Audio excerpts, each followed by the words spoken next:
What is up, YouTube? Welcome to today's long-form discussion and stream where we are going to be playing out the campaign for a Scion. And we've got a very specific goal today of what we are aiming to do. We are aiming to play and test out a whole bunch of mercenaries like this one. This was the first or second mercenary that we found while we have been leveling through the 10X story campaign. And what we've been doing is we have been putting together notes and passive trees, multiple different passive trees from Act 1 for generic attack-based leveling, Act 1 for generic minion-based leveling, Act 2 attack-based leveling, Act 2 minion-based leveling, Act 3, right? Now what we're going to get to start to do, now that we're in Act 4, is we are going to get to, because we've got permanent mercenaries available to us now, because we've got noble blood. Noble blood. You are looking at noble blood. Lots of people talking about mercenaries. A lot of people are talking about them. A lot of people are complaining. A lot of people. Not good people, bad people. A lot of good people are asking questions. A lot of good people are asking, how do I play mercenaries in a good way? And so I'm here to help with that. We are testing out all sorts of different mercenaries throughout the 10X story campaign. We just got on this fresh character to Act 3 yesterday. We took out Dominus. And now we are going to actively hunt for mercenaries and test out different combinations of their power and different ways to play them. And so this is where the notes come in here for our POB, because in our notes, we are going over basically how to level and how to play this build in a fashion that will not drive you crazy. Now, I have got a build guide template ready that I am also working on for a video. Okay, this is what it looks like. We're going to look and work on Acts 1 through 3, what we're calling the pre-perma Merc. We did that yesterday. That VOD is available. Then we're going to do Acts 3 through 5, where you've got post-ascendancy and now you've got perma Mercs, your first perma Mercs. Then we're going to talk about Acts 6 through 10. All gems are available, right? Because once you complete the quest for Lily and you get to Act 6, you got all gems that are available to you. And so what are your options as you're playing through and leveling up and experiencing Luminary play for the first time? Then we're going to talk about early mapping, your first 25 or so Atlas points, which we talked about a little bit yesterday, that basically in your first 25 Atlas points, you can make your way towards increased chances for Mercs to spawn in maps and begin target farming which type of house of mercenary you want to aim for. And that matters because mercenaries are broken up into basically 3 different large categories that are called houses.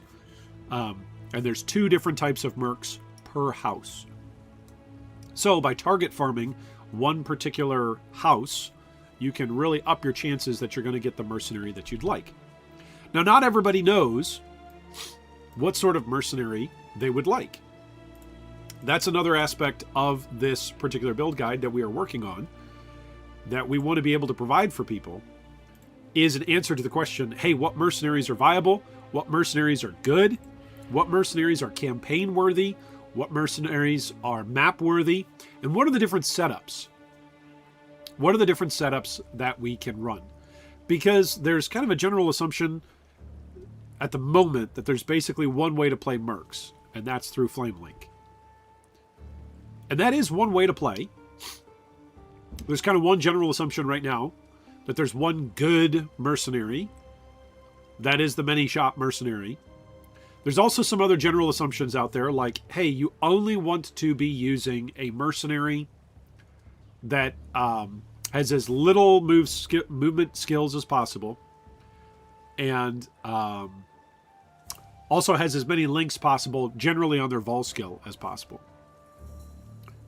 Well, there's lots of different ways to play with these mercenaries. And so we're building basically a compendium where folks can go and ask all sorts of questions and find all sorts of good info about different ways to play a mercenary. For instance, I'm really looking forward to trying Void Home on a two-hander mercenary. This mercenary, actually, right now, what we have is a two-hander mercenary. So I wonder if he could use a Void Home. I wonder. His level requirement is too low. So this is one of the things that we've got to remember as we're testing out different gear, is that you've got to have a certain level before you can actually use that gear on your Merc. Can you go ahead and close my my door? Okay. Thank you, dear. So that's the plan. That's the goal. That's what we're doing. And right now, we have got this mercenary, the Swift Blade. Neither the time nor the place. And so we're going to gradually change our tree. That was where we were ending yesterday. Into a more supportish kind of tree. Because we really want to emphasize, like, can you play this build primarily as a support? Right? And part of the reason why we're doing that for testing purposes is to see which mercenaries are actually good and which mercenaries can actually carry you through the campaign. If there are mercenaries that can carry you through the campaign, right? That's a question. Or do you have to augment their damage? Do you have to be the primary damage dealer? Or can they be? So here we've got a rare monster. These usually have a good amount of HP on them. I am currently giving 0 auras to our, what is this, Swift Blade. And he's able to do some damage. Yesterday we found out that basically his best move is when he does kind of his Vol double strike, and he creates some copies of himself to attack. But he primarily wants to use this Cyclone attack. This is just more research that we need to keep doing, like, because we want to, ideally, on the compendium, if we create this website for mercenaries, we want to be able to say which skills take priority over what. And I think that's pretty important to be able to say. So, like, right here, here's some mirages or some copies of this guy. We did upgrade our mercenary by giving him a rare ring and by giving him a rare weapon. We gave him a crafted rare weapon that we were able to gamble for. Not purchase off the trade site. We were able to gamble for it using our gold. Then we were able to gamble for these 2 rings. I'm pretty sure maybe we essence crafted one of them. But we've just thrown a bunch of physical damage and cold damage onto him to see how he does. So melee mercenaries, it is a misnomer that you don't want them to have movement skills. Melee mercenaries, you do want them to have movement skills because, look, he's using dash as a gap closer to get close to his target. So he's far away from his target over here. He's going to use Cyclone. All that time that he's using Cyclone, we would have actually preferred him to use dash. Look at that. He dashed to his target. And that's actually higher DPS for him if he uses his dash than if he's walking. Right? It seems like once the Swift Blade gets into a cycloning animation, like he's doing it for a while. He dropped it there a little bit. Maybe he keeps it going while there's enemies in his range of Cyclone. That's kind of what it seems like he's doing. Because there's times where he sticks with it. Here's a magic pack. These guys will have some life. Let's see. See, he's going to stick with it, and he'll use Cyclone to go around to each one. So it's almost better if he uses the Vol double strike as much as he can, but it's like he doesn't prioritize it, right? So that's the Swift Blade. That's the Swift Blade. So I'm going to make some notes here about the Swift Blade. It seems like this Swift Blade prioritizes using Cyclone over his Vol double strike. And it also seems like he tries to lead in with his war cry. Right? He leads in with the war cry to give himself frenzy charges. Right? He's got 3 frenzy charges right now.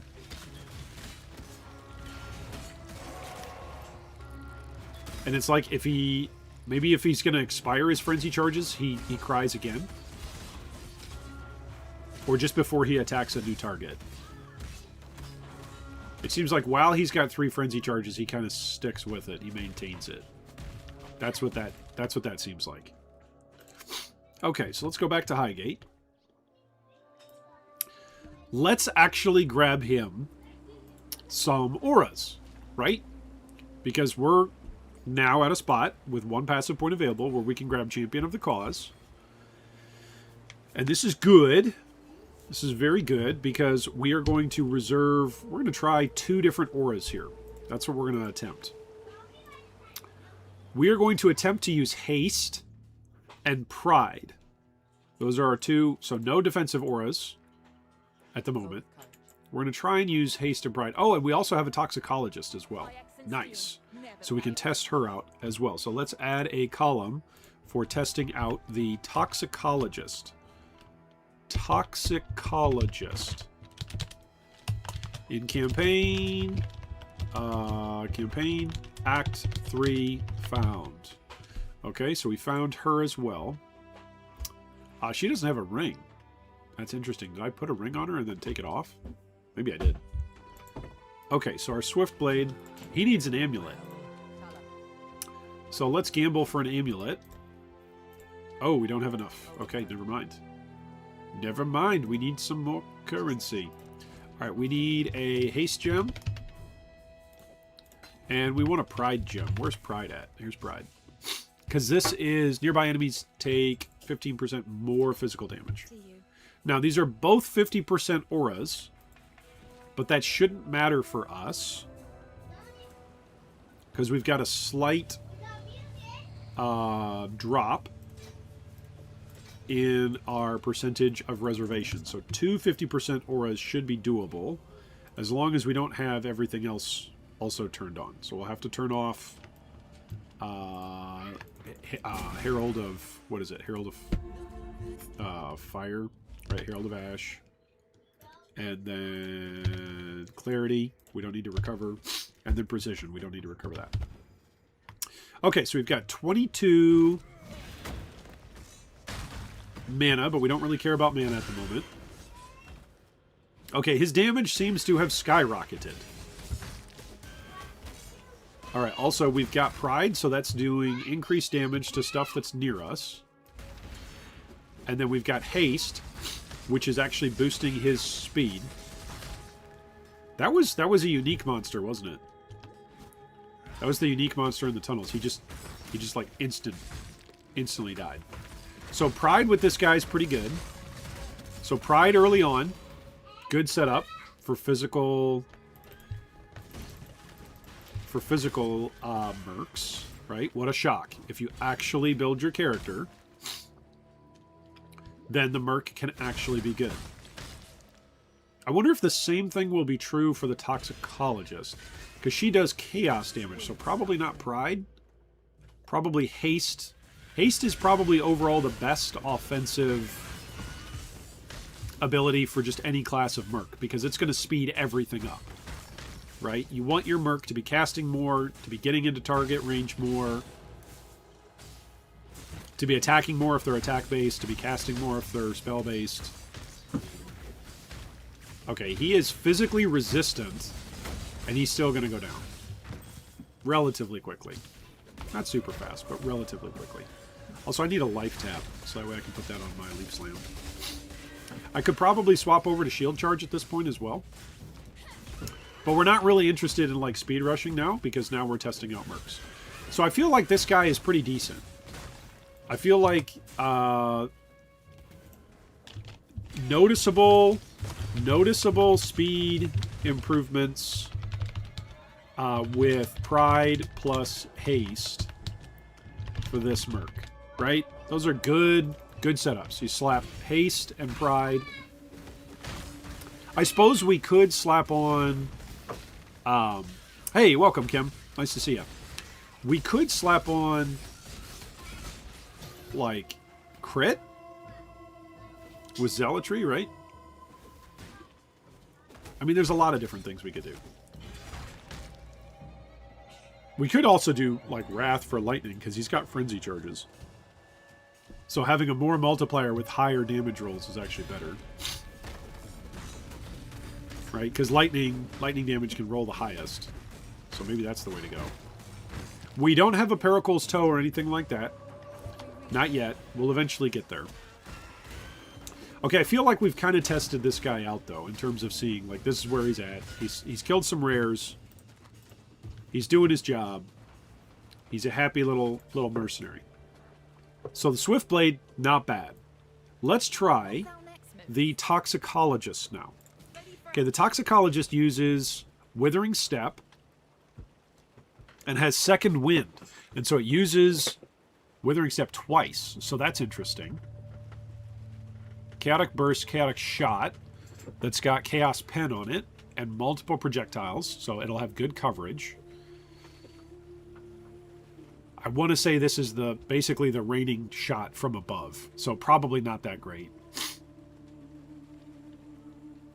Toxic Rain, we're going to see how many spores this produces. This has lesser, faster attacks. And it's got a damage over time multiplier. That's good. Blink Arrow and then Grace. Okay, so we don't need to run Grace. We also don't need to run Pride for the Toxicologist. What do we actually want to run for the Toxicologist? We want damage over time, which is Malevolence, right? I think that's what we're looking for. Come on in. Oh, we don't have enough intelligence. I think I can solve some intelligence with something, right? That's a suffix. I think I've got a... Int is a suffix, right? It's not a... Sold something while you were gone. Thank you for letting me come in here. Yeah, you're welcome, dear. Just checking to see if the items in here. There we go. Now we can use Malevolence. All right, so let's turn off Pride and turn on Malevolence. It's more damage over time. And so let's see what that does with our Toxicologist. Now, we won't be able to run through this zone with the Merc, right? We'll have to make this zone anew, so that way the Merc actually joins us. Because you can't swap Mercs mid-zone. That's something that should just be general knowledge for people. Okay, so once you make the new zone, see, here we go. She's back. So we've got Grace. Look at the flat amount of evasion that she gives. Maybe 400? I don't think I have very much evasion on, like, evasion on some boots, evasion on some gloves. So maybe 400-ish evasion is what she drops. All right, now this is without any items on her whatsoever. 0 items on the Toxicologist that I have provided. What is this Chaos Burst? This must be the Chaos Burst, the Chaotic Burst. Deal physical and chaos damage to an area. That's interesting. So it's like she fires a green arrow that's kind of slow and straightforward, and then it explodes. It's almost like Explosive Arrow. That's kind of what it reminds me of. Because she just kind of shoots it forward, and then after a delay, it pops. Alright, so did she pop? She doesn't have Vol Grace. No, she's got no Vol skills. In general, that might also be a decent note to make, is that Vol skills. In general, Mercs, let's make that as an FYI, part of the guide. In general, here we go, FYI temp Mercs, and then FYI Mercs that have Vol skills are generally better than Mercs that don't. Vol skills, uptime, and damage seem to be the deciding factors in scaling Merc abilities with assuming 0 other differences like support gems. or gear, right? So mercs that have Vulse skills are generally better than mercs that don't. Right, so here she is. She's trying to kill this rare. It kind of is taking her a while. So this is going to be a good test because we're going to put some damage on her and we'll see what that does. Also, it seems like she doesn't always hit, right? Because she's a ranged character. She's shooting an area, and if monsters move, and the longer monsters stay alive, the more they move, right? It seems like she might miss, and thereby miss out on damage. Is there a unique around here? Yeah, here he is, Void Scream. So Void Scream is moving around. She's not prioritizing Void Scream. She's just prioritizing whatever. The pods are going off. There we go. Down it goes. This is with Malevolence. I'm going to say she is, at the moment, less impressive. Now, granted, this is with no gear. Than our Swiftblade. But our Swiftblade's got 2 rings on and a 2-handed weapon. A rare 2-handed weapon that was a clear upgrade from what it had. So let's go into Crystal Veins. Let's test her out by giving her some stuff. So let's give her Iron Rings, right? That's going to increase her physical damage. Never fails. Go over here, talk to our Swiftblade. We're going to take these off. We've given him nothing else. So we're just going to give her adds physical damage and adds some cold damage. We're going to give her some decent Fizz Rings. And we're going to see what happens. She's got no links coming from me. We need her to be inside the bubble. Let's see what it's like. Life regen and proximity shield. She's probably not going to come into the bubble very often. Right, she's going to mirror arrow out specifically so that way she's not in the bubble. Okay, so Malevolence is on, Haste is on, Grace Aura is on. It's pretty bad damage. Right? The Toxicologist. This is pretty bad. So how could we build for this to support damage over time so that way it's better? I wonder if the Reservation Mastery increased area of effect is actually good.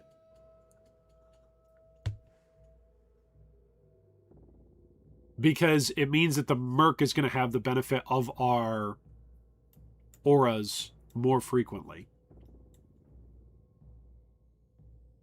That's a good question, actually. All right, we're going to come up through here. We're going to go get some more aura effectiveness with the Sovereignty Wheel, because we're going to build like we're support now. That's what we're going to do. And then we're going to use more Regret Orbs to redesign some of this and redesign some of the two-hander stuff. But the Toxicologist at the moment, this Toxicologist, looks pretty bad.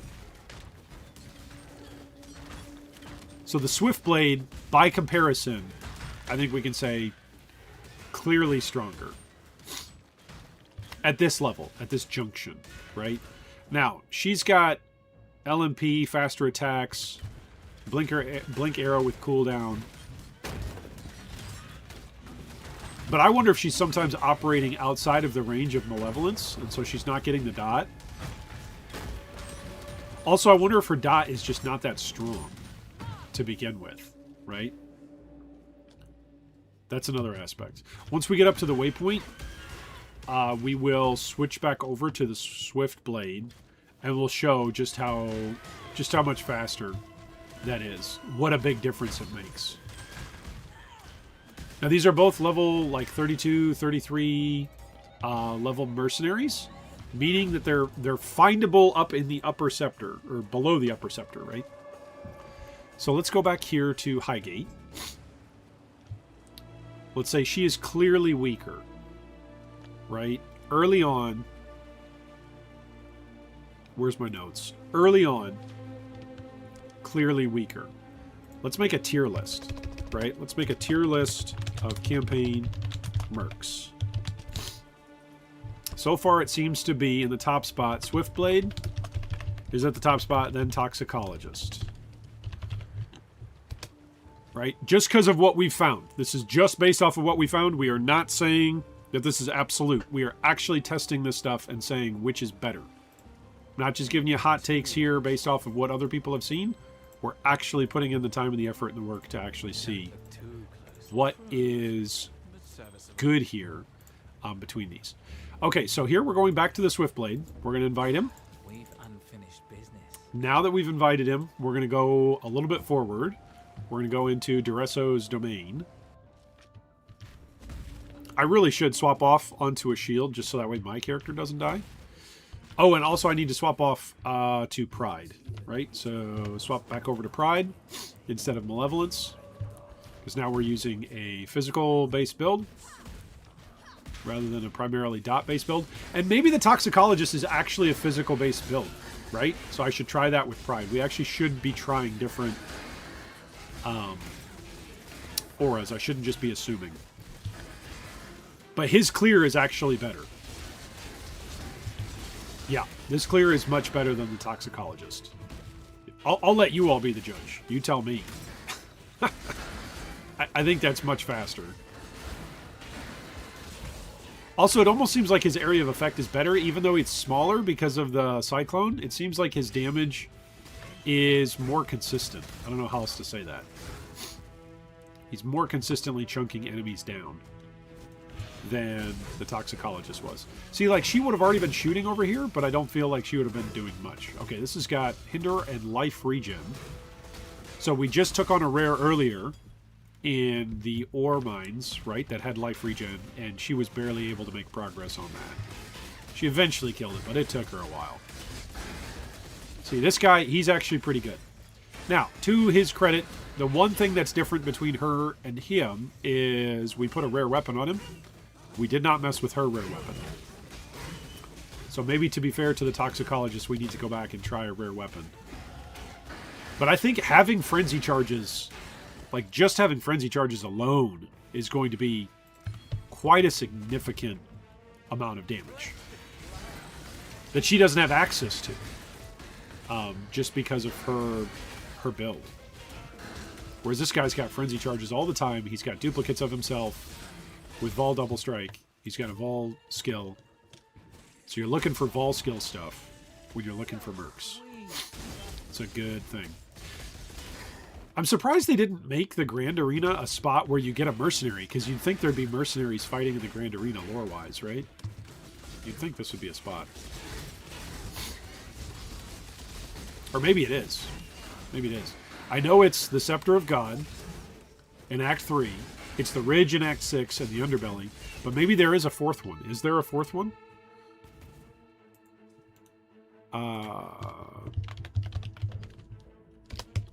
Let's find out.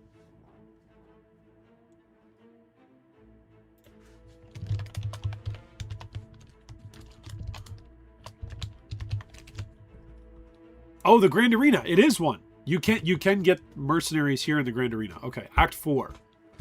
The Grand Arena. All right, so let's bring this over. Oh, and the control blocks in Act 10 as well. That's good info. All right, so put this more into the FYI section. Whew. There we go. Mercenaries will start appearing in Act 3 with guaranteed spawns in the Scepter of God, Act 3, the Grand Arena, Act 4, the Ridge, Act 6, the Hidden Underbelly, Act 8, and the Control Block. So we learned 2 new things today. I knew about the Ridge, the Scepter, and the Underbelly. I didn't know about Control Blocks, and I did not know about Grand Arena. So there we go. We're learning new things all the time. Also, his health, pretty good. He took no damage from that at all. While I went down a couple hundred health. Let's see how he takes on this unique guy here. How does he prioritize the boss? Will he prioritize the boss? No. That felt like there was a bleed on the boss, because he was moving and he was taking a dot. We'll see how he does against Duresso, if he actually applies a bleed or not. But that seems like that there's a bleed effect. Does he have supported by bleeding or something? Yeah, lesser chance to bleed on trigger blades. There we go. So he can do some dot damage as well. All right, so we're going to go into the Grand Arena. There's a mercenary that is guaranteed to spawn here. Somewhere. So you can farm this zone. So we could farm this zone just looking for different mercenaries if we wanted to. We're already pretty convinced that the Swift Blade does decent damage. What's his clear at? Ooh, he's getting wrecked in there. He's actually taking damage right now. Oh, because there's crystals. There's purple crystals. Watch out, buddy. Where's this rare with the purple crystals? Here it is. It's the ice golem. Hit the ice golem. Okay, there needs to be a secondary command. There's the to me command, which brings the mercenary to you. It's like convocation. There needs to be a secondary mercenary command. Suggestion to GGG. Give us a secondary command for our mercenaries that's like Predator support. Right? You can use Predator support. It should take up a slot. It should take up something. You can make it a gem, but just make it like Predator, but for mercenaries that tell your mercenaries what to focus on and reorder their priority listing. Based off of the target that's cursed or the target that's pointed at or whatever. So if there's this order, to me, there should be another order, you know, charge or something. Or prioritize target, or whatever you want to call it. It should be the mercenary equivalent of Predator support for minion players. So that brings me to another thing that we need to add to the guide, like suggestions, feedback for GGG. Feedback for GGG.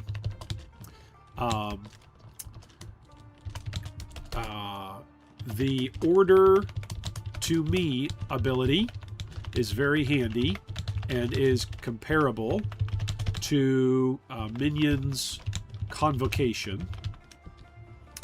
Please add a new order charge that would be the equivalent. Equivalent? Is it with an E or an A? That would be the equivalent of Minions Predator support. There we go. To reorder, to reprioritize. Prioritize. Merc targeting to specified target. There you go. That would be good, right? That would be very, very helpful. If anybody from Grinding Gear Games is watching, that would be helpful. That's only happened a few times over the last decade, but it's been cool when it does happen. When we make suggestions and GGG takes them up. It's pretty cool. It's fun. It's one of the things that's made me very appreciative of Grinding Gear Games over the years, is because, well, they don't implement everything the community wants, nor should they. They do oftentimes listen and pay attention to what the community is saying. Even if they choose to go in an other direction, GGG does a good job in general. They have a track record of having something of an idea of why they're doing what they're doing. Okay, so he got frozen there. So Fury of Elements, right, is a defensive aura, but it might be worth using because, see, he always crits, which means he's always going to freeze. So look at our Merc. So this is just a guy we got to skip. If your Merc gets frozen, you are just stuck, right, as a support. If your DPS is down, well, you're done for. So that should be a consideration. Okay, where is it that the Merc is supposed to spawn? Because we made it all the way to the Ring of Blades, so maybe he was in one of the side areas? Because it's guaranteed to spawn in the Grand Arena. That's pretty good damage on Duresso. This is on League Start gear. I'm giving him nothing. I'm not helping him with damage.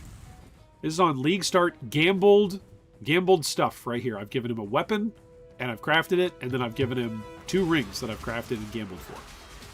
Gambled using in-game gold with Malmora, Silk, Bestel. So this is, despite the fact that I have tons and tons of currency I could sink into a character, this is in kind of a League Start environment where you could realistically get this level of damage from the get-go if you find a Swiftblade. Okay, so we finished this zone. But there's another side zone that we want to go to, right? We went left. We want to go right. Right, from the Grand Arena? Did we go? Yeah, we went left. So the mercenary must be to the right, because we didn't see him going left. Yep, here's the mercenary. Okay, this is a sniper. We have a... Ladies and gentlemen, we need like a sound. We need a notification for the stream. Boo-doo-doo-doo-doo. New mercenary found. Okay, so we have a sniper that's got Siege Ballista of Trathis with multiple projectiles and Lesser Ironwood. Slower projectiles on Barrage of Volley Fire. Poacher's Mark. And Ensnaring Arrow. So I'm going to say most of her damage is going to come from Barrage and Siege Ballista. But she also gives Grace. So we want to try and hire her. We're going to try and hire her and see what she's like. We're going to try. Ooh, she does damage. Okay, we got her bleeding, though. That's good. And I am throwing traps here to try and actually capture the mercenary, because the whole point of what we're doing today on the stream is to test out mercenaries. It's an utter failure if we don't actually hire the mercenaries. Alright, she's up here. Stay on her. I did have a mercenary fight earlier where the mercenary seemed to be able to differentiate between the clones versus the primary actual mercenary. Okay, so we were able to find the Merc. So now we have a new mercenary acquired. So now we can test out the sniper. Alright, so let's add in notes about the sniper. Didn't seem to be able to clear quickly, single target, or groups. That's the toxicologist. Used malevolence and haste as supports. Okay, let's look at the sniper. The sniper in campaign. Act, I can spell. Campagne. Campaign, Act 4. Found at the Grand Arena. Forced spawn. I'm sorry, what, dear? Oh, talking to yourself? That I was supposed to do that I then set down and I will do when I get back up. What's that? What's that? Oh, I'm just going to check the air filters. Gotcha. Okay, so the sniper, she's got a couple of different abilities. I think her primary ability is going to be, I'm going to guess it's going to be Barrage of Volley Fire. I think that's going to be primary damage. Source. Does have Grace. Has Grace. This one also has Grace as an aura. Alright, so this is going to be physical damage, right? So the two rings that we've given to our Swiftblade, we know are going to be good on the sniper. Or they're going to be an improvement on whatever she's got. Okay, that is an atrocious bow. It's better attack speed, but that's it. Who do we gamble with in Act 4? Is it Petra? Yes. Nope. Is it Tasuni? Who do we gamble with? Gamble with Tasuni. Okay. Alright, so let's look for a bow. Cheap bow. That's a lot better damage than what she had. Let's do another bow. It's better attack speed. This is movement speed with attack speed. It's less attack speed, but it's actually more physical damage. And I think it also got a higher Ellie roll. This got a really good lightning roll on it. Okay, so let's try this bow over here on the right. That's what we're going to try. The reflex bow. So we're going to come over here to our sniper. We're going to give her a reflex bow. That should be a significant damage boost. We've given her 2 rings. Also, what about a physical belt? Is it Kira that just sells physical belts? No, it's Petrus. Okay. Yes. Petaris. Here we go. Physical belt. 16, 15, 21%. There we go. Let's sell some items. Here we go. Take care. All right, let's go to our Merc. Crude. And now she's got some increased physical damage. Whoops, wrong one. What's our next move? Let's invite her so that way she actually comes up when we hit current Merc. Okay, let's make our way up to Sovereignty. Okay, now she does physical damage, so we're going to support her, I guess, with Pride and Haste. Right? I would think that's what we would support her with. Maybe we should also be leveling up a Wrath, though, for Lightning. But let's give it a shot. Okay, so we're going to come here. We're actually going to run the same zone as the Grand Arena. We're going to go and find Duresso here with this character. Oh my goodness, her clear speed is insane. Okay, look at that. Look at that. Look at that. What is this ability that she uses? She's shooting a ton. This is volley fire. Okay, can she kill magic packs? She kind of can. Okay, here's a rare. Let's see, can she kill the rare? She kind of can. Okay, because she applies the curse, Poacher's Mark, she does some decent damage. Alright, Molten Shell, Exploding Crystals when hit. Let's see how long it takes her to kill this. This is a little bit. This is a little bit because she's targeting other things. But not bad. This is pretty good. She's going to mow down Duresso, I think. I think her single target is going to be a lot better. Although she doesn't have frenzy charges. The Swift Blade has got frenzy charges, but her coverage, look at this. The barrage, she's just hitting stuff all the time. Now she doesn't have a Vol skill, but this barrage fire of the volley seems pretty good. Some of it could just be the weapon that we gave her.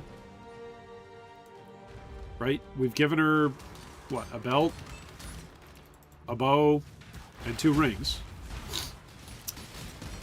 The ballistas seem to, like, go down right away. It's like they don't stick around. But neither do bosses. Look at that. She just killed all of those bosses much faster than the Swiftblade. Again, we're doing this in the same zone. We're rerunning the same zone just to compare this character with the Swiftblade, right? That's why we're doing this. It's all about testing to see what's actually good. So we got Haste and Pride on right now. Not quite as fast as the Swiftblade, but pretty comparable. So she's got better clear, sniper, better clear, faster than Swiftblade. Slightly worse single target than Swiftblade. I guess I need to reorder the way how we talk about the tier then for the Merc list, right? Because one Merc could be good in one situation versus not good in another. But that was pretty fast. Especially comparable with the Swiftblade. So let's go tier list of Mercs campaign clear. And then let's do the same thing. Tier list of campaign Mercs single target. So I'm going to say the clear is actually the sniper. Volley of Barrage, is that what it's called? Barrage of Volley Fire. Barrage of Volley Fire. Swiftblade Cyclone. And the Toxicologist was, what was the pods? What were the pods called again? I forget. It's Acid Rain or, what's it called? Next move? Toxic Rain. There we go. Toxic Rain. Toxic Rain. So I think that's for the clear. I think for single target, it's actually the Swift Blade is better for single target.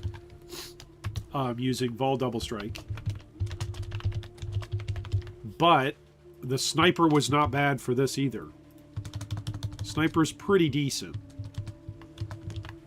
And then you just have the utterly atrocious toxicologist coming in last for everything. There's got to be a scenario where it's better. Right? There's got to be a scenario. We just haven't found it yet. Okay, so we're going to dismiss the toxicologist for right now, so that way when we find another character, we've got an open Merc slot. So that's good. And we're going to keep going forward using our sniper. Eventually, I am going to equip a shield. Eventually, I'm going to die a whole bunch and be like, why don't I have a shield? Come on, why am I still using this axe? I'm not even using my axe anymore. And Leap Slam is slower than shield charge. What am I doing? At some point, I'll say all of those things and I'll actually follow through on them. Right now, I'm just going to say them. That's the way how that's going to go. Okay, so we're level 39. We're going to keep moving up towards Sovereignty, so that way our Haste Aura and various other auras are helpful. I don't think she gains anything as eye level. I think she just remains the same. So she's just always pretty much going to give us a flat... What does she give us? Yeah, she gives us a flat 400 evasion rating is what she gives. I have 88 evasion without her. I have 487 with her. So she gives 399 evasion with her grace. I want to say my endgame Merc was seeing like 5k armor on determination and 5k evasion on grace. I want to say that's what I was seeing on my level 95 Luminary with different Mercs. But this is pretty good. She's fast enough that you can just be running and she's taking out magic packs. Right? This is a magic pack behind. She's taking them out. This is comfier in terms of playstyle than totems. If you can find a Merc, right, that's able to do damage. Okay, these guys have got a ton of HP, but down goes the Rakango. So that's pretty good. Okay, there's some uniques up here. Right, there's the unique totems. The Karuai totems. That shoot off a bunch of molten lava balls. Okay, magic pack that's fire and ignite resistance. We don't do any fire damage, I don't think. We're gonna click this. How well does she clear? She does okay. She does okay. I think with itemization, she would carry you for a while. She is not horrible. And remember, this is me actively slowing down the progress because I'm not using any abilities. I just want to see how good the Mercs are. So she's doing alright. The single target is something to be desired, but I think some of the reason why this stuff stayed around so long was because of what she was prioritizing. So again, being able to tell a mercenary, please prioritize X, that I'm pointing you to, that would be pretty big quality of life. Hey, what's up, cable guy? You're gonna be a cable guy, a cable guy, a cable guy. You're gonna be a cable guy. Look at what they did to my cable boy. It's a Seinfeld reference for anybody who is not Gen Z in the chat. Those of us who are boomers. Those of us who are ancient folk who remember the before years, before the millennium. Oh, I'm dead. I'm dead. That's detonate. Nope. Okay. We got away with it. Okay, so here's a beast. This is a red beast, a yellow beast, and a strong box. She is not going down to them. And I think she's actually taking them down. So this is 3 rares at the same time? 4? This is 4 rares at the same time. So her Poacher's Mark is only being applied to one thing at a time. But she's doing okay damage. The ballistas that she brings up, even though they've got the Flamewood support, they just die. They like fire once and then they die. Come on in. I suppose I could be using a curse. That would also help, but that would override the poacher's mark, right? So I should be using vulnerability, right? Or punishment. But that's something that I don't think, I certainly with the toxicology wouldn't have tried. And with the Swift Blade, I think the Swift Blade might have had comparable damage for that. But I think the Sniper is just, overall is just a little bit better.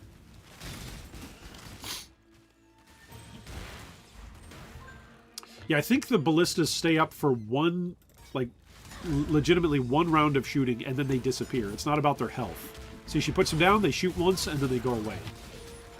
So that's interesting behavior for the totems.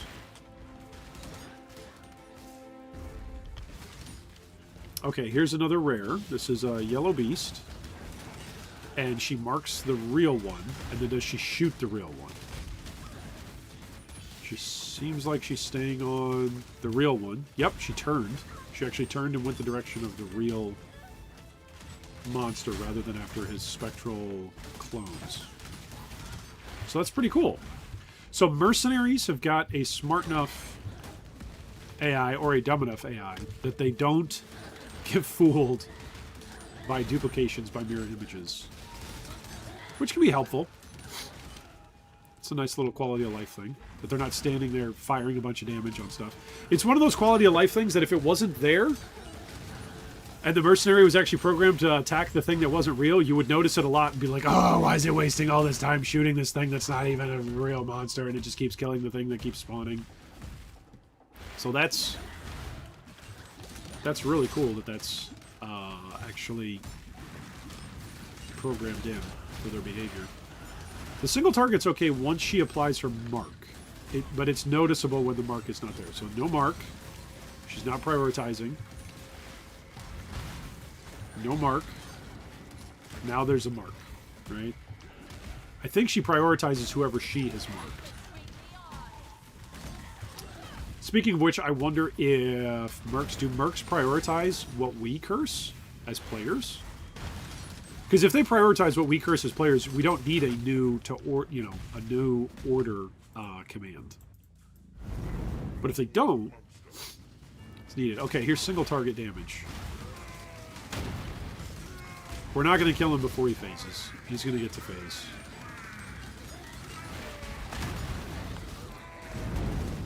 It's decent damage. It's decent. He's also attacking the Merc rather than me. So that's rather nice of him. Keep it up, Cone. So that's respectable boss damage. That's what I'm going to say. I'm going to say it's respectable. It's not Giga, but it's respectable. Oh. She's speaking up, huh?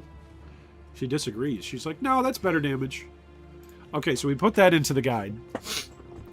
That the sniper so far, we think is the best. That's what we found. Let's go back over to Grand Arena. What level are we? 30? Oh, we're 40. Okay. Let's go see if the Merc is here again. See what other sort of Merc we can test out here in Act 4 before we leave Act 4. Let's see. Is there a Merc in here? Doesn't look like it. Is there a Merc over here? Doesn't look like it. Here we go. Here's the Merc. All right. This is another Swift Blade. Swift Blade with Cyclone of the Empire, Rallying Cry, Trigger Blades, Flicker Strike. Instead of all Double Strike, he's got Flicker Strike. Incite, which grants Frenzy charges to all nearby allies. And then he's got Steel Skin Ally. So this guy is going to use... The question is going to be, how often does he Flicker Strike? We're going to try and hire him. Let's see it. How often is he going to Flicker Strike? There was one. There's another. Oh my goodness. Oh my goodness.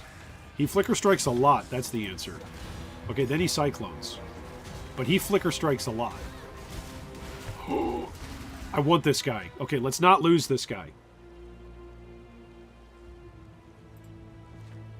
We want the Flicker Strike guy.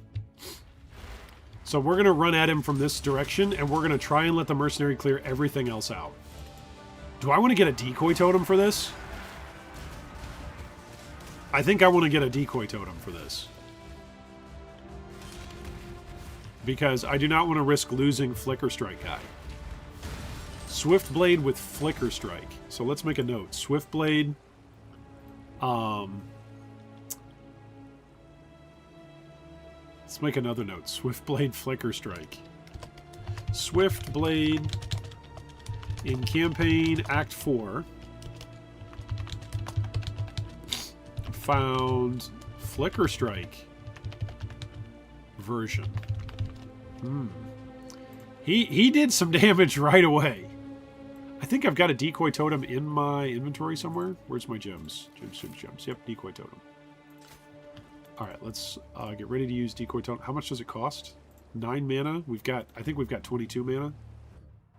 Yeah, 25 mana. Okay, here we go. Alright, did the Merc leave? Did he leave? If you jump zones... Oh no, did we lose him? We lost him. If you jump zones, you leave... Oh, you lose the Merc. That's horrendous. Wah, wah. So we lost him because we jumped zones. That's a bummer. That's a bummer, dude. Oh, we found a Flicker Strike guy and we lost him while we were trying to get the decoy. Okay, let's try one more time. Let's see what other guy we can find. But that's quite hopeful. If I would have been wearing a shield, we would have been fine. Am I right? If only I would have gotten the shield. Okay, this is a many shot. So this is another bow user, which we already know many shots are pretty good.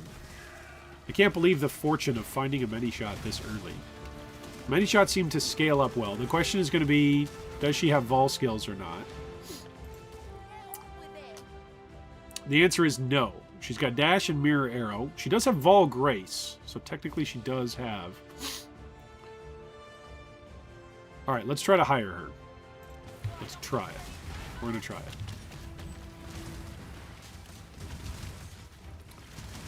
See, this damage from above thing barely does any damage. The, what is that? The icicle shot. It barely does any damage. But the ice shot does damage, but she's not doing the ice shot very often. So she's probably not going to be very good. As I'm talking trash and she kills me. But probably not very good. This guy with the life regen and the ice prison is pretty annoying. Okay, so we got the many shot, so let's go and see what she's like. We found a many shot. So, found a mini shot. So we're going to put Swift Blade up here. Didn't get to test because when I went back to town,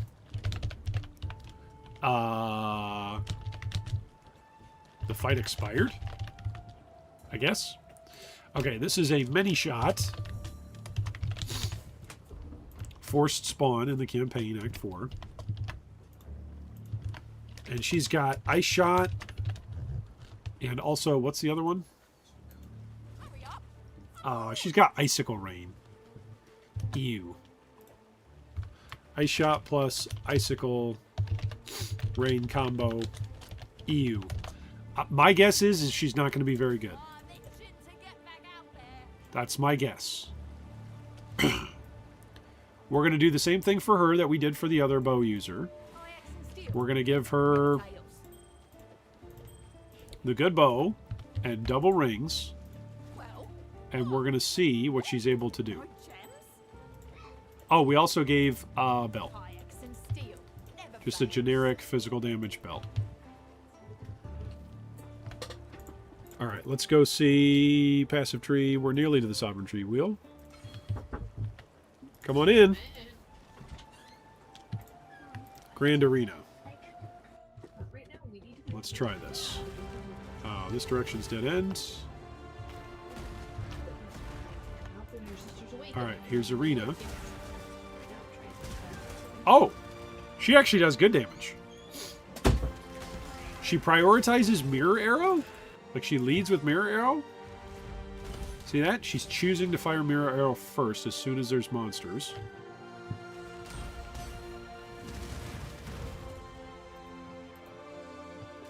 I guess if she's close, she's firing Mirror Arrow.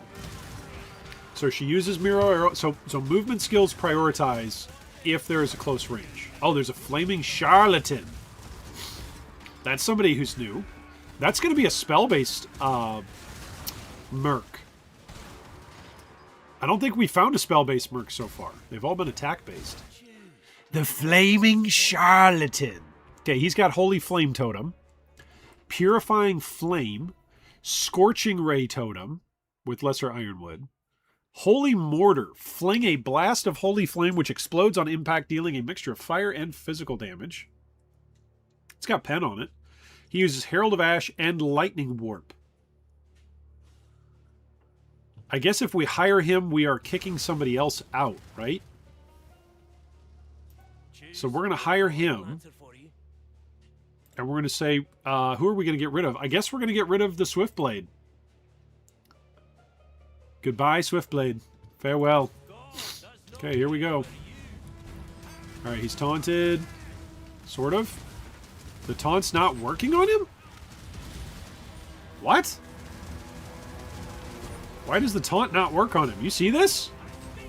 Taunt is going off, but he's still attacking. He's still attacking even in my direction. He's attacking the Merc. What is this? Flaming Charlatan. He lightning warps towards me. Okay, we now have a Flaming Charlatan. Alright, let's go take a look. Flaming Charlatan. Flaming Charlatan. We found it in campaign, Act 4, Grand Arena.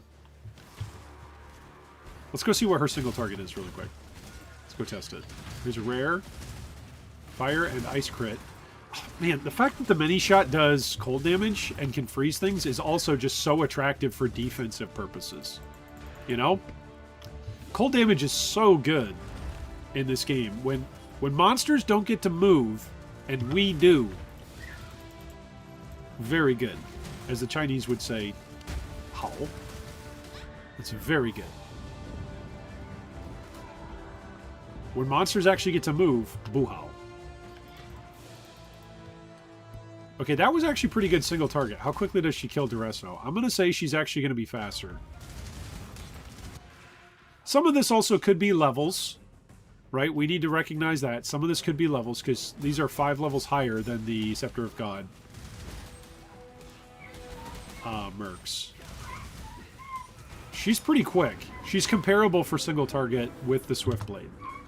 I would say comparable over here.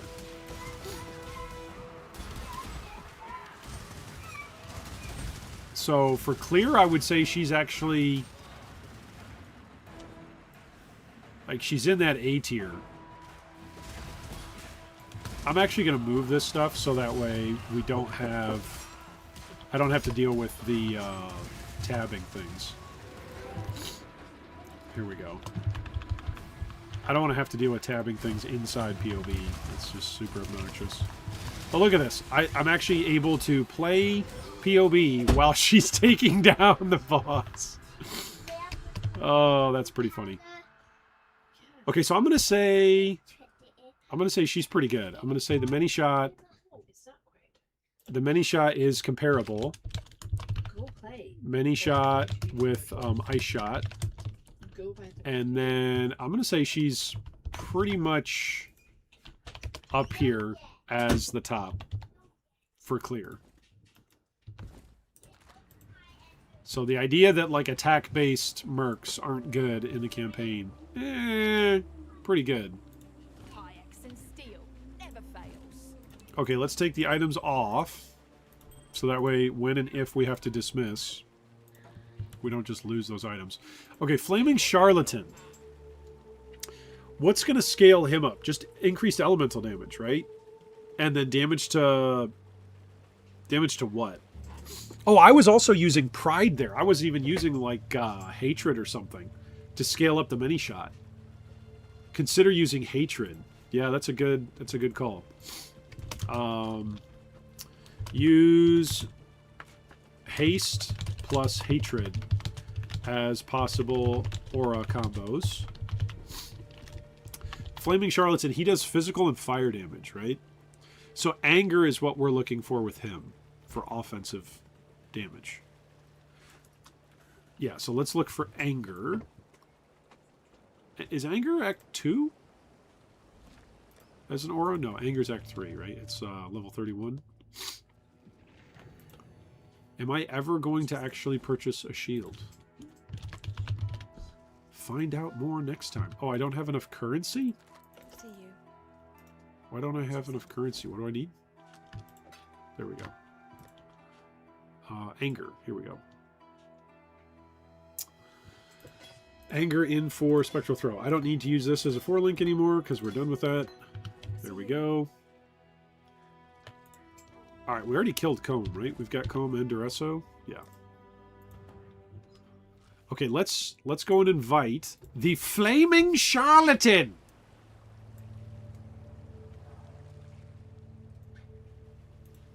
A step in God's plan, eh? The flesh holds for now. The flesh holds for now. Samal Torn.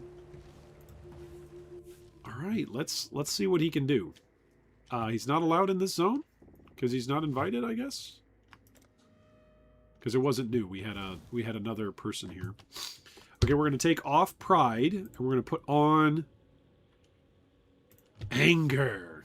So we've got Haste and Anger now. So those are 2 offensive auras that both should boost the Flaming Charlatan. Nightmare made real. Use Haste plus Anger as possible aura combo. I thought I read something that said he ignites something, right? Oh, it's Scorching Ray that he's got. He's got damage over time. So if the Scorching Ray totems are up a whole lot, then maybe you go Malevolence with him?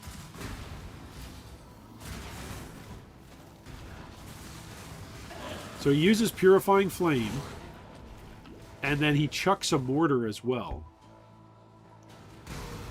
Purifying Flame is clearing white packs okay. Here's a rare. Let's see how he handles this.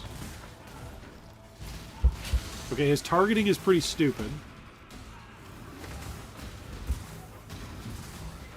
I would think on bosses this guy would actually be okay because the Scorching Ray should reduce fire resistance, right? If it is if it's full on Scorching Ray, if it's the same as what we use, right?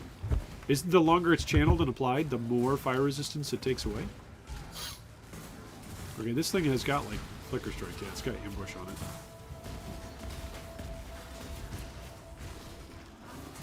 So not great single target here with this guy that's got ambushes on it. Not great. Also, some of that could be what he's prioritizing to target. Let's see what he can do against Piety. Because Piety's at the end of this zone. So let's take a look.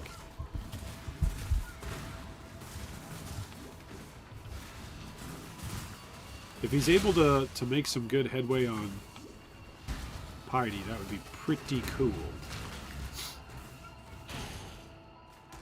What else could we do for a Flaming Charlatan early? We could give him some +1 fire wands. Would that actually work for his skills? Oh, that's a good question. That's a good question. Let's put that into the FAQ.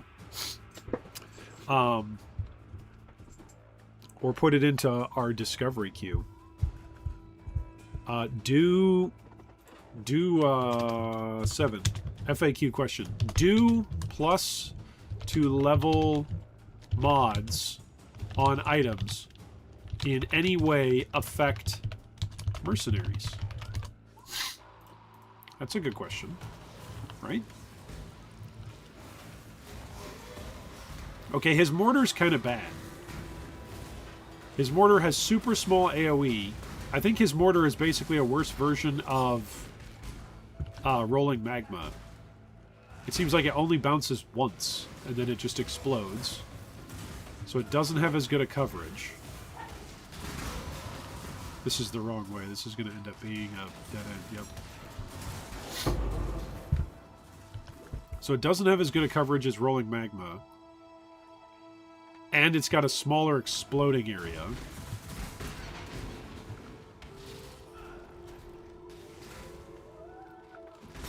Like, if I gave him life springs, would that all of a sudden give him... No, because life springs are just socketed stuff. Life springs aren't universal. Huh. Also, plus the level of mods are for skill gems, right? Not for skills. And these count as skills, not skill gems, right? Is that the way how that works? Okay, there's a decoy totem. Okay, what's the damage like?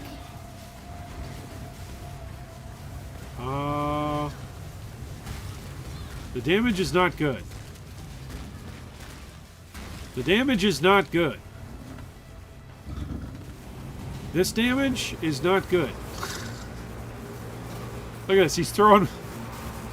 We've got a Holy Flame Totem down, which I guess is nice because it gives us conk area. He's attacking the sides rather than attacking Piety.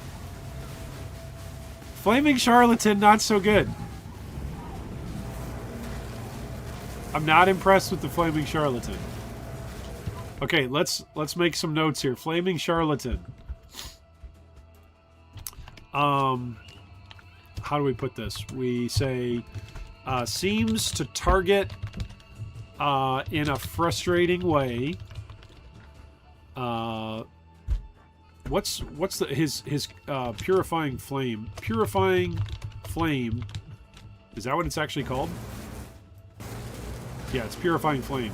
Purifying flame seems to be his best thing that he can do, but he prioritizes too many other things. Seems to be purifying flame seems to be the best skill he's got, but he kind of spams everything, including the bad mortar.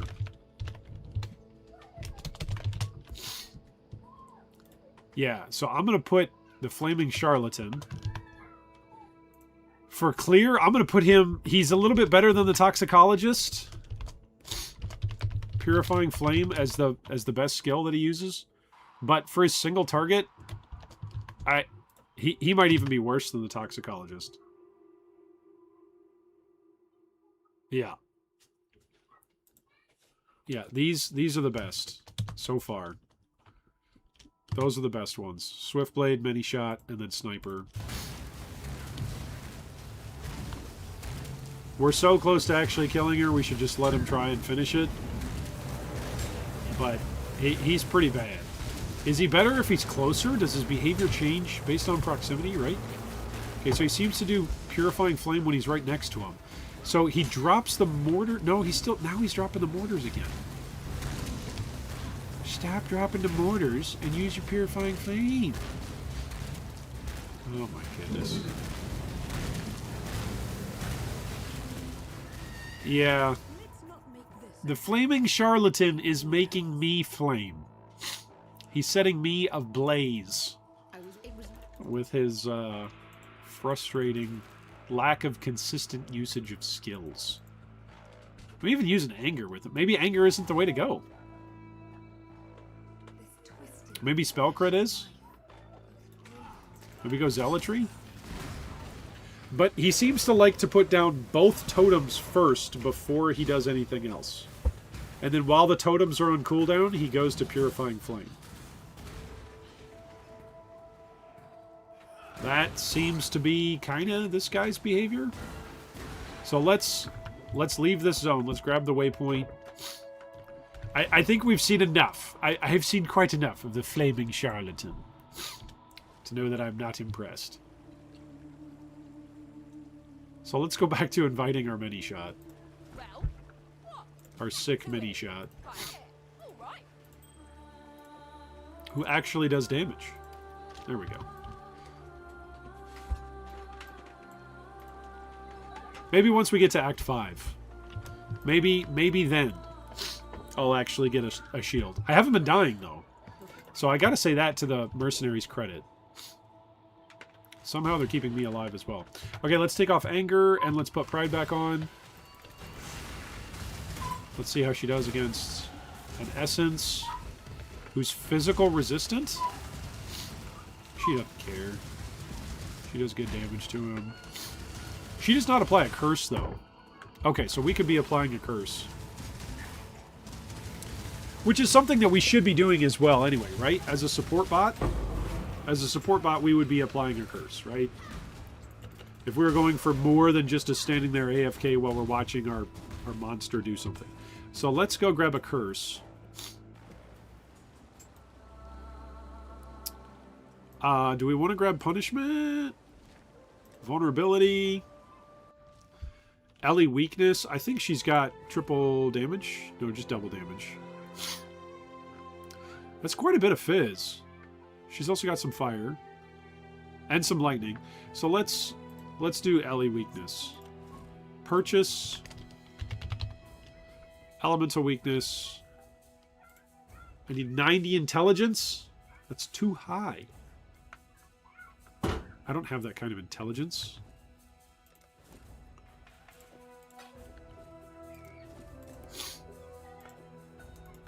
Okay, Ellie weakness. And then let's grab Hard Knocks for 30.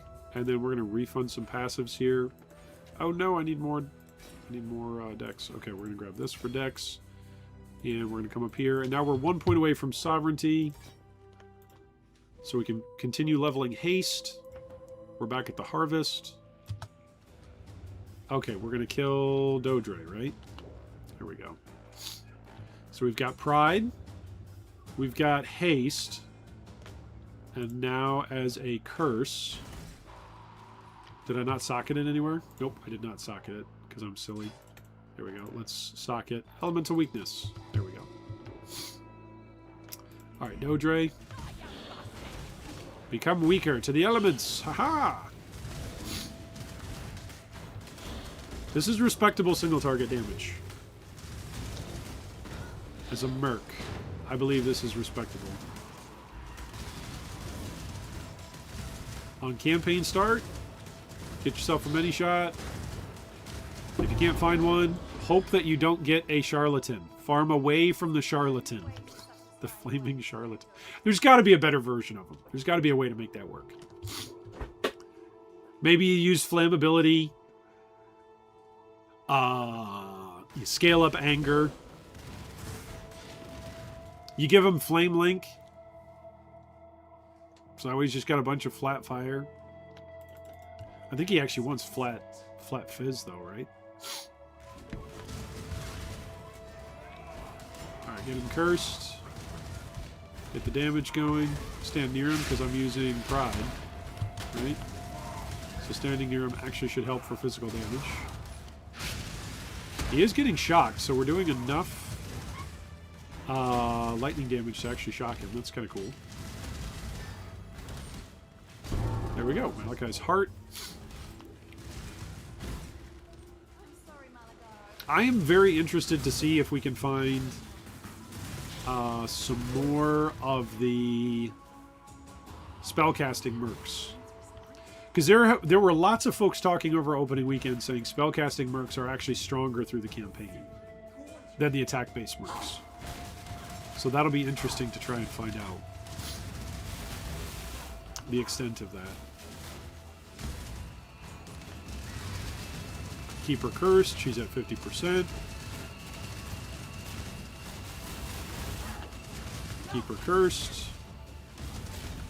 We actually want to be kind of far away from the target, and then she uses her ice shot. That's the many shot strategy, is keep her kind of far away. And she'll prioritize using ice shot. Which is partially why using Vol ice shot is so strong. Alright, let's see how she does against Malachi. I'm surprised we haven't found any of the miners yet. The trappers or the miners. Because that's a lot of what I found when I was actually league starting last weekend was miners.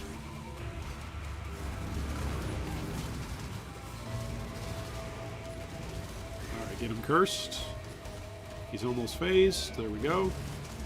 Get Piety cursed. Get her phased.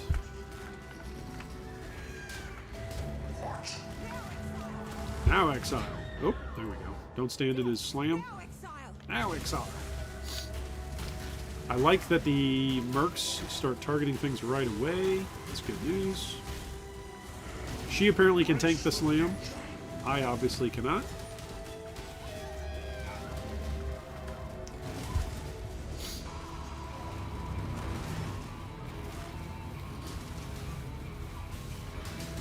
Piety's almost phased. Alright, back on to Malachi.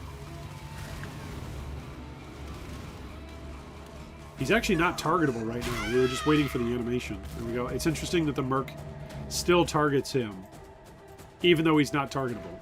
Now, let us see if you truly understand It's kind of what interesting. it means to be Nightmare.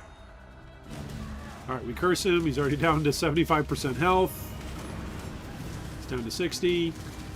No, that's about 70 right there. Alright, he's going to come over here. We're going to curse this.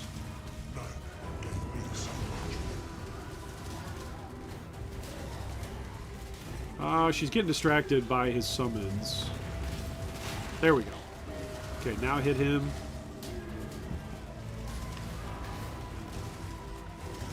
He's cursed. She's not taking any damage. He's taking additional damage due to pride. I should be using Hatred for additional cold damage, as additional flat cold damage, right? That's what I should be doing at this point, because she's got a decent amount of physical that's added. And then my curse should be vulnerability. Actually, I think her bow is actually a decent amount of cold. So I think I should probably be using Frostbite. The other thing to do is to actually use Assassin's Mark for the crit. You're so in love with death. Poor Malachi.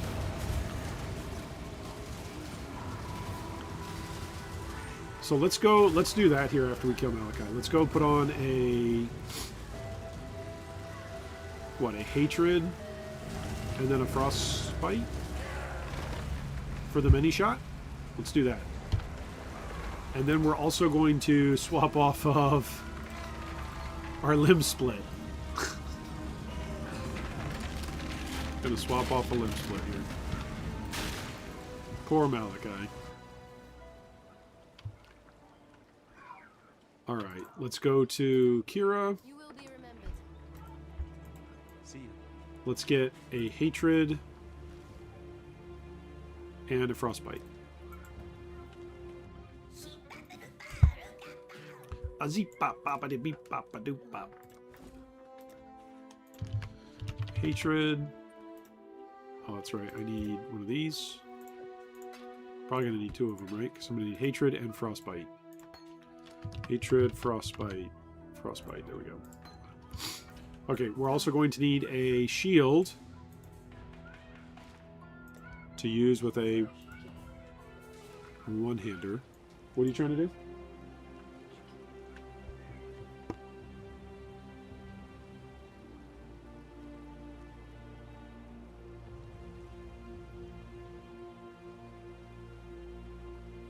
There we go. Okay.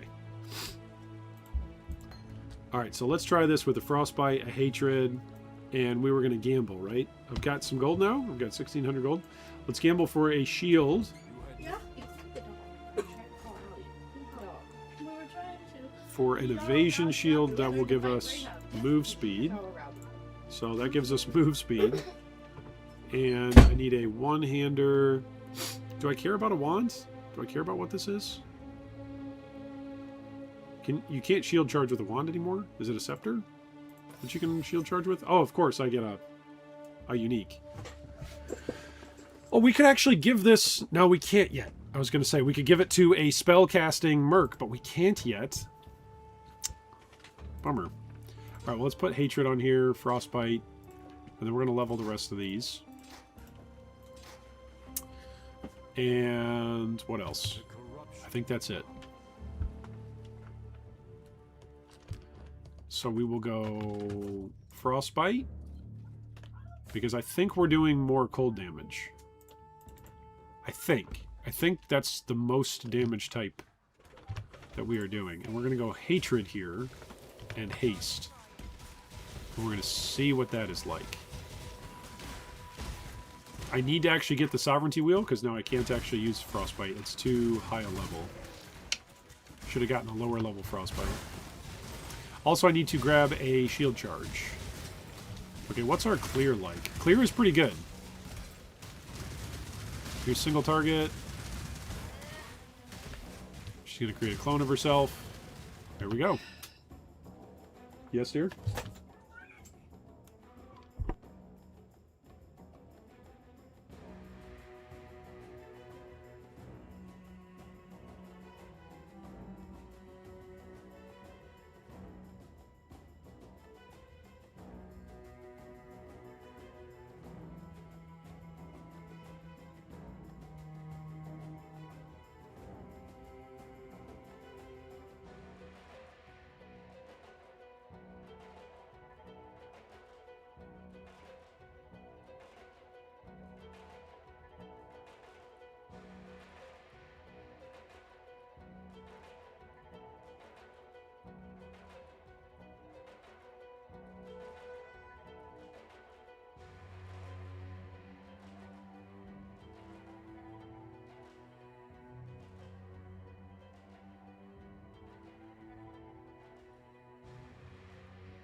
Interesting. That is quite a conundrum.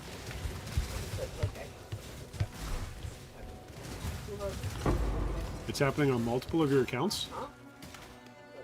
Is it working on your computer? Because I've never seen that before where we couldn't download a PDF. Is there a new file protection for PDF that maybe I'm not aware of? Huh. It's possible. Okay, so single target seems to be dropping off without the curse. So having curse is going to be pretty big once we can get that sovereignty wheel going. But I think hatred is the way to go here, if we're scaling up the fizz like we are.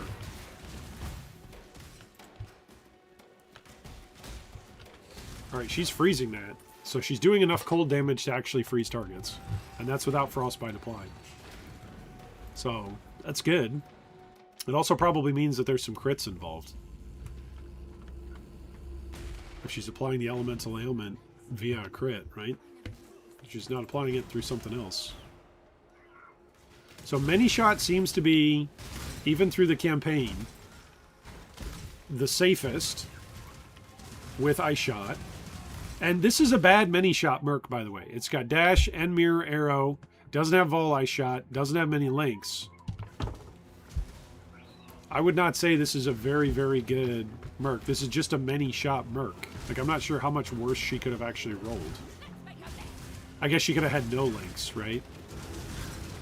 But other than having 0 links, it's about as bad as it gets for a many shot. And she seems to be doing alright. Single target, even against a proximity shield. Not terrible. Hatred's definitely better than Pride. I think playing with auras and using the mastery that increases aura effect is going to ultimately be better.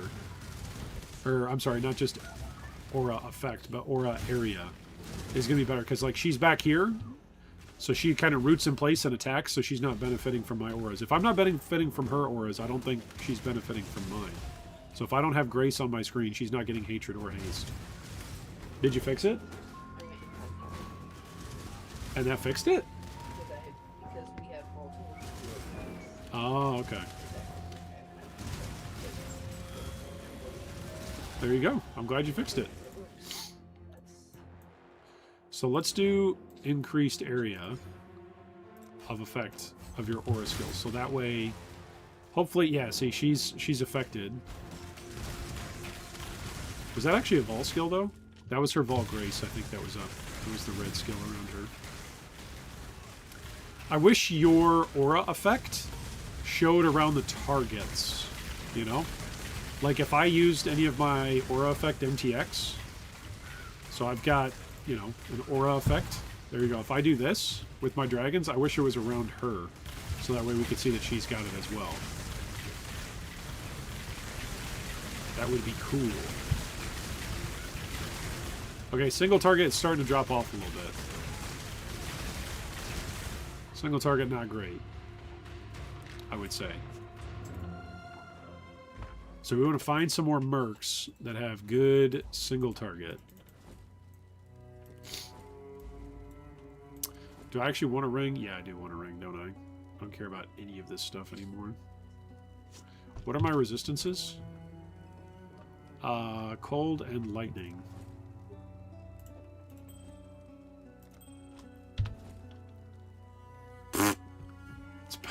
It's about as bad as it gets. Alright, moving forward. We're going to dismiss the flaming charlatan because we hated his guts.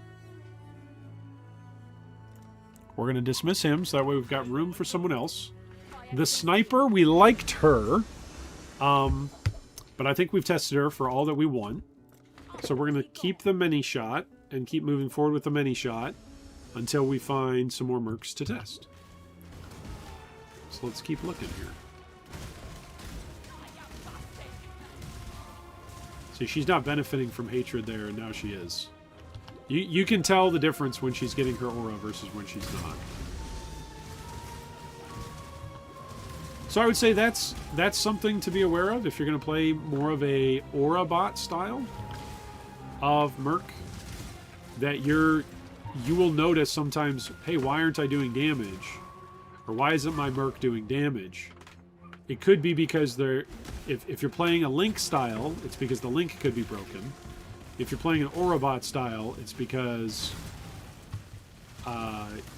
you're outside of range of the Aura. Your Merc is actually outside of the range of the Aura. And that's going to happen with some regularity because the Mercs kind of lock themselves in. The good Mercs lock themselves into actually dealing an attack, right? Or casting a spell that you want them to be casting in a spot that they're in. So while if you're moving around still while they're locked into place, that's going to have a direct impact. Right? A direct impact.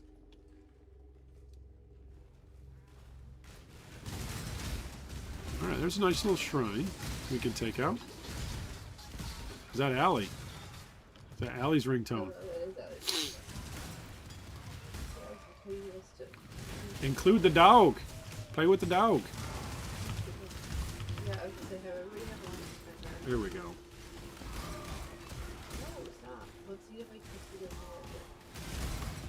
Alright, here's going to be more single target. We're going to see what this single target is like against Justicar Casticus. It's okay. It's not great. I'm going to summon her over here. Make sure she's in range to get the buffs. Yeah, her single target's kind of starting to drop off a little bit. It's only 3 levels, too. She's 38, right? So maybe she needs some more itemization. Which, again, I think this is some of the power level of Mercs. Like, we have this relatively early on in the build guide. Where is it? Somewhere. About gambling. Like, it's right here. It's in the first scroll down. That gambling is very important, actually. Don't just use this for your own inventory. Use gambling to your advantage while you level and find new mercs, right? So once we get to the waypoint and go back to town, I should probably take my own advice and use the gambling station to actually upgrade some of the stuff. She doesn't even have an amulet right now. She's got nothing else on anything. She's using just a white belt. That's it. That gives generic increased damage. I would think one of the things to do for early mapping is actually to do an early essence farm strat. So that way, as you're in maps, you can get decent rare gear for your Merc. And you can kind of craft with targeted ways on essence. That's a pretty decent way to ensure that you're getting the weapons and the gear that you want with specific roles, right? That's essence crafting. Okay, so we come through here. The Templar Court's entrance. Here's the waypoint. Let's go here. Let's go gamble. Who do we see? Is it Valenta? Thank you. Remember, unlike some Tyson Gamble for items. Okay, we want an amulet. Ooh. That's the only thing we can do. Oh, but look at that. That's another big damage source. 7 to 13 damage, physical damage to attacks. no chance. So that's good. All right, then we're going to come starting into the Sovereignty Wheel for more aura effectiveness. So that's going to help our damage with both our Hatred aura and our Haste aura.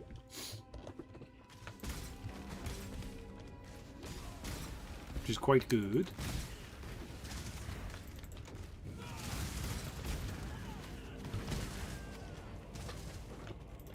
I was really hoping that we would find some of the witches, like the Chaos Damage Witch to use Malevolence with. But maybe you actually want to use like crit with her. Maybe that's the way to go. Just to go spell crit. I don't know. This is why I wanted to find like the witch. I wanted to find the explodey. I thought the Flaming Charlatan was the explodey guy, but he hit like a wet noodle, as the saying goes. Very, very weak.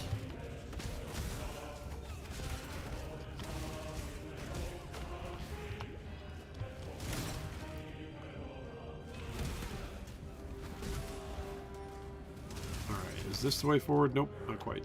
This is the way forward. I think my damage is dropping off significantly enough here in Act 5.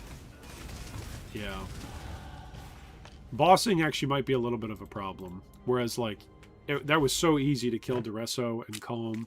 Now, that was at the same level as the Merc. Beautiful house of lies. Right? Those are level 38 zones.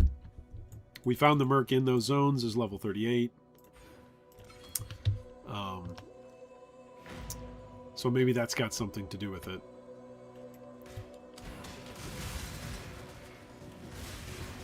But see, our Cleric is still okay. But I would say it's starting to drop off when it comes to Magic Pack and Rare Packs. It's starting to drop off a little bit. So the single target's starting to drop. But we also haven't found a single combatant yet. Combatants are pretty good. They can be. There's a whole slew of types that we haven't found yet. Which is both encouraging and discouraging, right? If you're on a League Start environment, you're going to have to be able to adapt to what you find. And that's part of the reason I'm putting together this build guide. So that way people who are on League Start can go, oh, how do I actually do this based off of the Merc that I've found? There's chaos. Oh, there's Chaos. Salted Orb. Woohoo!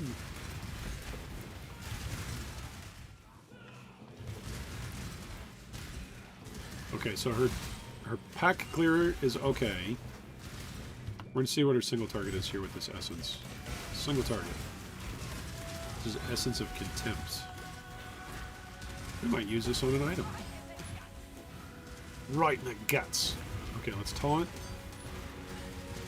Wow, the decoy totem just dies right away. Alright, she's killing this other rare. No, she's going to kill this rare.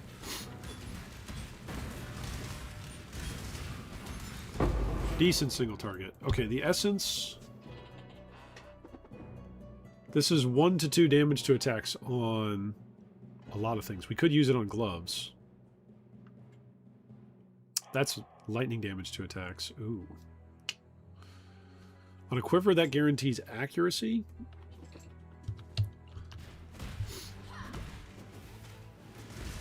We have not given her a quiver, so that could be an area of improvement for her. But again, the whole point of like what we're doing is testing these mercs, so I don't just want to giga gear one merc and then find the next merc and go, oh well, this next merc is bad compared to the previous merc, and it's just a result of what I've geared the merc with, right? Don't want to do that. She is chilling High Templar of Arius.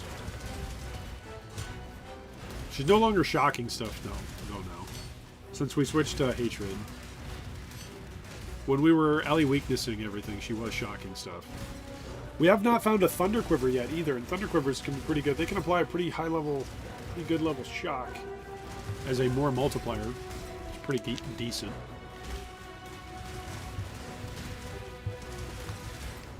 We're one level above the zone, so all of our testing has got us a little bit above the zone. So that's something to be aware of.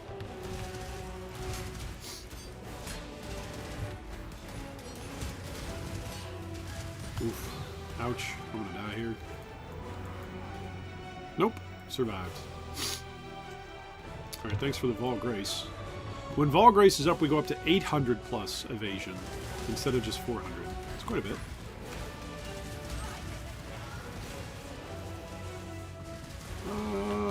Damage is still a little lackluster, I think. I think it's dropping off. I just gotta stay in range of her to give her the auras. Watch the slam.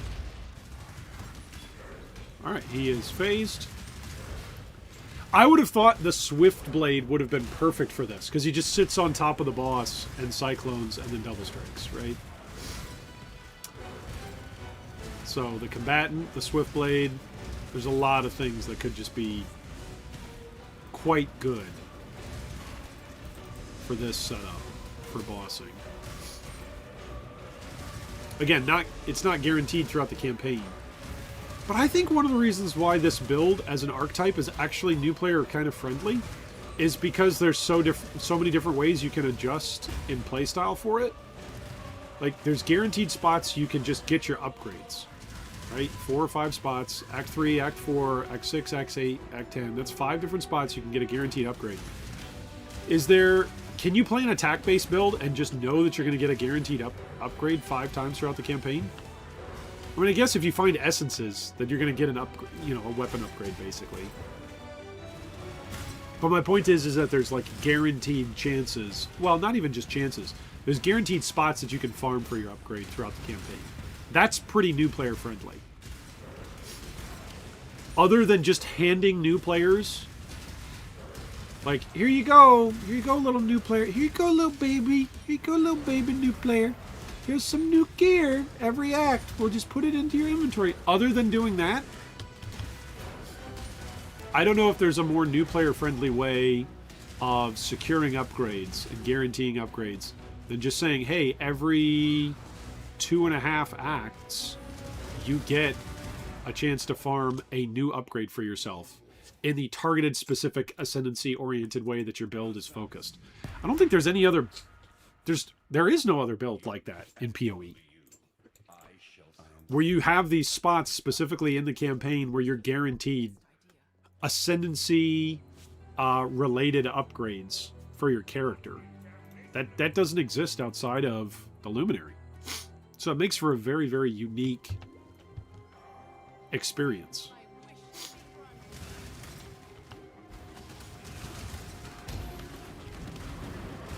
Alright, let's see how this goes. Her clear is still doing alright. The single target starting to drop off. She's also doing a lot of this clear without having hatred boosting her. Because I'm just moving along and she's rooted to a spot. Here we go. Let's fight this magic pack for a sec.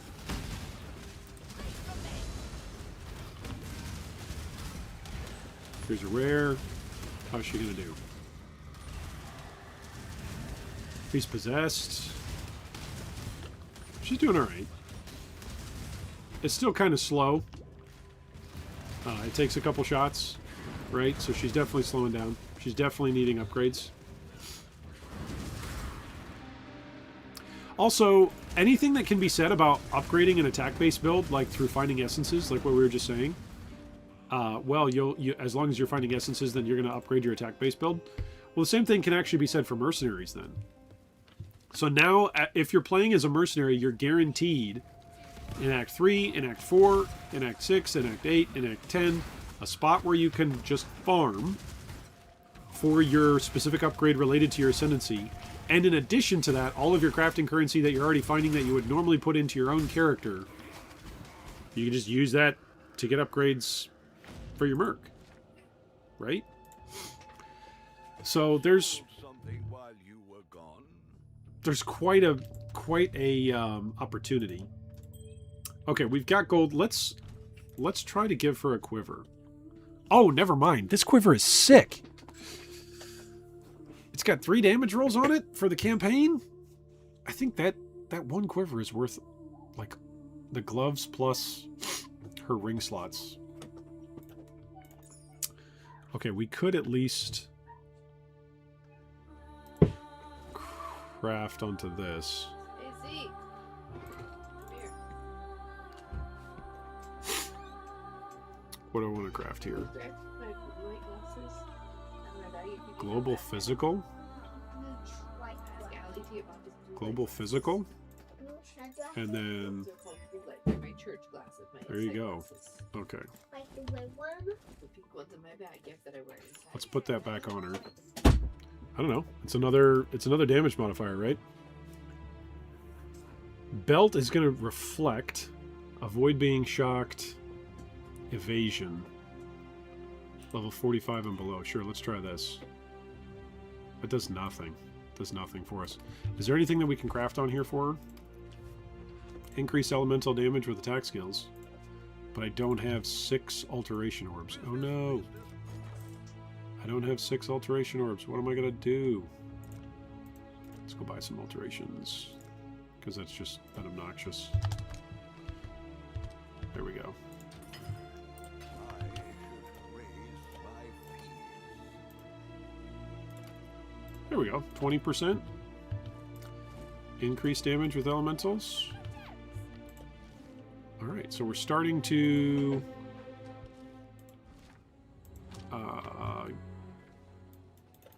gear up our attack-based characters. They've been throwing bones in here before the eternal. Other than haste and hatred, is there anything else that we should be trying out on this merc? Like, most of her damage is either icicle shot or ice shot, which both scale off of cold damage, so I feel like basically cold damage and physical damage, those are the 2 things to scale up. Oh, I'm supposed to be using shield charge, aren't I? Whoops. So I'm using leap slam with a scepter like a silly billy. That's alright. Also, I need to grab life tap.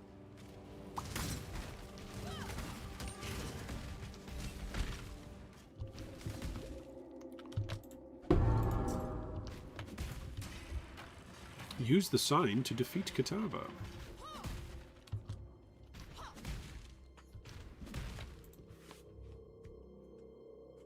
I think this is so much more fun, by the way, than playing something like Winter Orb.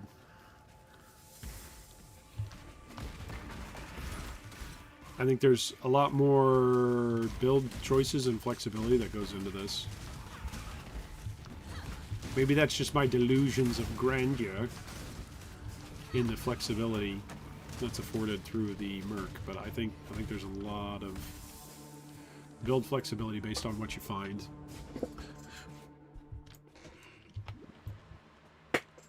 Also, take note, this is us just emphasizing the auras and the mercenaries. Like, you could be playing something else entirely. You could be playing a skill-based character where the merc is more supportive of you. And you could be actually dealing the damage. If you prefer, right? That's an option. Alright, let's go and put this into the sovereignty point, which will allow us to use our curse on Kitava. Oh, we also should look for, oh man, cheap curse on hit rings. That would be good. Give whatever Merc you're using a cheap curse on hit ring.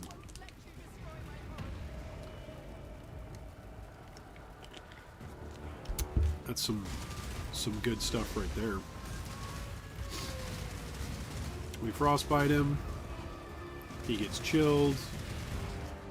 We're doing okay-ish damage. He's phased. When his heart comes out, we're going to do like next to no damage to him.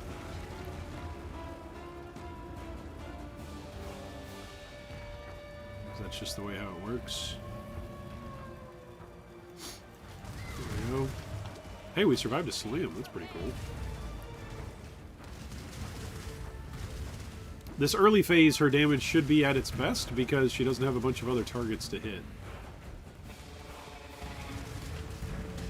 So her damage, I think, once his heart comes out, is going to go lower because she'll have the heart to hit, but she'll also have his summons that come up.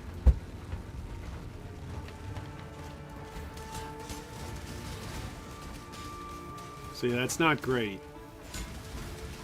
That's not very good damage right there. Everything is cursed as well.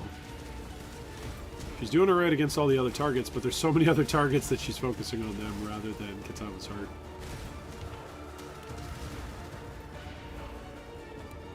Not terrible though, right? Not atrocious. We're not talking flame charlatan, okay? I really think he was the worst one that we found. I think he was actually worse than the toxicologist. There's a new way to rate things in Path of Exile. You know, there's S tier, there's A tier, B tier, and then there's flame charlatan level.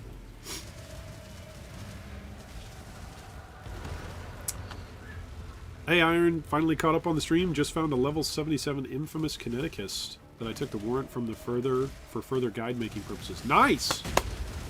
Good find, Philip. Villa, if you want to use it and then report what you find.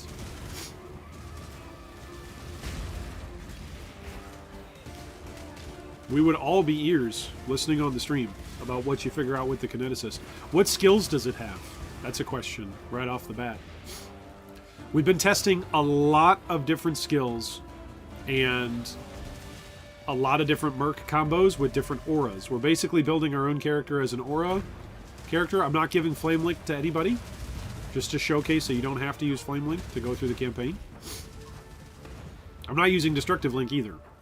We're just going old school aura bot style, like auras, curses, that's it. So we're using two 50%er auras right now. We're using Haste and Hatred. That's what we're using at the moment. Nice. Well, thank you, Mina. I will holler once we get to level 70. Because once we get to maps, we'll be able to just try out everything, right? Because we'll just hire all sorts of stuff. We'll buy all sorts of terrible warrants and contracts, and we'll just try them out. And we'll see if we can't scale them up, or what sort of different interactions we can find.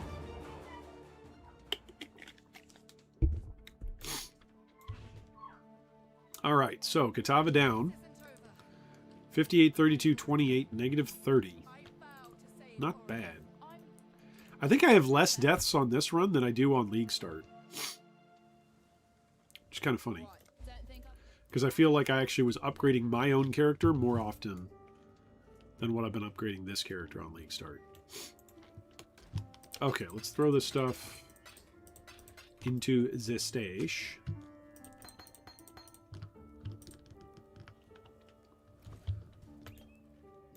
And where is it in Act 6? I think it's in the Ridge.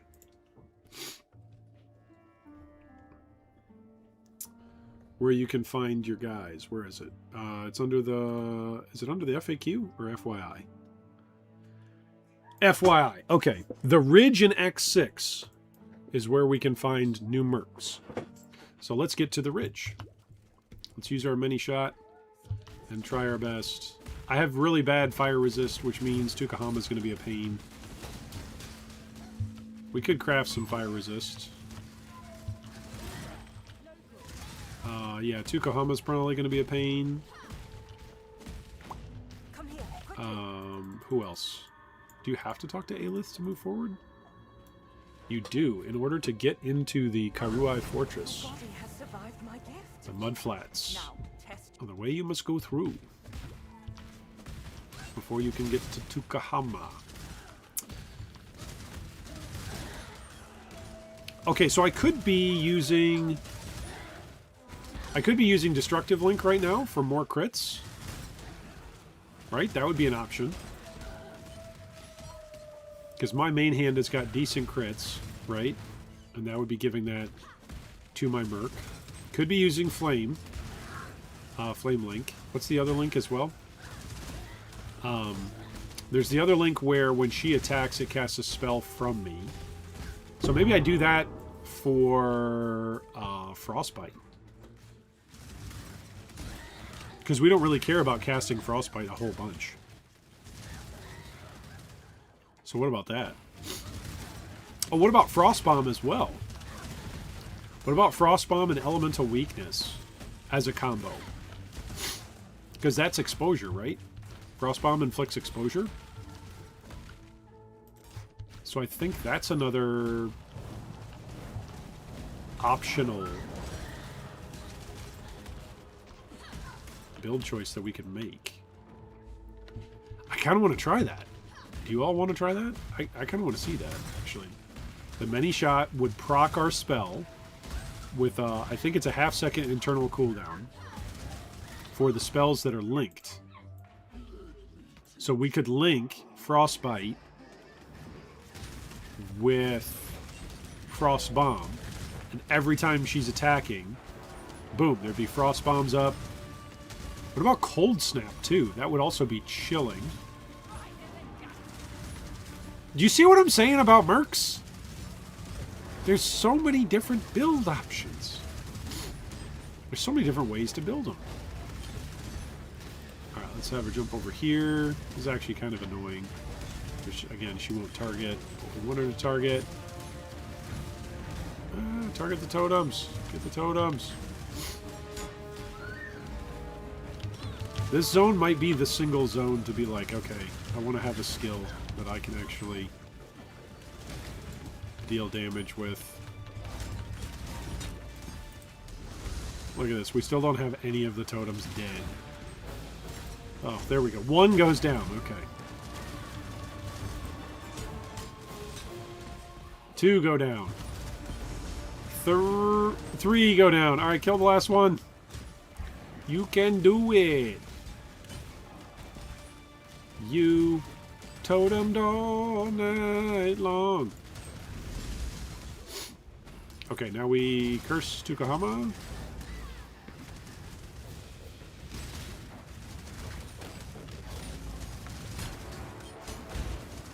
Tukohama going down. And then there's always a pack on the other side of Tukohama's fortress. There's always a pack right there. In hardcore, it has killed me too many times. There's always a pack right here. Get him, mercenary. Because I don't upgrade all my resistances, and so there's always a rare right here. And if it's a nasty rare, or if it gets possessed by something, it's like, oh, you're going down. This is one of my favorite zones for music. I think there were a couple leagues when the music pack for Hideout first came out that I just basically ran that. Okay, so we're at the Ridge. This is where we get a new mercenary. So let's try, just for fun, because now we have Lily, and we can... Oh, I have to do the Twilight Strand. Let's go clear the Twilight Strand, and then we'll have all of the gems for Lily. Forgot about the Twilight Strand. Go blow everything up. Are we level 45? We are the same level as the zone. Look at that. Okay, there's sometimes guys who hide over here. Yeah, there we go. See, her clear is pretty good. She can off-screen white packs. She can't off-screen blue packs. But she can at least start the fight with blue packs or yellow packs off-screen. Which is really good. I don't think I have to pop that essence for the quest. but let's find out.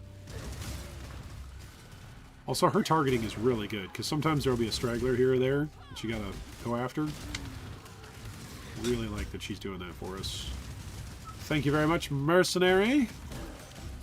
I know there's a reason why I pay you the gold that you get. Alright, here's single target. Rise of Abraham.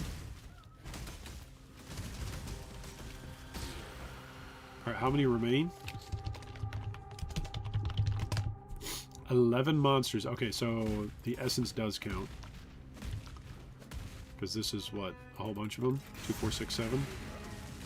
This is 7 of them right here. No, maybe not. Yeah, no, they count. They're ticking down. It's ticking. Okay, damage penetration is good for fire. Who are we going to use that for? A message in a bottle. If I actually click on that, does it guarantee you a message in the bottle drop? That'd be cool. I guess it's the brain rot? The brine rot that I have to click on? For these guaranteed monsters? Look at him summon a whole bunch of guys. Holy smokes. 3 monsters remain. Okay, so there's one more besides these 2. So I missed one somewhere along here. Is there somebody hiding in a spot?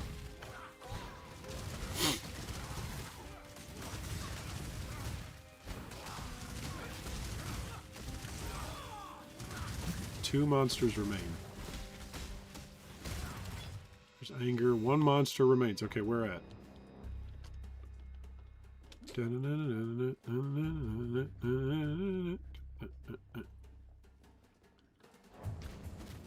Where did I miss him? Right there. Oh, it was his apparition. That doesn't count. That's silly. Why does the apparition count? Okay, we get 2 passive respecs.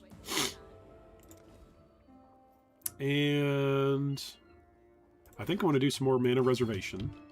Okay, we want to look for a link. That's not the flame link. Okay, not that one.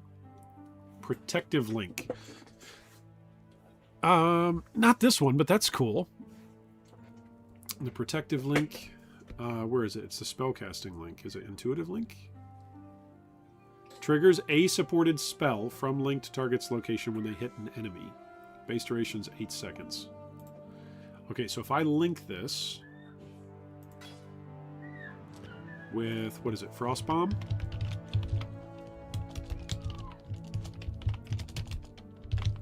Frost Bomb. Yeah, cold exposure applies -15 resistance. That could be really good. What's Cold Snap? Cold Snap is chilled ground.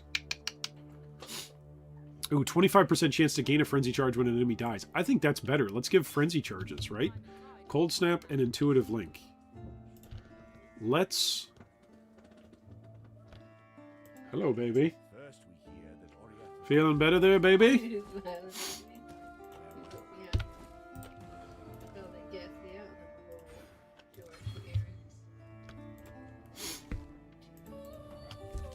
Alright, so we're at the ridge. Let's look to see how this intuitive link works. Okay, did she get... She does not have the frenzies. She is not getting the frenzies. I'm getting the frenzies, but she is not. Okay, isn't there a link mastery? Linked targets share endurance, frenzy, and power charges with you. That would be really good, right? So if I get a frenzy charge from the cold snap, she would get it? Is that how that's going to work? I don't know if that's how that's actually going to work or not. All right, what do we get? We got a shock ambusher. Oh my. Man, the baby is just ripping them today. Okay, a shadow ambusher, a shock ambusher. in campaign, Act 6, found at the Ridge Forced Spawn. Okay, let's see what he's got.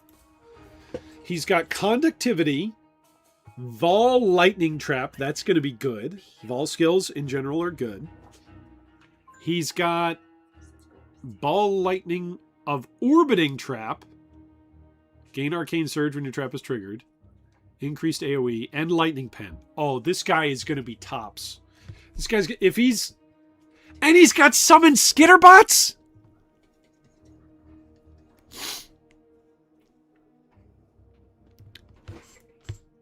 This guy's going to be amazing. Okay, has Skitterbots. So that's already a 15% shock and a 15% chill. And then he's got Lightning Trap, Ball Lightning of Orbiting Trap, and Conductivity. Oh my goodness. Okay, this guy's got a shot to be really good. So let's kill everything around before we fight this guy. And then let's try and hire him. Okay, we're going to try and hire him. Here we go. We're going to try. We're going to see if he just instantly blows us up. With his oh my goodness. He almost instantly blew us up. Okay, so we need to be careful. Because he's really strong. And his traps are very powerful. And his stupid skitterbots are really strong too. So keep moving in a zone. Keep him cursed. This guy's gonna be amazing. Okay, we're gonna do a bio break after we kill this guy. We're gonna get this guy decked out. This guy's gonna be amazing. Okay, let's go back to base. And we're gonna say next up. Trying Mercs. Next up. What is this guy even called? Shock Ambusher. Okay, so we're going to try this guy. We're going to try this guy next up. But I'm going to use the restroom because I'm so excited about this guy. If we just scale up this guy's lightning damage, right? So we go Wrath. Do we even use Haste? Do we use Wrath and Zealotry? Is that what we do? Let's do Wrath, and then I think Zealotry, right? Yeah, it's more spell damage. I think this is the way to go. Take off Decoy Totem. Okay, and then we're gonna invite this guy. Shock Ambusher. He's got phasing. Do you see that? Why is that? He has like phasing where he's phasing in and out and you can't quite see him. That's not just me, right? See that? That doesn't happen with the many shot. What is his passive stats?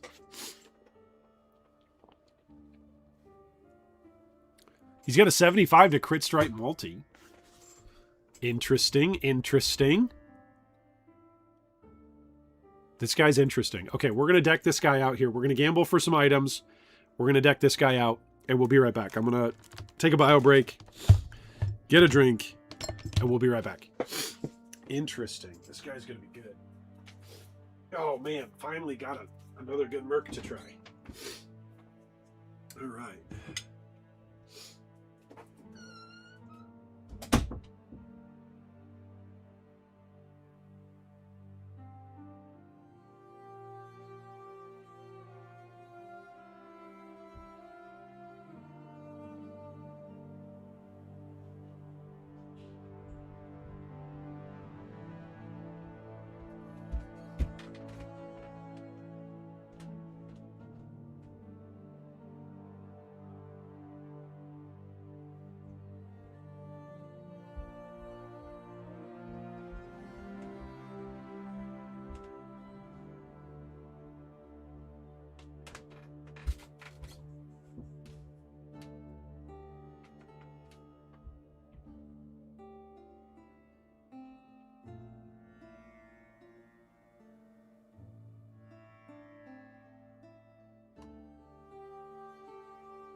Here we go. Next up, Shock Ambusher. Let's do this. I'm so excited. Is this incredibly nerdy that I'm excited for this? Am I too nerdy for this right now? Am I nerding everybody out?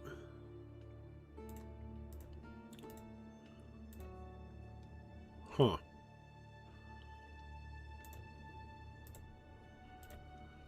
Maybe so, huh? Maybe I'm too nerdy for all this. But I think I'm pretty stoked.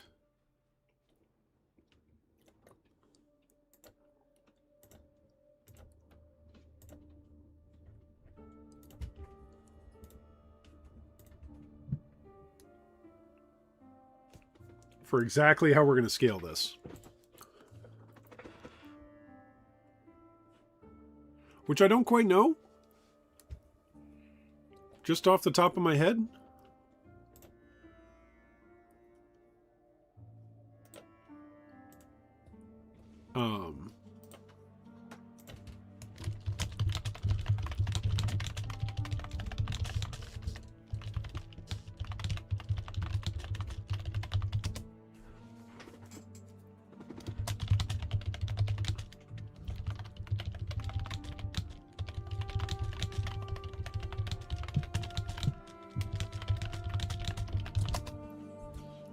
All right.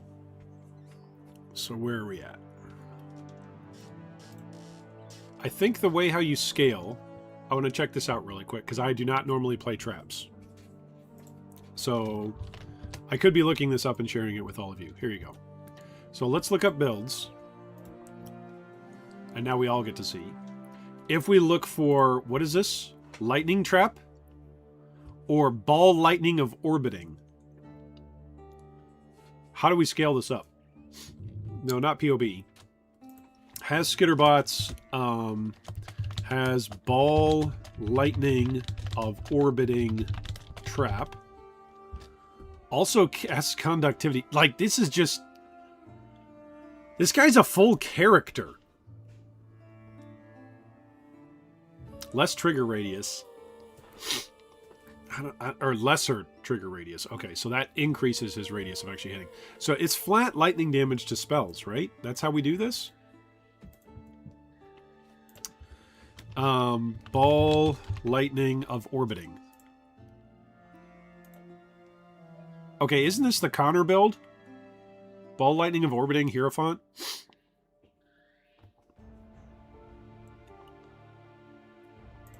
So this is going to be insane what his build is. Yeah, it's using Foulborn Mjolnir. And then triggering Lightning Warp. Oh my goodness. With Ball Lightning of Orbiting, Archmage, Slower Proj. Yeah, it's all just flat lightning, right? And spell damage. Spell damage and flat lightning. Okay, so how did you build this on hour 18, buddy? Oh, you instantly got all of the things needed for the build. That's how you did it. Okay. Back to search. Back to builds. This is how you can learn how to do your mercs, by the way. You go to SSF. Because in general, SSF is going to have fewer uniques in usage for their builds. And then we're going to go, I don't know, Lightning Trap?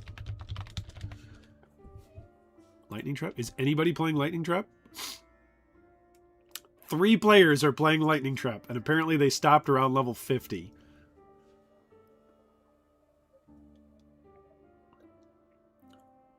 This player's not even using auras. I guess he's using Summon Skitterbots. But he should be using some auras, buddy. Okay, let's not dunk on Chef too much. He's playing SSF, and I am not. Let's go over here to All Flame and look for Lightning Trap. Okay, there's 2 people. Flashy Pants and Lightning Traps. Lightning Traps is using the Summon Skitterbots ring. And then +1 level to all Lightning Spell skill gems. Which we still haven't figured out if that actually applies for Mercs or not. I don't think it does.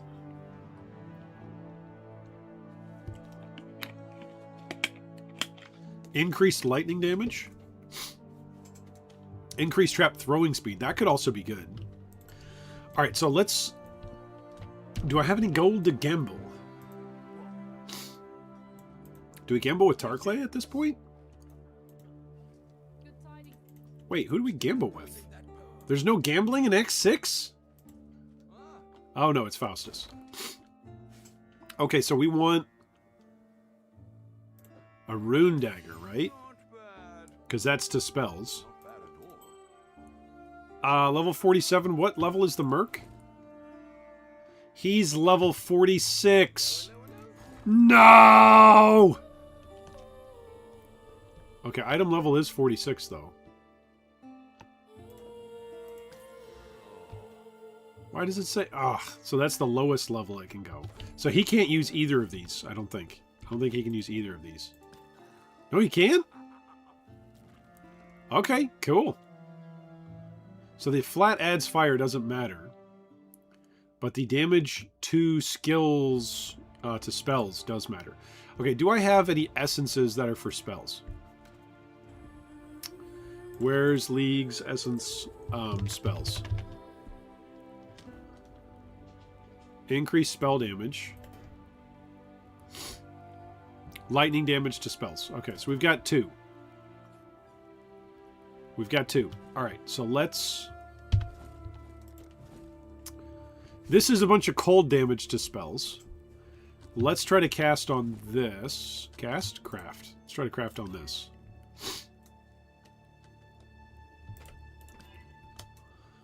Not really great. That's like the lowest tier of lightning.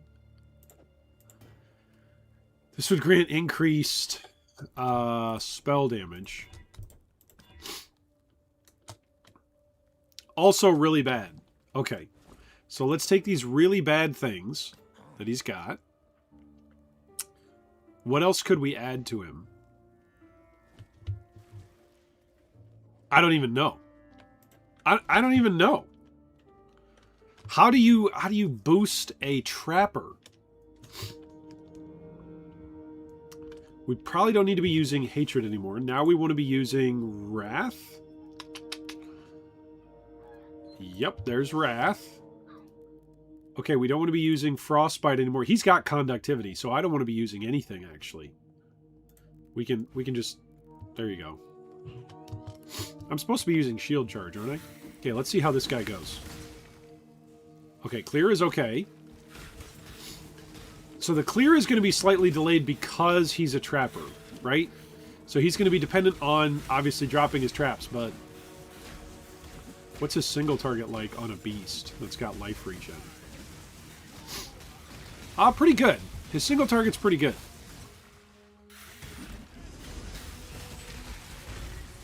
So, as long as he gets his traps down... I don't think this is actually cursed, so he's not casting conductivity. He's actually prioritizing throwing his traps before using conductivity. You see that? This is finally cursed. Okay, there we go. I see the curse there. That's got conductivity on it.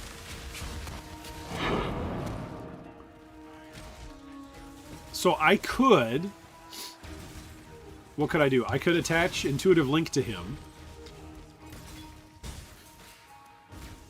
And then when stuff gets killed from the Cold Snap area, right, I'm going to get Frenzy Charges. If I still link it with Cold Snap, right? Yeah. So this is a way to generate frenzies on you as a main character. That does not require blood rage. Right? Not saying it's good. It's just another way to do it, though. It's another way to get frenzies. Now, Intuitive Link might only go off when stuff actually hits. So see, we got 2 frenzy charges there. So it's not very consistent. It's not as consistent as blood rage. So that's something to keep in mind. But I think his single target is no doubt. It's much better. Yeah, his single target is much better than the mini shot. And his clear isn't that far behind. The clear is because he's a trapper. Okay, so we're gonna say that he prioritizes lightning trap, and sometimes casts flame dash to create distance. Not too bad though. It's not too bad though on the flame dash. Like, he doesn't overuse it. I would say his clear is it's a little bit worse than the Cycloner lightning trap, but it's better than Flame Charlatan, clearly. I would say his single target is just better. I don't think there's any doubt about that. Now maybe we hit the Giga Jackpot by finding the guy who has Skitterbots as well with it, because that's a huge damage multiplier to have just inherent shock on everything before you even hit anything. That's really good. Okay, here's a Flame Quiver. This is our first Flame Quiver. She's got Artillery Ballista with multiple totems, Burning Arrow with Lesser Dot and Lesser Swift Affliction, and she's got Explosive Arrow with Faster Attacks, Fire Pen, and GMP. Level 3. She's got Dash and Grace. Let's try to hire her. Okay, we're going to try it. We got to watch out for Explosive Arrows. Oh man, she is doing a number on my Merc here. Yeah, my Merc is almost dead. That's pretty impressive. Is it because of this guy? Is this guy the thing that's actually hurting my Merc? Yeah, I think it's this. Okay, let's take him away. And then we're gonna run over here really quickly. We're gonna see if we can't kill the Merc without fighting the Red Beast at the same time. Whoa, Explosive Arrow, that hurts. Watch for the Explosive Arrow.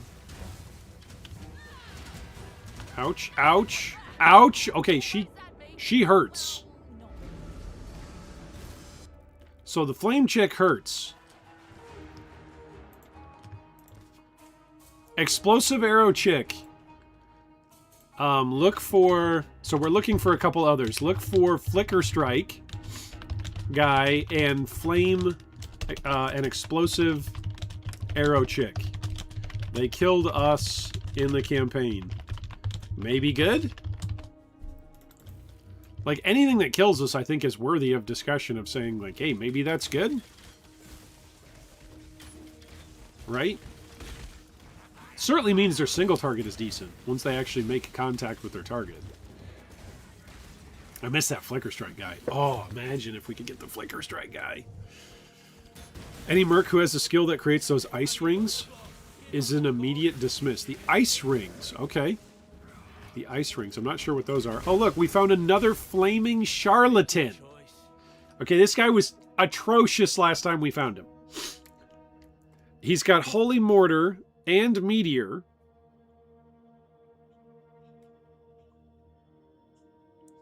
I think I'm just going to be biased against this guy and hate his guts, but we're going to try and hire him. He's got anger. Let fear be your gospel. Okay, we'll see if we can't take this guy. This guy's... Oh, ouch! The Meteor hurts. Okay, so the Meteor hurts. The rest of his kit, not so much. So if only he would just keep casting the Meteor, he could be good. Look at that. He actually did damage to the Merc by casting Meteor. His problem is that he's got so many skills that he thinks are viable. Like, he's always casting, like, multiple totems down. And then Purifying Flame, and then rotating. Win. I'll do as you ask. That was the problem with the Charlatan earlier. So we found another Charlatan that had Meteor. We'll see what he's like. But right now, I'm actually surprised that our Shock Ambusher could not kill that other Merc. Because, like, if anybody's going to have good single target... I guess it's because the Merc jumps away with Dash, with Mirror Arrow... Right? Those mobility skills actually make it tougher to hire the Merc. Because they're going to reposition away from your damage more often. That's an interesting interesting thing to keep in mind. So maybe the more movement skills the Merc has, the more difficult it is to kill them. If they require, you know, tracking down and chasing back and taking out. Okay, let's go to the waypoint here. And then let's go back to Lion Eye's Watch. Let's go invite the Flaming Charlatan. We're going to invite him. If we find another Merc, who do we get rid of? Do we get rid of the Mini-Shot? I think so. I think she's fallen too far behind. I think level 38. It's not that far behind. But I think there's other Mercs that we need to be trying. So goodbye, Mini-Shot. Goodbye. Goodbye, Krana. Oh, you were good while we had you. Okay, Merc Gear. I need to make one of these that's Merc Gear. Merc Gears. Here's some Merc Gears. Okay, so... Did we invite the Charlatan? This guy's going to be a joke. I'm going to be so mad. I'm going to go into the ridge, and he's actually going to die instantly to a yellow monster. All right, let's go see what other kinds of mercenaries we can find here.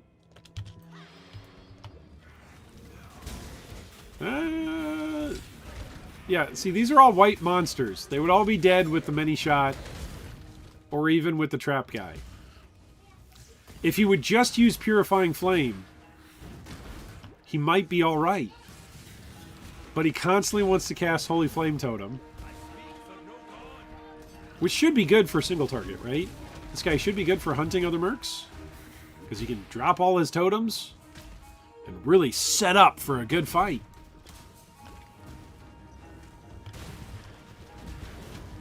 Alright, where's the Merc? Oh, Mercy Merc.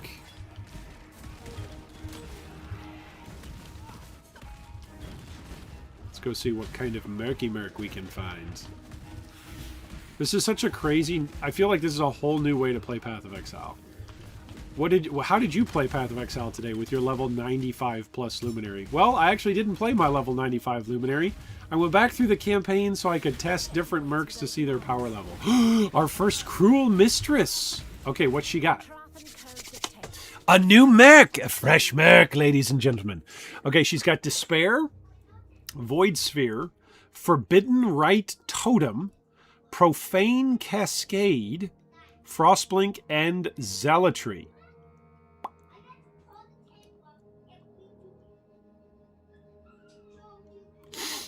This is going to be interesting. Okay. Let's hire her. Okay, we've got some totems out already. So stop placing totems and just kill her. Just kill... Oh. Void Sphere actually pulls you into it. That's interesting. Just kill her. Watch the totem. Yeah, Void Sphere, it actually pulls you in. That's kind of cool. Her damage doesn't seem very good. Just saying. Damage did not seem very strong. So let's go back. Maybe it's just that the Flame Charlatan was so good. No. Decisions have consequences. Okay, invite. Cruel Mistress. Let's add her on here. Alright, we found a second Flame Charlatan. A second Flaming Charlatan. Ugh. We found two of these guys. Act 6 found at the ridge. The ride? The ridge. Forced spawn. Alright. We are continually updating the Luminary Beginner Guide to Perma Mercs LBBGPM. He's got uses totems too frequently and cycles through all of his skills. Did come with his own anger aura, though. So that was his lone redeeming feature. Watch, the Flaming Charlatan is actually the most OP merc, and we just keep finding... The game is forcing us. Like, no, try out the Flaming Charlatan. You're not doing the right combos, Iron. If only. Okay. So the Cruel Mistress, she's going to want, like... What? Flat Chaos and percent Chaos? She's already got Zealotry on her. So... Haste, and then what else? Not Malevolence, because she doesn't... This one doesn't do a dot. This is all hit-based. And she's got Zealotry.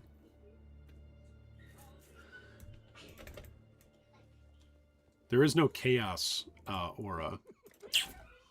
So let's think about this for a second. Is her ability based off of her life? Creates a spell totem that casts an exploding projectile towards the target and extra projectiles around it. The projectiles deal chaos damage based on the totem's life and energy shield. I don't think there's a way to increase totem life. Is there? I don't think so. Let's just take her out and try her without any upgrades. Let's give her a shot.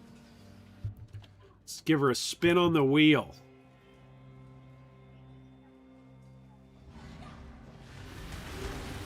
Okay, so she can clear white mobs. She can clear white mobs. Sort of. The totem does alright. If she had multiple totem support...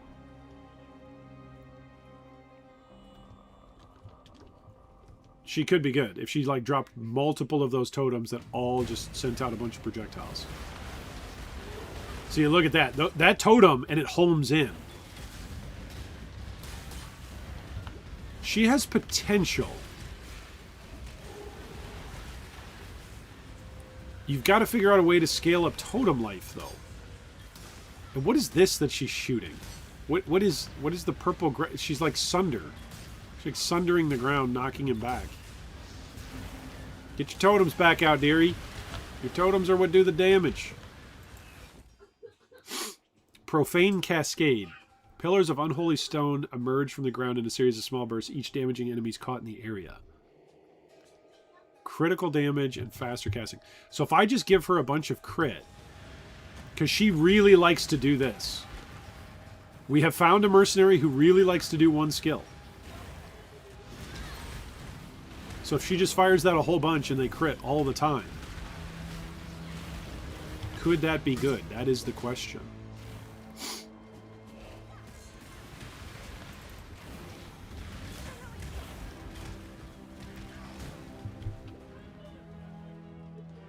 We're almost to the point where we're at our second ascendancy where we can start playing around. Oh, nuts. Did I freeze? There we go. We're almost to the point where we're at our second ascendancy. How does she do against rears? And we can start playing around with some uniques. That'll be fun. Okay, he's got life regen. Does she cast Despair? She does cast Despair, but he's got life regen. There's no way she's killing him. So, Despair... And then I think crits. Like, just Despair and crits. And if there's a unique that increases totem life... There's chaos. Is there a way to increase totem life? That's the question. Thank you, by the way, Kramer. There's chaos. We're playing a build that has chaos. There's chaos. I think you just want to increase, like, the chaos damage, right? The flat chaos damage. Or spell damage. Right? Because totems scale with spell damage if they're not attack-based totems. But this ground thing that she does, the fact that she's doing this one skill a lot makes me think that there's a chance for this type of Merc to actually be good because of what she's prioritizing. If you can zoom in, if you can really focus in your Merc on a single skill and just have them do that, you can itemize for that one skill, right?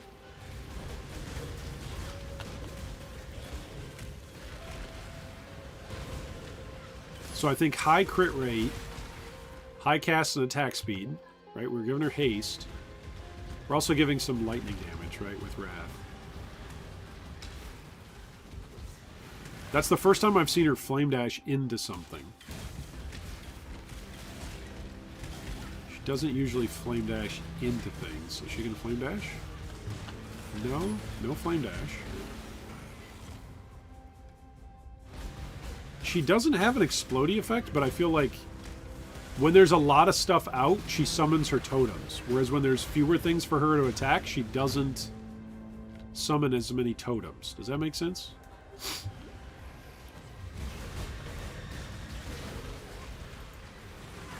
Okay, here's an abyss, so that means there's tons of stuff. I'm gonna die 1,000 times in here with this.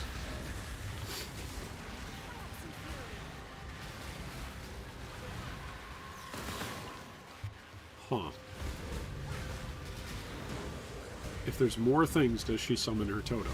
Okay, there's a bunch of stuff here. Did she summon her totems? I don't see any of her totems. Let's find out. Okay, we lose the abyss. Oh my goodness. That's a discharge rare. Okay, so I'm going to give her the link. So that way when she hits, she creates the chilled area. And then we're getting frenzy charges. So she's killing stuff. Do I just need to run past this?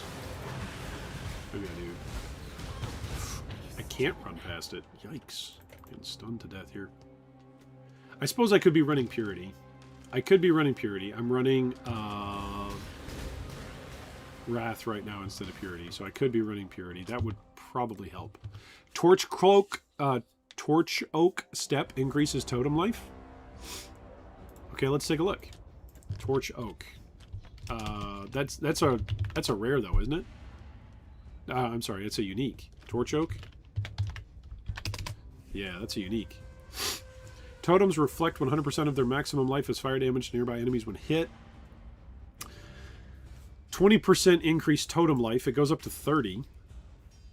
So, yeah. I guess some of these totem mercs we could use that on. And it's boots. So it is an equipable slot. She got frozen there. I feel like when there's a lot of stuff, she does alright. What's her single target like? Let's see. Single target for Brutus.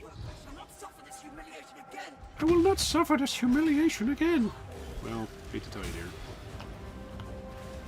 Okay, there's the void, and then what's she trying to do? She's trying to hit him with her chaos thing. Okay, the totem died instantly.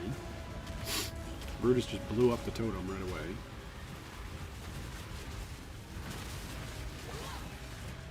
I like that she kind of like locks Brutus in there with the void. That's kind of nifty. But then the totem just kills itself because it is Forbidden Right. So it kills itself as soon as she spawns it.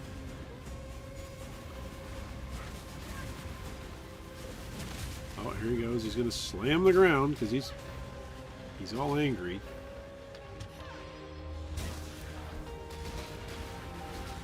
Yeah, so the totem really only gets off a couple of shots because then it kills itself. It's a Forbidden Right totem. The Foulborn Formless Flame scales totem life. Oh, good call, Ricker. So we've got two options. But still, look at this. 1, 2, 3, 4. It had 4 hits there. The totem got off 4 hits. So there's not going to be very much... Like, she doesn't cast the totem spell frequently enough to justify really gearing for that. And then when she does summon it, it kills itself in 4 hits. So that's what does the damage, but she doesn't summon it frequently enough to really do the damage, right? Yeah, Torch Oak we'll be able to purchase. We just can't use it right now because we're not at the, second Ascendancy where we'd have the points to spend. We'll get there, though. So, Cruel Mistress, I think... You can probably play with her, but I think she would be one that you would go Destructive Link. Where you would go high crit item. I think go high crit item and then she just does this, whatever this is called, the Cascade, Profane Cascade. It's kind of like Glacial Cascade, but it's just Chaos Cascade. Right? I will not suffer this humiliation again. There we go. Shav is phased. This is pretty slow. This is pretty terrible right here. This is pretty unbearable. Like, come on here, honey. Look at his HP bar getting tickled by the Profane Cascade. She summons the totem, and you can actually see the HP bar move. But then, while there's no totem out, HP bar barely moves. There we go. The totem was out for a second. It went from BR to assembled. Look at that. Look at how much damage that was for just a moment. Oh, he's going to smash, smash, smash. We went from reassembled down to 35-ish% health. Now, I recognize that I've given her 0 upgrades. She doesn't have some, chaos damage added staff.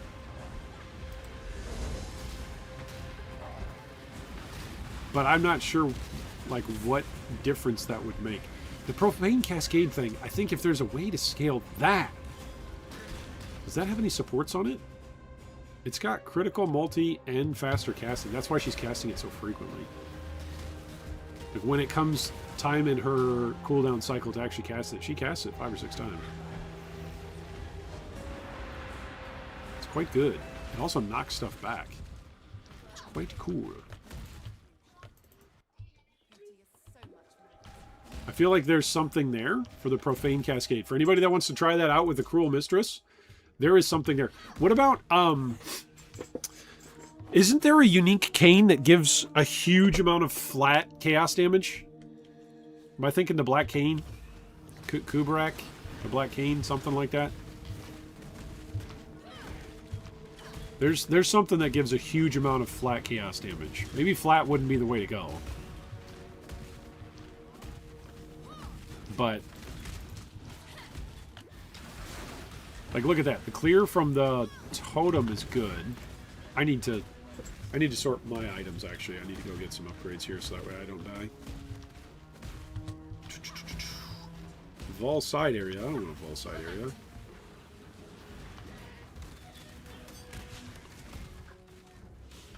Oh no, I don't want to fight the Flame Drinker right now with this. Not with this mercenary. No thank you. We just did a 10-minute fight. Not interested.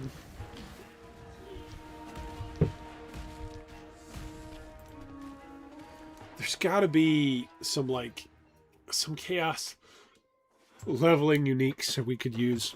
The problem is, though, is we're in Act 6, and so no matter what, we wouldn't have those available to us on Link Start, right? So how would you scale her up if you dropped her in Scepter of the God in Act 3? How would you scale her? Because you're not going to have availability to Link unique weapons or unique anything. So you've got to be able to scale her up with auras. Cane of Unraveling? Maybe that's it, David. Good call.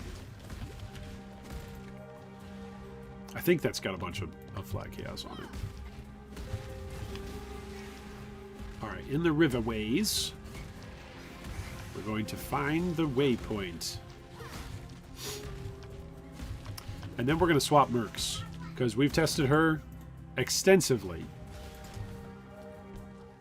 I think the thing with her is, let's put this in a note. I don't think we wrote her down. The Cruel Mistress. The Cruel Mistress. Cruel Mistress.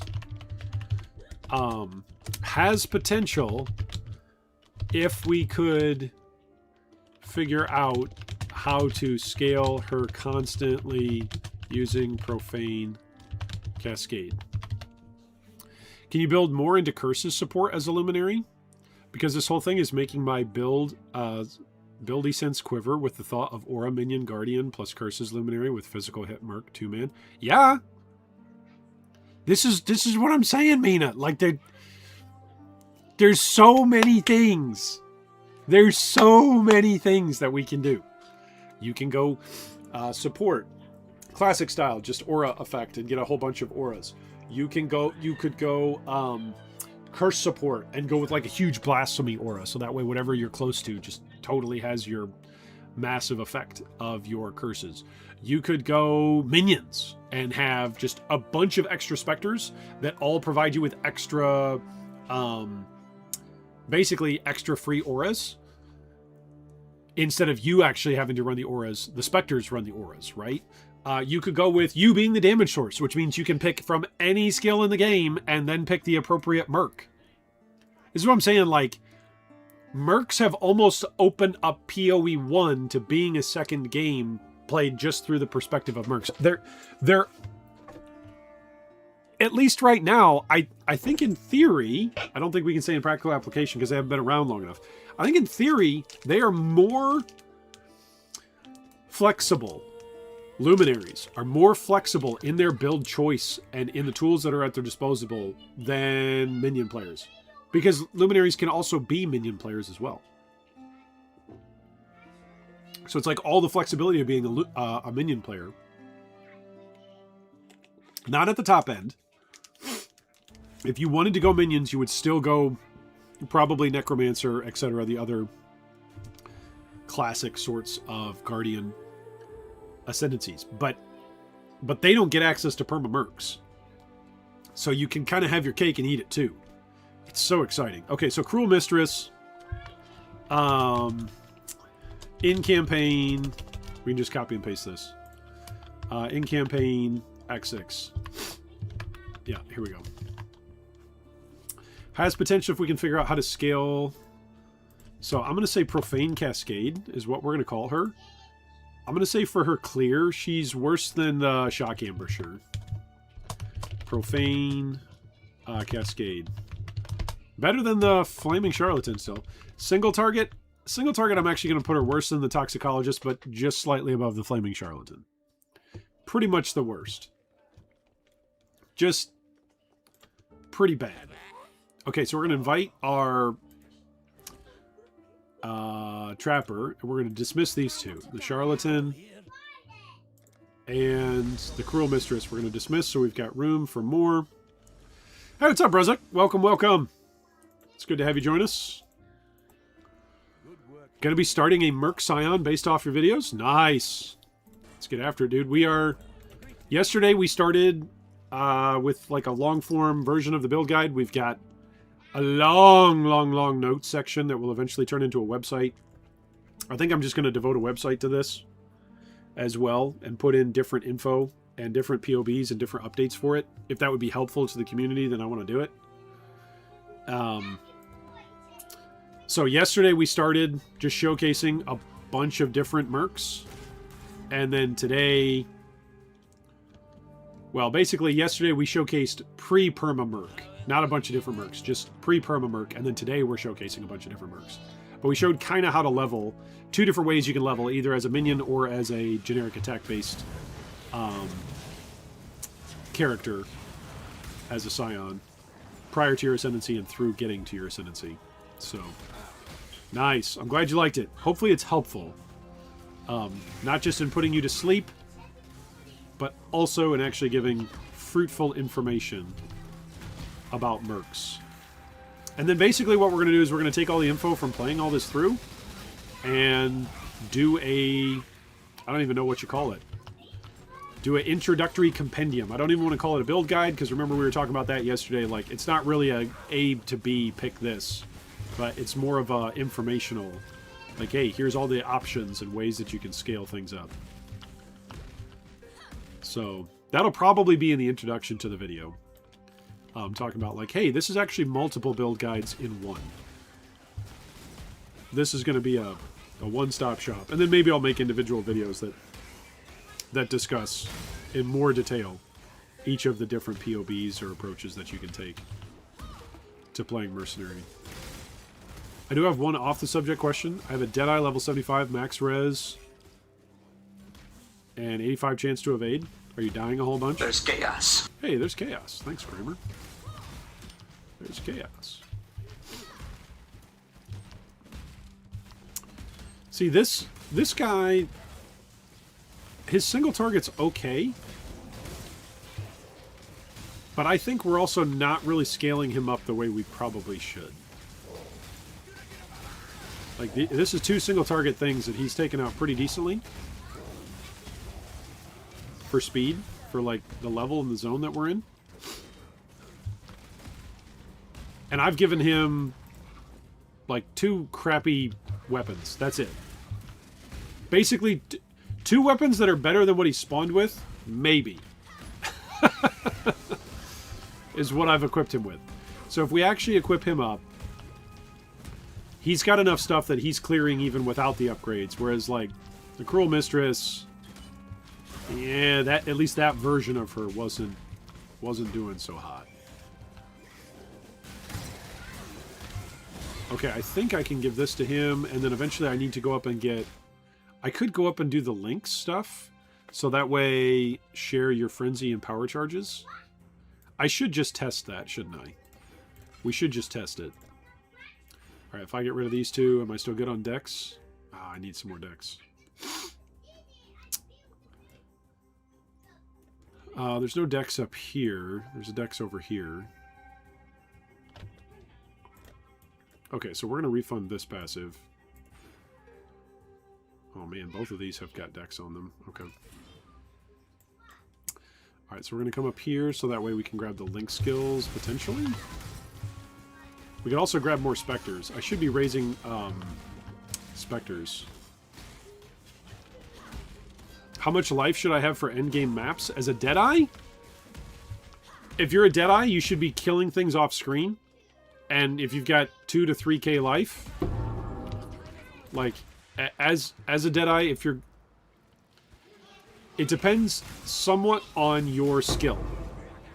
Not your skill as a player, but like your skill gem. Like, what is your damage dealing ability? You could be playing a melee Deadeye, in which case you need to be tankier. But when I think Deadeye, I'm oftentimes... I played Deadeye in Magic Find, which, by the way, you could Magic Find Mercs. I used to play a whole bunch of Deadeye and Magic Find back when Magic Find for div cards was actually a thing.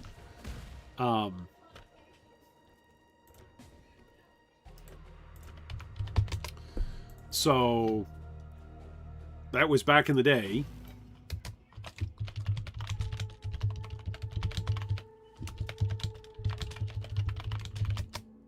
So that was a...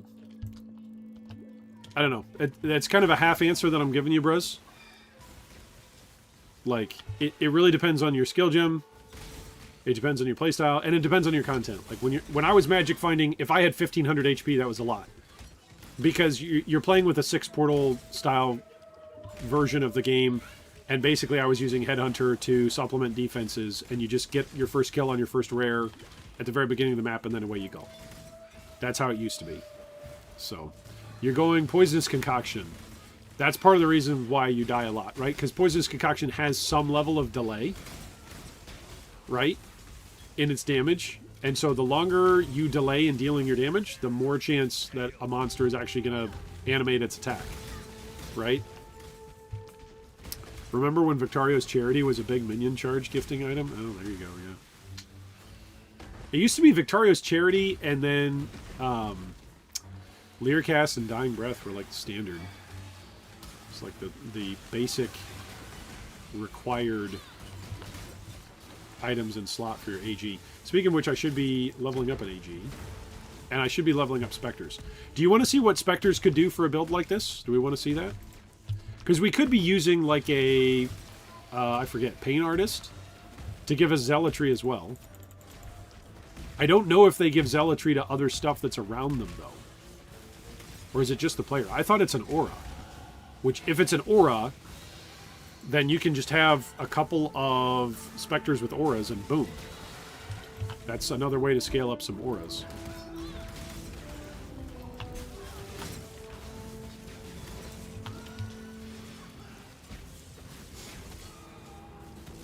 Oh, you're a Pathfinder. Okay. Pathfinder, not Deadeye. It's all good. Pathfinder should have some decent defenses with your flasks.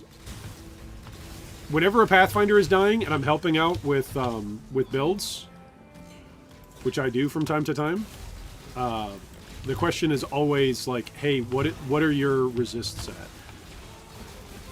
on your flasks? Like, what are your resists? What's your armor scaling? What's your evasion scaling? Because the whole point of why you're playing Pathfinder is probably to scale up your flasks and your flask effect. So you need to have high-level flasks that are well rolled. Like on a lot of other builds, like right now, I don't care about my flasks. They're not even magic. I have transmutes, I have all that stuff. I've got hundreds of chaos. Not quite hundreds of divs, but dozens of divs. I don't care. Right? We're doing this to show on a league start. Testing out different mercs, right? But... oh, nice. Sick. Covenant. But for a Pathfinder, like, think of... oh, I'm gonna die here. Think of getting your weapon for an attack-based build and how important that is. Like, that's what flasks are for you, especially as Poison's Concoction. Like, you want a huge life flask. I forget if it's called Divine Seething. Or not. And then you want some epic evasion and basalt and granite flasks, and maybe you're doing the phasing flask. Maybe you're solving your elemental resistances. Maybe you're solving your chaos res with an amethyst flask, so... yeah.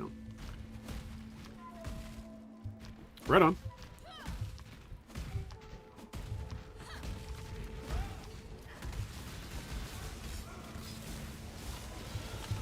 It might not be something that you're doing wrong, by the way, bros. It might just be your next upgrade, right?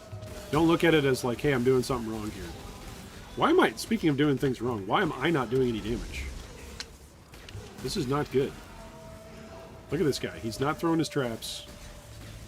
There's just too many monsters that have spawned, probably. I think so.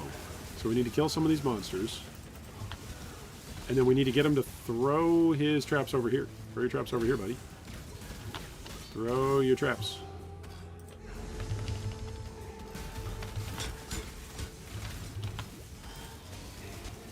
Throw your traps close to us. There we go. Alright, the beacon! The beacons are lit!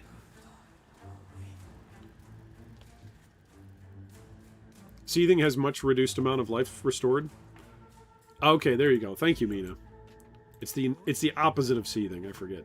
It's the one that's... is it bubbling? I forget. It's whichever mod it is that gives you the most amount of HP recovered. You just want a huge life flask. And you also want, like, your entire tree on the right-hand side. Not quite your entire tree, but it's like 35 passives with both travel passives and then spending passives are for flask effect and flask recovery and all sorts of stuff like that. Okay, we are now at a spot where we should upgrade some items. And then we also should make some decisions about how we are going to continue to build this out as a support-based character. I think what I'm going to do is I'm going to come up here to Death Attunement, so that way I can grab 3 Spectres. I'm going to grab a Raised Spectre. We're going to do some tweaking here to our leveling setup, so that way, hopefully, as we continue to test these Mercs, we can get good results. So we're going to grab a Raised Spectre. We are going to grab an Anime Guardian. We are going to grab Meat Shield support. This is going to go on a 4-link. And then we are going to grab Minion Life. And the reason why we're doing this is because this setup right here, these 4 links, this is so much offensive and defensive utility. It's offensive and defensive utility because it will block a ton of projectiles just by having stuff around you. And it's offensive and defensive utility because your Animate Guardian can actually equip items that are going to boost your Merc, and you and your Raised Spectres can obviously provide auras and things like power charges, frenzy charges that are going to boost you and boost your Merc, as well as granting those auras and sometimes even casting unique abilities or even cursing, depending on the Spectre that you choose. So, yeah, I am not a walking PoE encyclopedia, Brozek. We are a wonderful community of people that we all have got a ton of knowledge in very specific subsets. So, like David was able to help you there. Mina was able to help you there. So, it's a pretty cool community that we've got together here in the G3 community. Okay, so we're going to get some upgrades. We're finally not going to be 1300. So we're going to go Animate Guardian, Raise Zombie. I'm going to get a third Raise Zombie? Raise Spectre. We're going to get a third Spectre here in a second. We are going to still set aside our auras and our curses. So we're going to put auras over here, curses over here. Auras here. This is movement skill. Movement skill. This can go away. Bear Trap. Vitality's an aura. Frostblink is a movement skill. Anger's an aura. Elemental Weakness is a curse. Cold Snap with the link. That's another setup entirely. Malevolence, Haste, and Pride. Okay.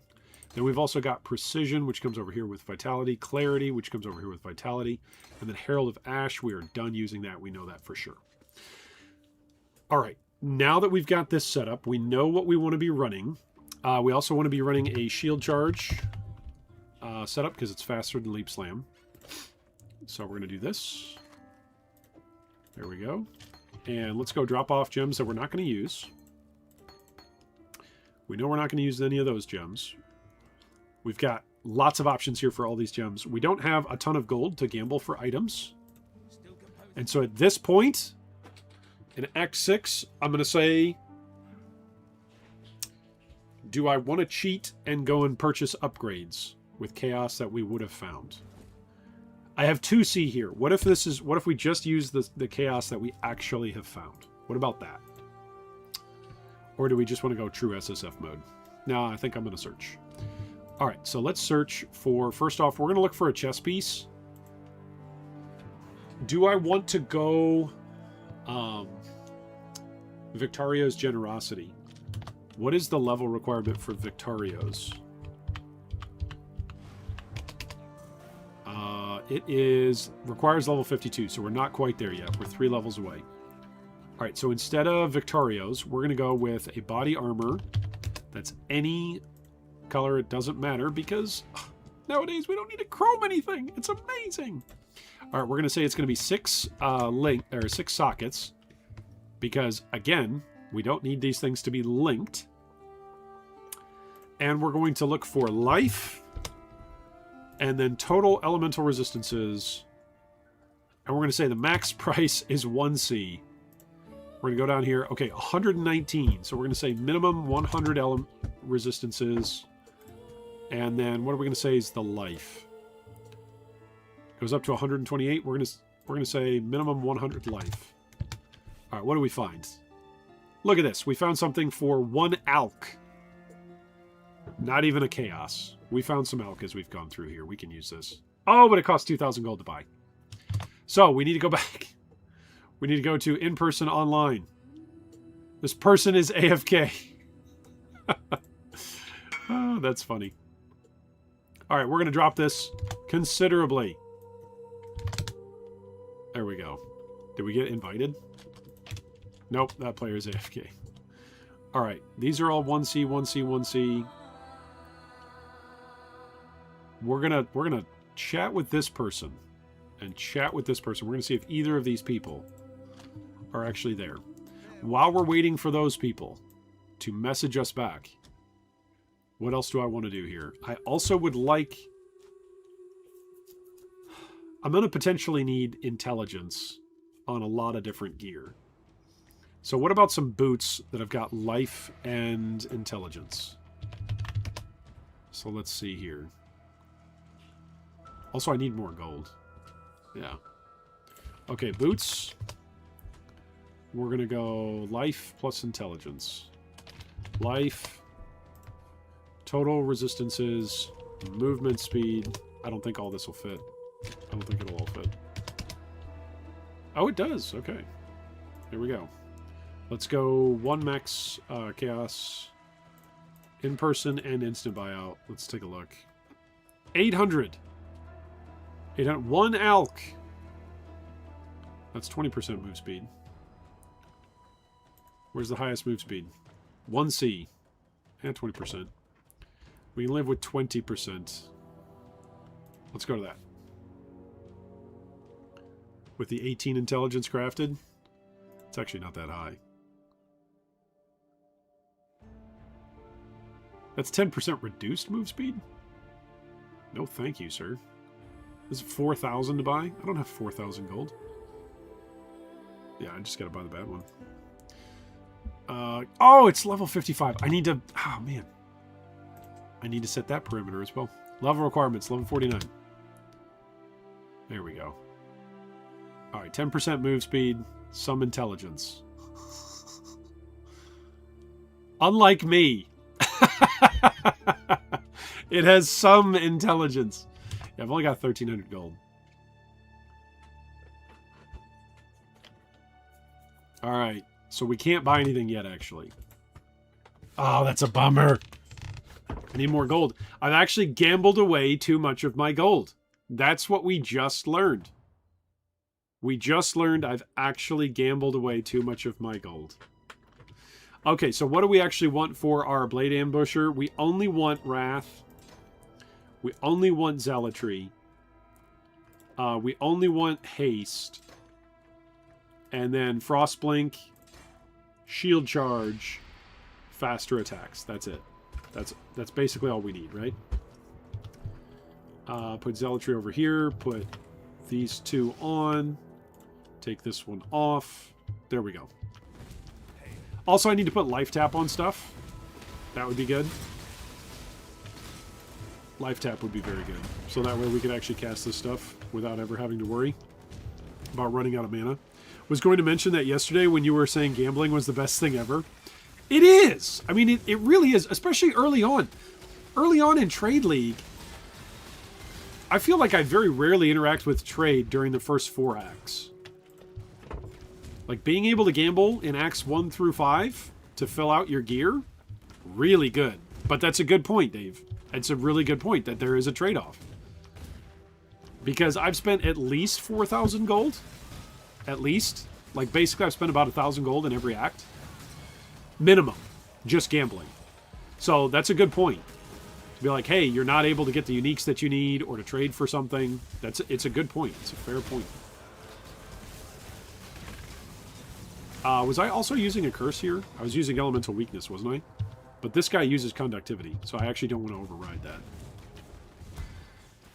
I think outside of just adding flat lightning damage to his spells, I think adding spell damage, adding percent spell damage might be good. These guys might have a hard time scaling up just because they don't have a full passive tree that's also scaling up for them. I wonder if going crit is the right way to go for this guy, because he's got a decent crit multi. He's got 75 to crit multi. I wonder if going Marylands or Marilanes with Trepannan is the way to go with a Merc like this. Who's got some ability to scale crit multi, right?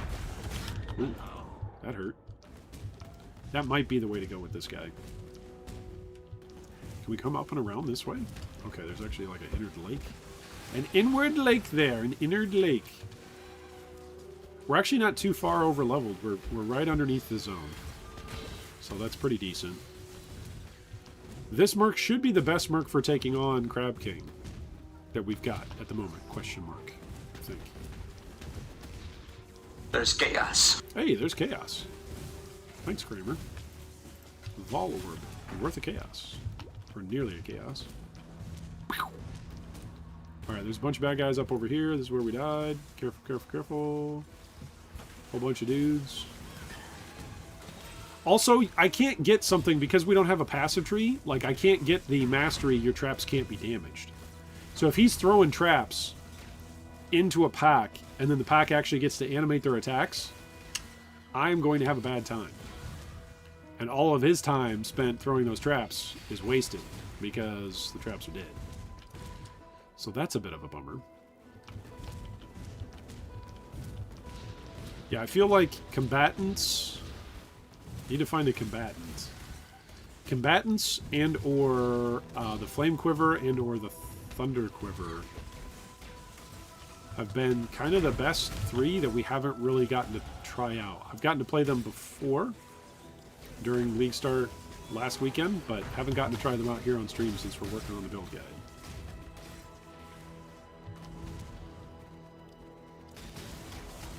Also, it feels so fruitless not actually doing...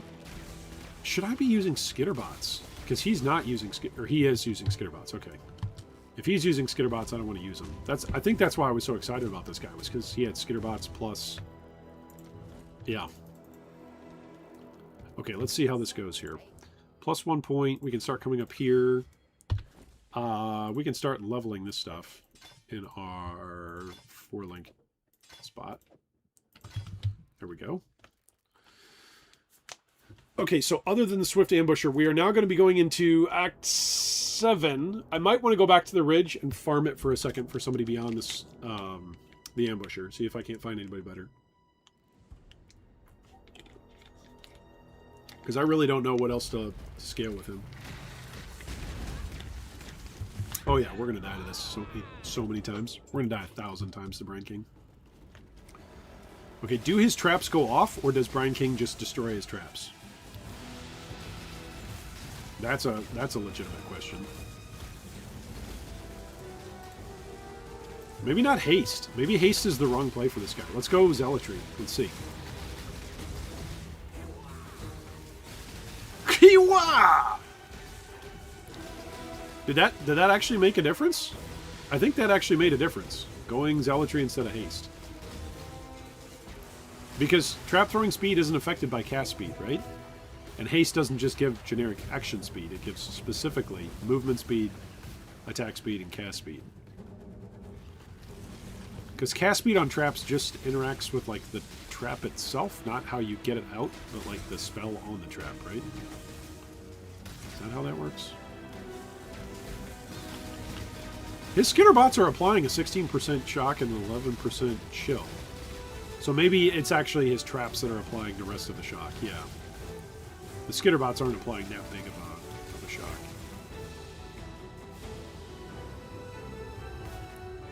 But it's good to know that this guy can get summon Skitterbots.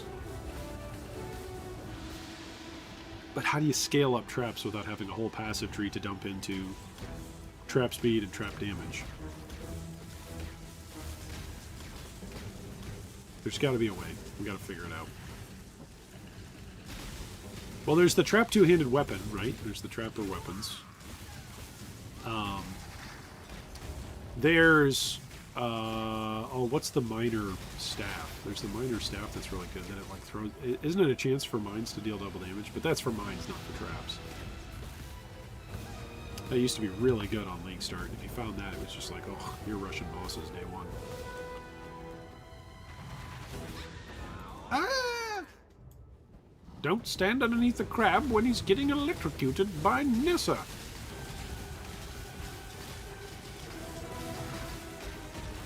Alright, Brine King goes down. I probably should allocate a Pantheon, shouldn't I? We've got a couple of them now.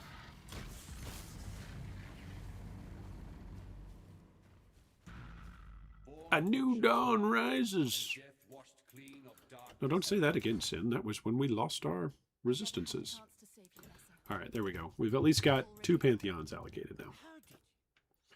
Alright, we're going to go to Act 7.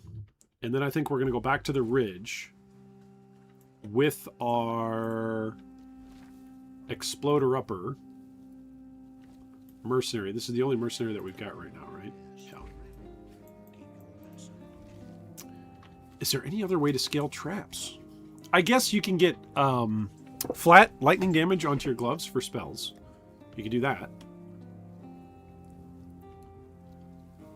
Let's go Prisoner's Gate, right? This is where, yep, this is where the Goat Man is. Let's go find the Goat Man. Do you know the Goat Man? The Goat Man, the Goat Man. We are going to find ourselves a Goat Man.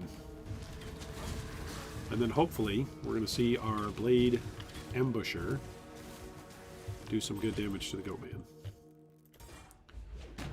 Alright, start throwing traps. It's okay damage. It's okay damage. That's with conductivity on him. It's okay damage.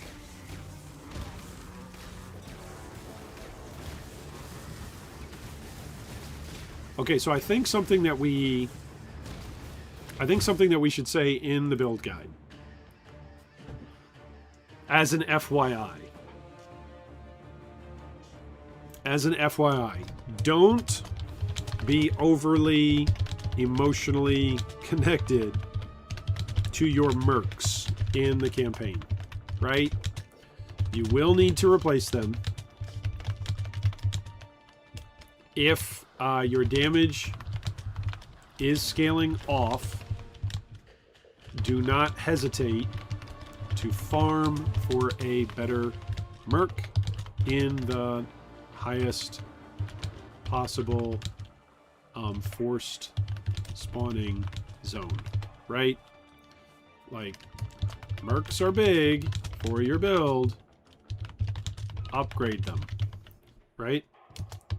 That is a good piece of advice. Because I can even sense some of it. It's like, oh, this guy's actually good. No, no, no. You need to see mercs not as a guy, but as another piece of gear. This piece of gear is good for right now. And you're going to need to upgrade it. So upgrade early, upgrade often. But I could see this guy potentially being decent if we can find a way to actually scale up. Like, the way you scale this stuff up is by scaling up, right? Arcane Surge and your mana costs, and then your spell costs. Right? That's kind of how you scale this stuff up. And with Indigan for mana costs. So that way your spell damage just goes through the roof with Indigan. But we don't necessarily have that with this guy. Oh, I should have resurrected in town on a rare occasion. So the Shock Ambusher, he served me well for a moment. But then he expired. Alright, let's go do Puppet Mistress. We want minions to have increased life. And then we can go to the Righteous Army Wheel and the Death Attunement Wheel. Okay, speaking of minions, if we rush to the Forest Fields, we can get a Power Charge spamming Spectre. That will be quite good. So we're going to do that. You just follow the yellow brick road. And then we go forward to the Crossy Roads. And then from the Crossy Roads, we find the waypoint and we go to the Ashen Fields. And in the Ashen Fields, you can desecrate and get, what is it, a Host Chieftain or a Carnage Chieftain? I forget which one it is in the fields. But you get one of them, and they spam giving power charges, which can be really, really good because they give them to who's ever around. And so that's going to include your... who's it? Your Merc. Alright, so we got Crossroads. We need to get to the Ashen Fields. Can we just rush this? We might be able to just rush it. There is the one boss fight that we got to take on with Malagaro. If we find a Merc, that would be a good upgrade. If we don't find one, we will continue to look.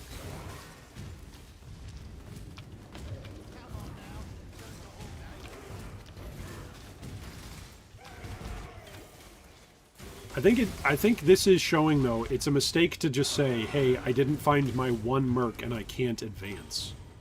I'm stuck, I'm bricked, I'm whatever. No, there's a lot of different mercs out there that you can farm and you can change. And even if you have a bad merc... Well, we needed to go further this direction. Even if you have a bad merc, you can find out relatively quickly that it's a bad merc and then pivot from there, because you're still close to whatever zone you were in when you were farming for that merc. Like right now, the ridge is still relatively close. It's within one act of where we're at. So if I was really hard-pressed for somebody, if all I had was Flame Charlatans and Cruel Mistresses, yikes, that would be atrocious. But if that's all I had, I would just spend more time at the ridge. That's what I would do. And I would be unashamed about it. It'd just be like, okay, I'm looking for my upgrade. There are times...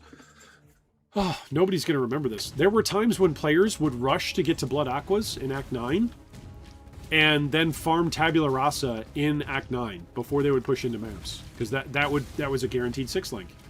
And it was a guaranteed 6 links with colors that you could use. Right?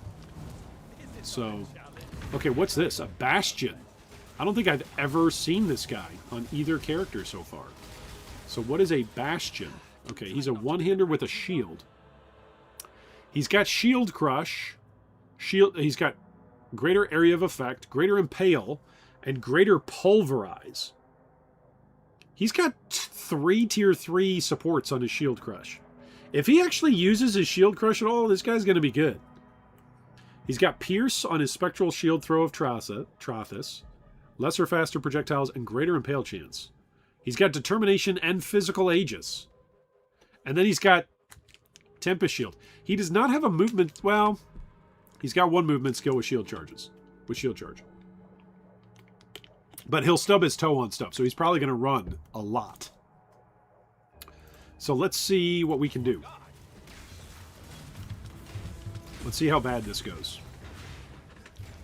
He probably does really good... Holy smokes, he probably does real good damage. He does pretty good... Holy smokes, he does pretty good damage. I don't know where the lightning is coming from. Oh, the lightning is coming from the rare. Okay, let's get him out of there. Where this rare is going to constantly be spamming us. Oh my goodness. Okay, drop some ball lightning. There we go. Is this guy going to be better? We're going to find out. He's got a lot of impale chance. It's quite a bit of impale. He doesn't seem like he's that mobile. Partially because it's shield charge, so he's always going to get stuck on different things. He's using shield charge of Trathis kind of a lot, or spectral shield throw of Trathis kind of a lot. So he's going to be interesting. Let's get to the next waypoint, and then we're going to give him a try. And Shield Crush scales with shields, so hopefully we can just find a super, super strong armor shield for the level that he's at. And let's take a look. Let's see what he's like for clear and for single target. Neither the time nor the place. The Bastion. Let's invite him. He's also going to give us determination. So I think haste is actually what we want to use with him. Haste and pride, right? Haste and pride. Where's pride? Pride? Instead of wrath, pride and haste. Do I have haste on? Let's do haste and pride. There we go. I needed to make a new zone. There we go. Alright, now we've got our Bastion guy. We're going to find out how good this guy is. Or how not good he is. Okay, he just stands still? Or no, did those guys freeze him? Okay, he seems like he does okay. So, Bastion. We found a Bastion. Gambling Mercs. Notes about Mercs. Found a Bastion. Bastion. In campaign. Act 7. Where was that? That was like the graveyard fields. What's that called? Fellshrine Ruins. Fellshrine Ruins. In Fellshrine Ruins. Okay, uses Shield Crush with 3 supports, all level 3. That's pretty good. Only 1 move skill. Shield Charge. Also casts Determination. How much did I say the early grace was? I think the early grace on the sniper has grace value of 400-ish. Evasion. Early on. This was level 38. Ooh, I should have said this. This was level 38, I think. I should put the levels next to him, shouldn't I? This was a level 30... I think level 33.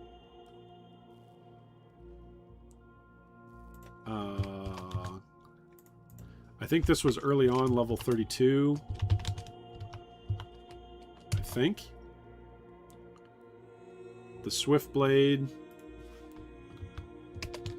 This was the Swift Blade with Flicker Strike. Oh man, we missed out on that one. That's right. Level... I think that was also the Grand Arena. Found in Grand Arena. Which is like level... What was it? 38? Level 38, I think. The Sniper was level 38. The Many Shot, I think that was level 38. I think everything there is 38. Level 38. What else? This was level 46, and he was terrible. Flaming Charlatans are just bad. Shock Ambusher was level 46. Cruel Mistress was, what, level 46? Was our first Cruel Mistress. And this guy is level what? Level 50? Level 51. Nice. Level 51. So maybe he's just good because he's the highest level guy we've got. It's quite possible. Let's see how he handles a rare. He mostly shield crushes. Then he shield charges across the room to something else. And then comes back and finishes the rare. Okay, good job, buddy.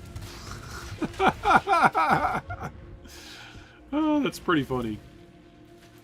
I'm here, but now I'm on the other side of the room. Oh, man.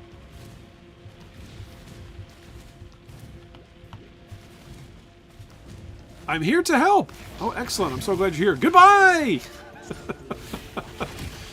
Okay, so Shield Charge of Trothus. I don't know if it's very good in terms of how frequently he's using it. Maybe it's a decent trash clearing skill, but it doesn't seem great. Okay, here's where the doorway is to the next zone. Maybe.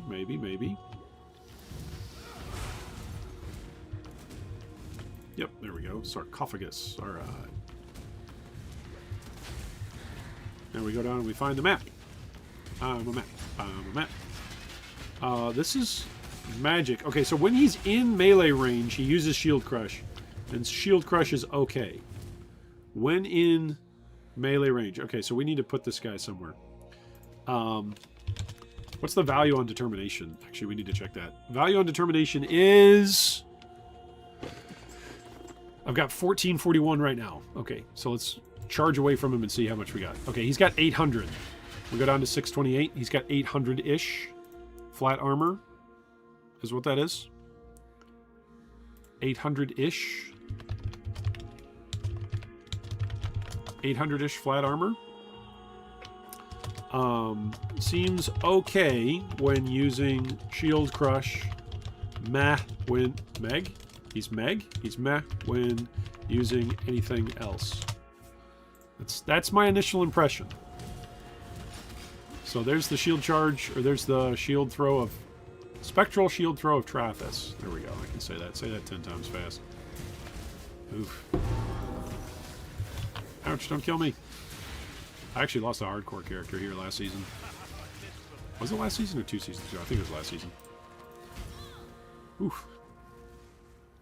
Alright, then we go up here. Let's see how he does against the boss. Put in the map device. Activate. Alright, so we're giving him no link. He would probably be good with a link, right? With a flame link. What's his crit multi? Offensive. Your hits can't be evaded. Never deal critical strikes. Okay. 196 increased damage. Seems like kind of a lot. Oh, I should give him those metal rings, shouldn't I? What are his rings right now? 7 to 11. Never mind, that's actually good. This ring is not so good, but the other one, pretty good. Let's go grab him some rings. Let's go grab him those upgrades that we've actually got. We've made a trade. We've made a trade. Where's Merc Gears? Here we go. And this. And this. And does he have a decent amount? How about if we do physical? Because he's impaling. Is this one better? That's cold damage. This one's more fizz. That's 5 to 13 fizz. Yeah, so this one's actually better. Alright, and let's give him a weapon. Or a belt. Alright, and then we go back here. Nope, not the crypt. We go back here. Chamber of Sins. We go back into Maligaro's. And we go find Maligaro. Alright, so we're using Pride as well. We need to get some upgrades once I actually have some gold.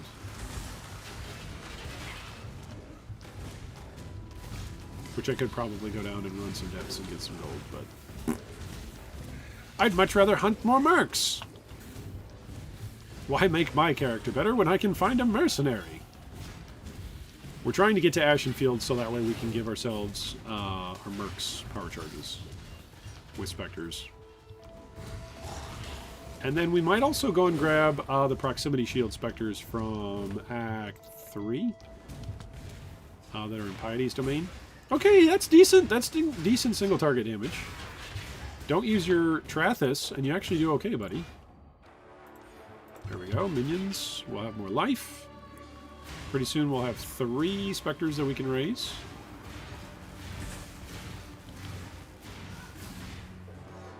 Okay, watch out for Maligaro. Him jumping around like a madman, pretending he's Edward Scissorhands. Scissorhands? Is that his name, or is it Edward Scissorhands? Edward Scissorhands. Is it plural? Because he has 2 hands. Or is the word hands the plural part? So he's scissor hands. I think that's probably more accurate there for the grammatical purposes. Yeah, he does okay. He does okay. Now you could scale up a bunch of physical damage in a lot of different ways, but impale being one of them. That's a no joke way to scale Fizz, is to go impale. Alright, now we shield charge through to the den, right? Wait, which way do I want to go? I want to go this way. I'll go through to the den. Ta-da!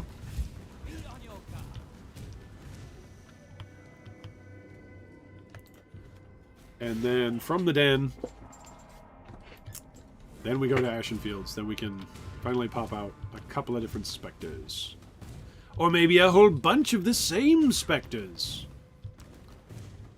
Maybe I get the Frenzy and the Power Charge guys, right? Early on?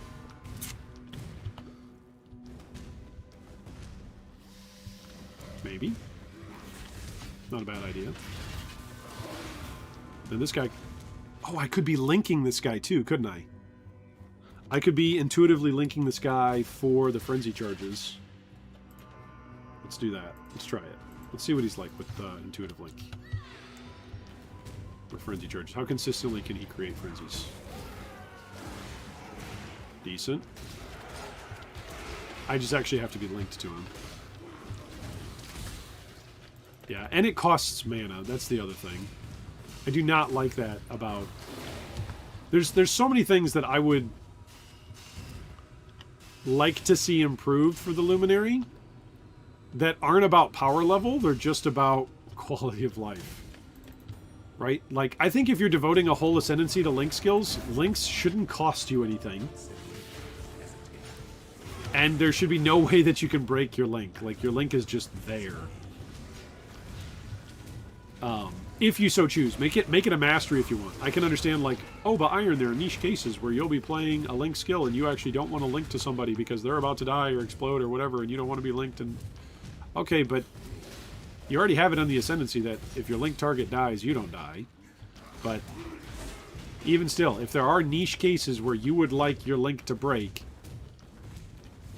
I think that shouldn't be the default behavior. I think the default behavior should be, if you are playing an entire ascendancy around links, you should probably, like, your links should be permanent. They should be a lot closer to being permanent than just not making it so duration makes them expire. I don't know. It's just, that's my opiniones. Alright, we're almost there. Ashen Fields. Here we go, Ashen Fields. Alright, go to the waypoint.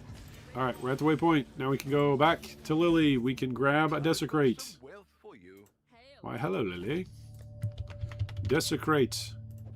We can put Desecrate on our bar. We can go to the Ashen Fields. And now we can spam Desecrate. And we can see... Nope, those are all bad. Carnage Chieftain. Host Chieftain. There we go. Host Chieftain. Carnage Chieftain. There we go. Alright, so we got a Carnage Chieftain right now. Let's go see. Is this the one that spams Frenzy Charges? Or Power Charges? Okay, Frenzies. He's the Frenzy Charger. So, when in one turn... let's actually refund this. We go here. Now we can have two. So now we can have Frenzy Charges and Power Charges. Not Carnage Ape. Chieftain. Chieftain, Chieftain. Host Chieftain. There we go. Host Chieftain, and we want Carnage Chieftain. Carnage Chieftain. There we go. Host Chieftain, Carnage Chieftain. Ta-da! Now we've got two guys that are going to spam us with power charges. And they're going to spam us with frenzy charges. They're going to die whenever we're fighting bosses. That's fine. It really is quite alright. And so we also need to get a convocation set up with an automation. Automation convocation. We need to set that up.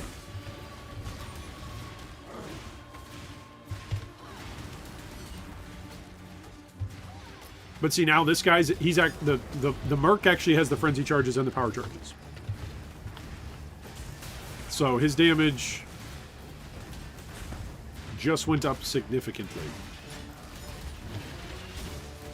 It's good stuff.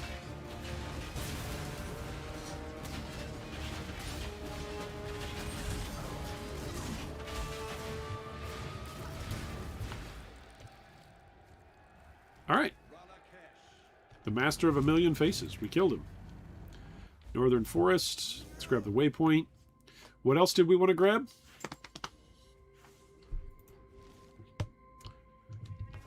We're nearly to the point where we can ascend a second time. I do have 2,000 gold now, so I think I would like to go and buy a 5-link. Or a, not a 5-link, but a 6-socket chest piece, please. 6-socket chest piece, please.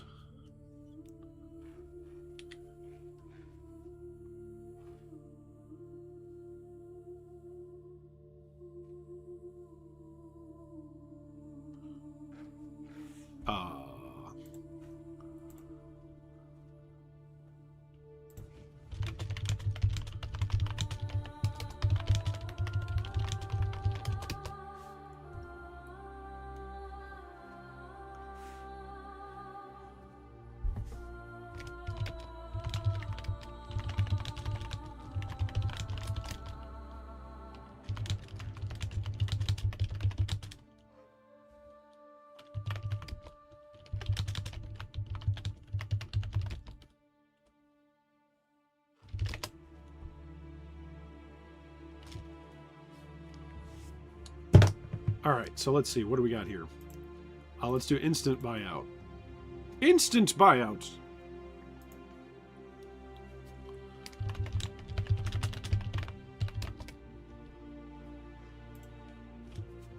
Let's look for 122 maximum life and 104 total elemental resistance. By Jove. Oh, we also need to sort by required level. I forgot about that. Good job remembering. Good job. Thank you for reminding me. Level 51. Ta-da. Okay, nobody's got one. Alright, let's do 50. Let's do 50. Let's see, does anybody have any 50s? Oh, yes! You should buy that. Oh, look, it's 1C. That's a good amount of armor, too. Look at this tabula that got corrupted. Haha. It's kind of funny. It's actually a lot of LE resist. Alright, we're going to travel here. We're going to travel to this hideout. Because we actually have enough gold to buy this thing. No, I don't. I'm 200 short. Ah! Oh, that's funny. I'm 200 short. Wait, how much do I have? 21.27. I'm 20 short of getting this. Curse you! Curse you and all the halflings! Here we go. We're gonna do this. No? We're gonna do this. Ooh, 400 armor. Yeah, we're gonna do this. That sounds good.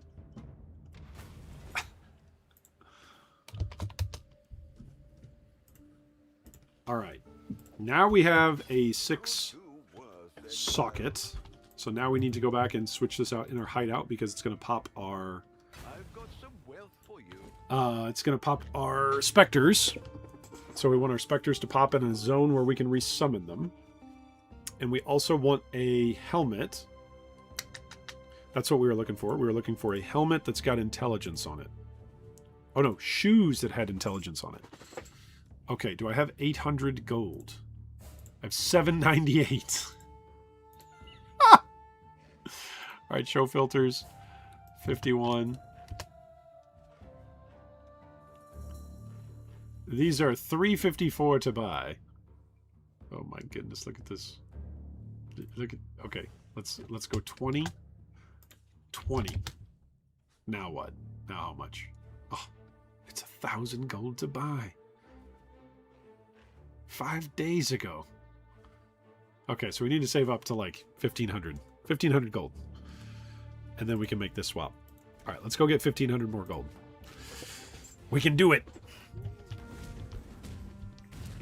Alright, here we are. Moving along right again at the pace that we wanted to be. Once we're in Act 8, we can go farm the underbelly for an even more upgraded mercenary. That would be quite good. And then eventually we'll also be able to purchase some upgrades for our... Oh, I'm not cursing right now, am I? For our... There's chaos. Oh, there's chaos. Thanks, Kramer. For our Animate Guardian. Oh, that's the other thing that we were going to do. We're going to set up a automation. An automation convocation. We need to set that up. Because we can do that. Getting automation and convocation set up. So that way your specters always stay close and they're constantly being healed. Automation. There it is. And convocation is right here. And we're going to put these right in here. And we're going to click it. So now it's gonna do that when the cooldown's over. Okay, now we're gonna go back here and we're gonna go through the portal. There we go. Yeah, no convocation's actually getting used. That will help with survivability by a decent amount. Alright, so we are using Haste right now, and Pride, I think, are our two auras that we're using for our Bastion. Sebastian! Wait, we're not under the sea right now. I kind of like him. I wish that his shield throw, his spectral shield throw, would be better. But his shield crush is good. Shield crush is pretty good.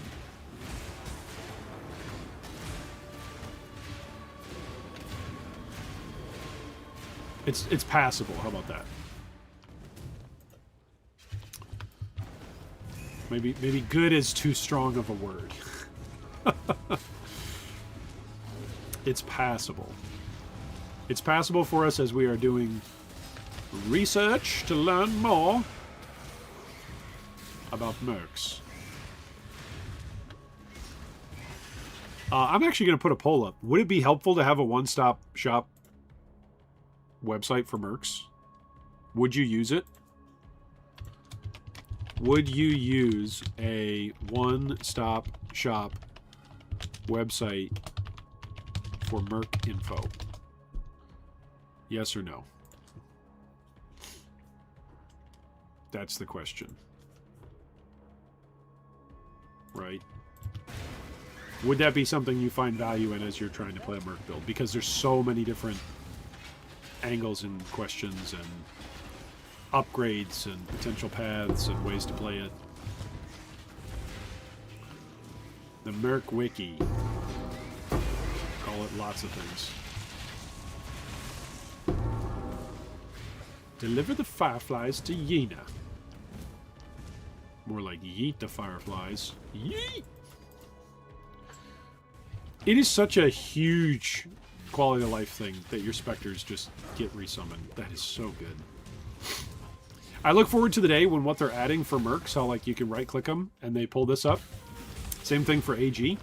I look forward to the day when we can do that with specters and it'll just pull up like some little info bar about the specters, about what specter you have selected, what abilities that specter does, those sorts of things. That'll be very good when that happens.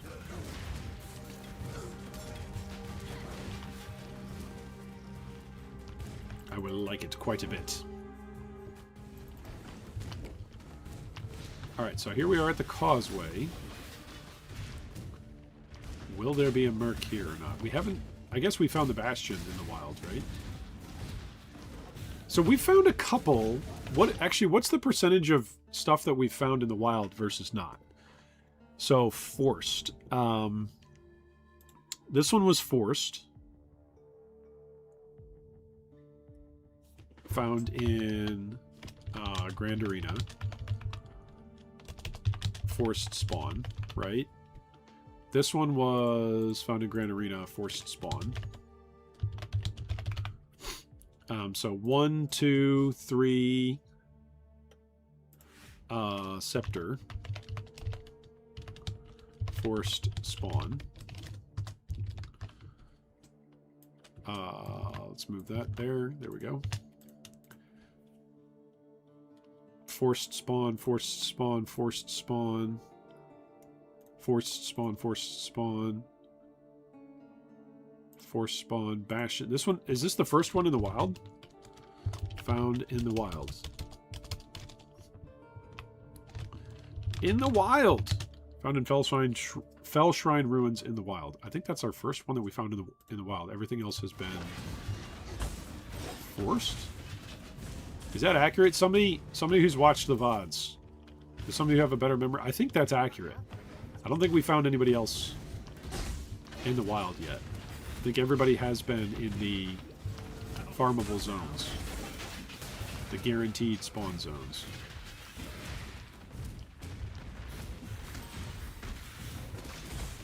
So we've only found one Merc outside of a guaranteed area. It's kind of a low chance, no?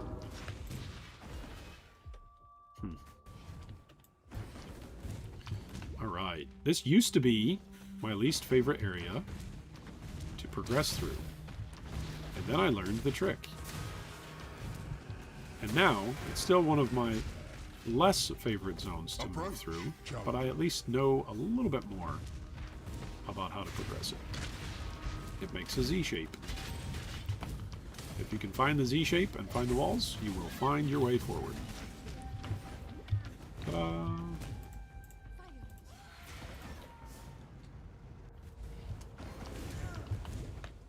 More minion life. Every zone are specters respawning. Very good. Very good indeed. I wonder about how to go about making your Merc a magic farmer. A magic find color. Right? Because you could use Wind Ripper.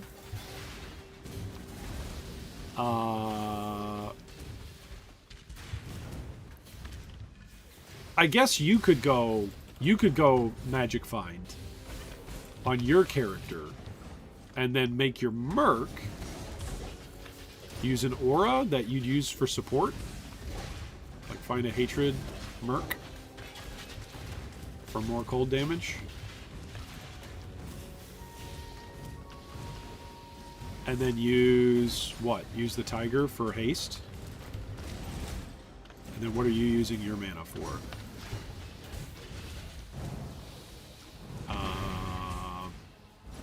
Maybe for a defensive layer? That just sounds silly, doesn't it? But I think Magic Find, I think there is a... Why won't you let me go down there? I think there is a possibility of doing a Magic Find character using Mercs. And you could, again, if you build it on your own character, you don't have to worry about, well, then he's really restricted with, you know, only using one unique, and he can't use Greed's Embrace as a chess piece.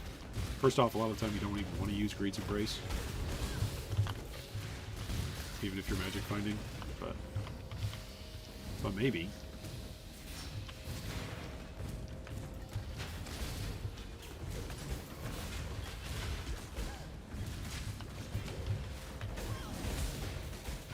Oh, there's the door. I'm looking forward to purchasing a Flicker Strike Merc as soon as we hit maps. Also, Mina, that Kineticist Merc. I'm going to look forward to trying that out. The problem with the Kineticist Merc, I did find one on my League start, and the problem that I found with it was just the same problem that I'm finding with all of this stuff, is it didn't consistently use the skill that I wanted it to use, so a lot of it's going to be role-based on the Merc that you found. It's not necessarily, hey, is this Merc in general a usable Merc, but it's specifically, hey, this Merc with the interactions and the skills that this Merc has, and the combination that this Merc has spawned with, is this particular Merc usable or not? So we'll find out. Okay, so we've got our Death Attunement. Do I want to do anything else? Increase, no, cooldown recovery rate. That could help, so that way the Power Chieftain or the Host and Carnage Chieftain spawn a little bit more. They spam a little bit more. But I think at this point, actually, what I want to start to do is go for some more life. I think that's what I'd like to do. Go for some more defensive layers.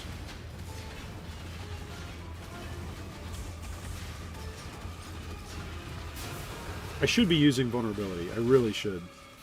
Because this guy's doing mostly physical damage. That was decent time on the boss.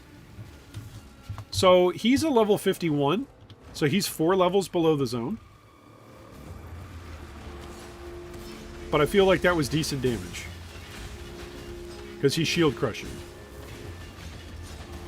You could even say he's crushing it. Oof. I deserve to die for that pun. That was a death-worthy pun. Alright, here we go. If I keep him in close proximity, he doesn't use the Spectral Shield Throw. He uses Shield Crush. And that's what does damage. And if I get him a piece of armor, a shield, right, that actually has good armor on it. Because, like, right here, he's got 163 armor. It's a hybrid shield, even. Right? It's swipe your shield. So, like, we want a huge shield with tons of armor. That's the goal.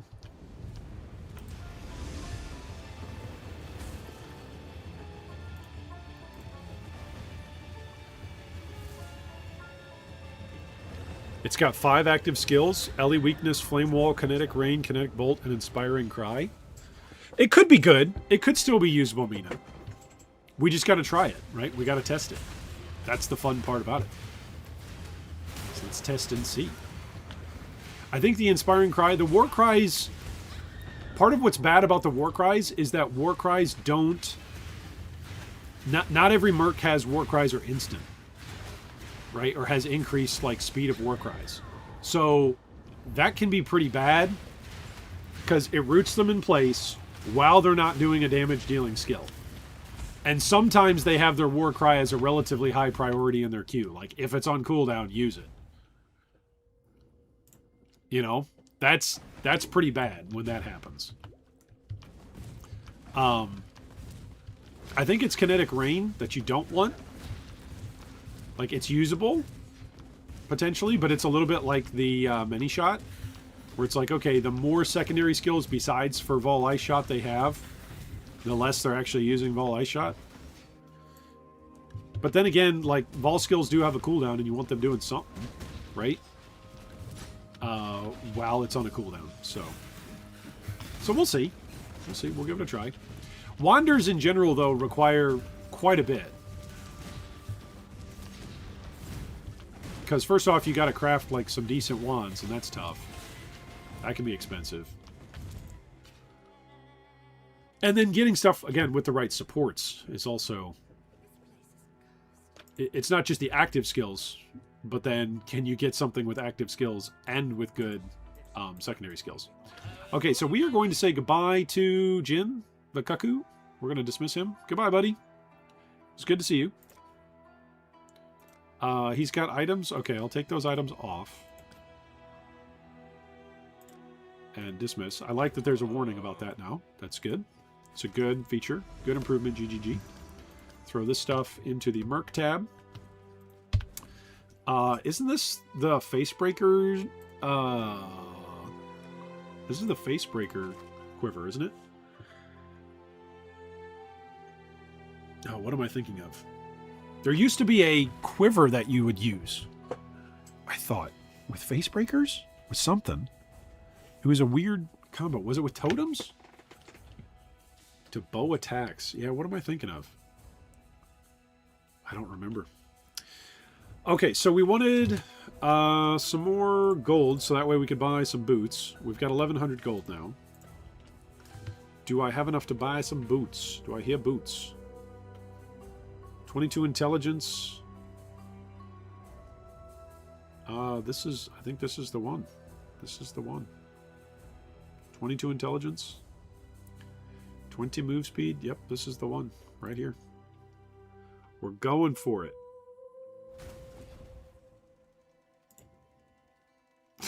For 820 gold. I don't have enough gold! Okay, now let's make these a 4-link. We're going to go back to our hideout. You've had a sale, Exile. You've had a sale, Exile! Yeah, 4-link. Okay. Swap this in. Desecrate. We don't need Desecrate at the moment. We might eventually. Because we're going to swap out Animate Guardian, Minion Life, Meat Shield, and now the Raised Spectres. And now we are going to call back our Spectres. Whoops.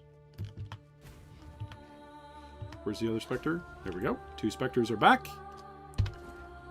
Our 2 Spectres are here. We can swap this into our chess piece. Very, very good. We can now put... what do we want to put in here? Oh, it's actually a 5-link too. That's fun. I think I actually want to put my auras in here. Just so that way I can start swapping out other things. Cold Snap and Intuitive Link. That sounds fun. Frost Blink right there. Okay, so now we can start swapping off to our shield. What is the Good Generosity Shield? I forget what it's called. And it doesn't matter, actually, because we have, like, no gold. We have no gold. So don't even worry about it. But there is... I forget what it's called. Good to see you. Man, I've forgotten so much. You're right. This is just what it's like getting old. You forget.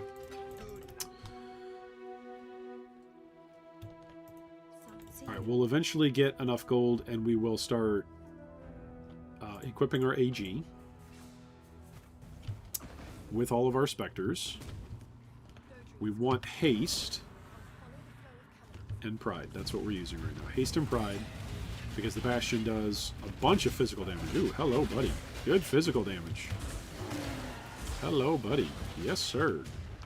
Let's go. So he's 5 levels below the zone now, and he's doing alright. He's doing okay for damage. Look at that. That was his shield throw that just blew up that pack. That's shield crush right there. But that's okay. He's doing alright now. So imagine if we actually get him a shield. Like, if we actually upgrade his damage instead of just upgrading my survivability. Imagine the possibilities. There could be a whole new world. A magical place with shield crush. And lots of minions slain. My build's not lame. At least that's what I'm going to say and claim. Okay. So we're gonna go find Dodre. We're gonna shield crush Dodre in the face. Unless we find another Merc. There's chaos. Thank you, Kramer. All right. This is a bad group. Here we go. Intuitive link this group. There we go. Give me some frenzy charges. Thank you, sir. Where's my mana? Oh, I used it for intuitive link. What an idiot I am! Alright, on to the cesspool. That is Dodre's filth. Not to belabor the point, you're saying I don't have enough gold, as often as you were saying gambling is awesome before. It's interesting how where you are in the campaign turns that around. You are absolutely right, Dave. You know what? It is build guide noteworthy, David. You are correct. Okay, so where do we have our gambling? In real life, it is devastating. Stay away. It will destroy your soul. In PoE, do it early, do it often. Then, don't do it later. Then, don't do it later. You'll need your gold. Shout out to David.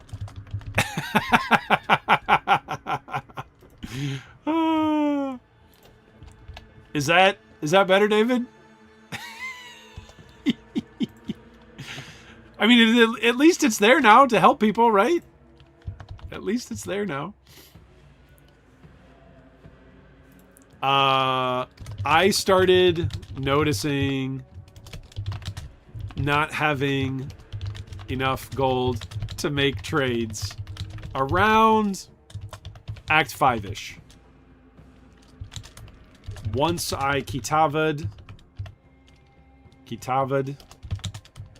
I wanted to use trade for res, life, defenses. You'll need gold for those sorts of later campaign swaps. Does that... How does that sound? How does that sound, Dave? What do you think? Decent? Decent little qualifier there. Let's save. Save the build guide. Save the build guide. They're killing the build guides. You've got to save them. It's the last build guide on Earth. And it's up to us to save it. Alright, where's Dodre? She's over here. She's over here. She's down here. I can smell her. Ew. She stinks. She's over here. Alright, Shield Crush boy. Here we go. Oh, I have no specters for this. I really should refund these. Some Orbs of Regret. Okay, where else do I want to go? I want to go up here to Righteous Army, so that way I've got 1% of life constantly going off. And what else? Is there anything else that I want to be doing here? No, just basically using Pride. Pride and Impale. And then don't get slammed by her gobble blobs. Yep, there you go. Watch out for the gobble blobs. Watch out for her puke. Ah! Not your finest hour! Thanks for the trash talk, Merc. Oh, the gobble blook. There we go. That was pretty good.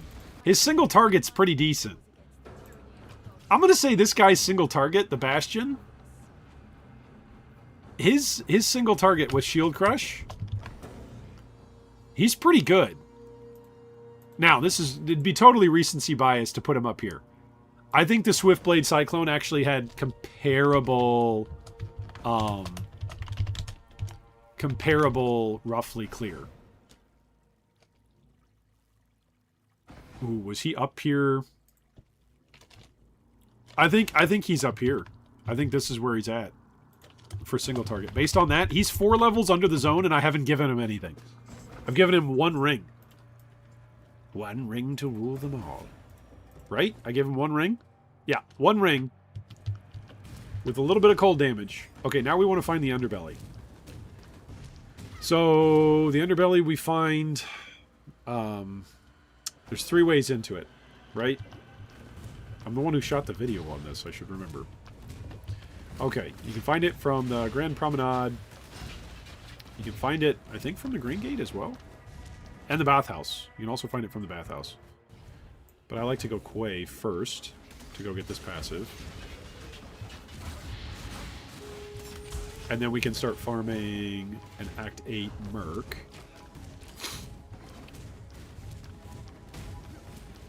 Here we go. Here's going to be the symbol. The Ankh. The Ankh of Eternity. The Uncle of Eternity.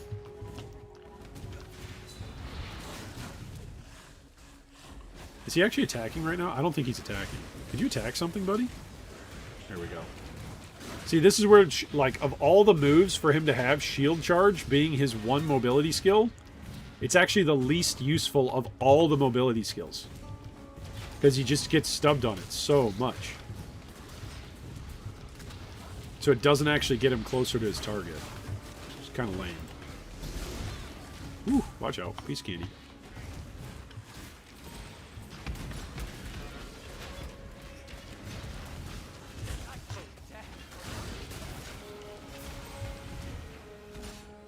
Can he kill this still? Molten Shell on there? I don't know if he can. Yeah, he can. Not while he's distracted by other stuff. He's like, sorry, boss. Got a little distracted with the white pack over there. Were you struggling with that rare? Yeah, buddy, I don't do any damage. What are you doing? You're supposed to be helping me. You're supposed to be helping me find more mercenaries. So that way I can replace you. I mean, so that way we can do more research to help the community. Oh, my poor Dead Spectres. Rip Dead Spectres. Yeah, his shield throw, not very good, but his shield crush, I feel like it's quite good. I wonder what the best shield we could get for a level 51 character is, because he's 51, right? So we can't use anything above it. So, oof. Hit Tolman. I've got pride on him. I really should have punishment or vulnerability. There we go. Down he goes.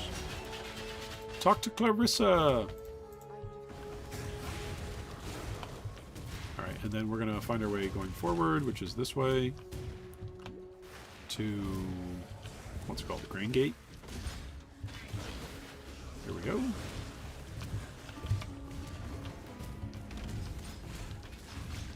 Better not be a dead end. A long dead end. It's dead end.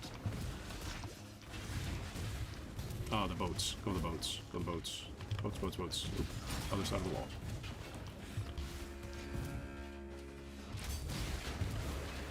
There we go. That's why a phasing flask is so good. Finding an early phasing flask.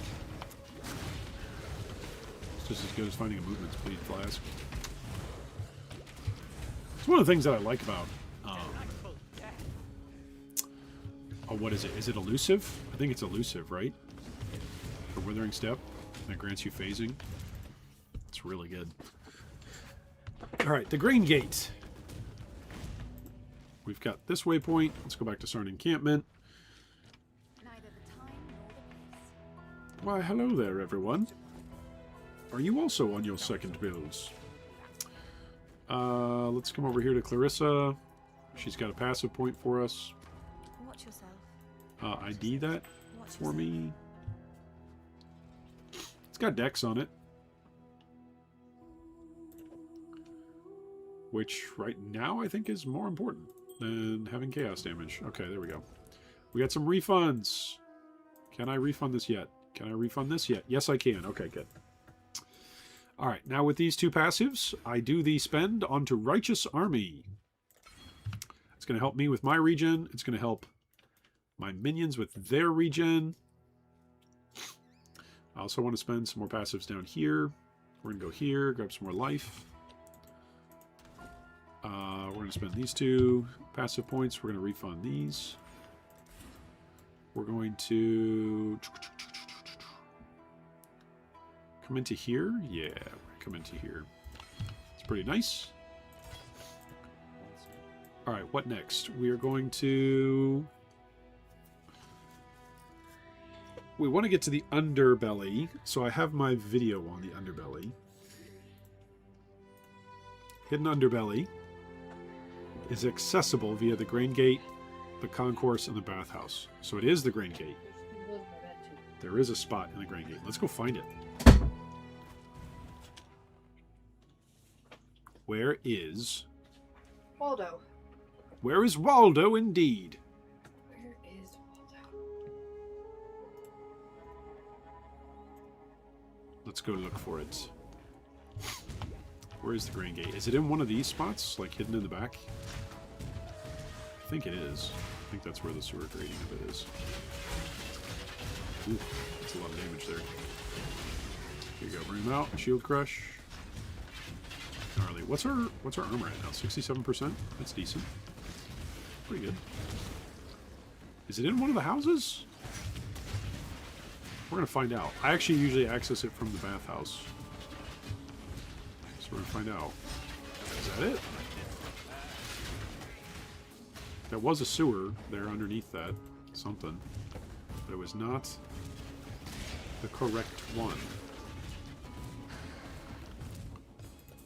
Aha! The hidden underbelly! We have found it. Dun, dun, dun, dun, dun, dun, dun. It's a level 58 zone, and we can now farm for more mercenaries. Just what I've always been looking for.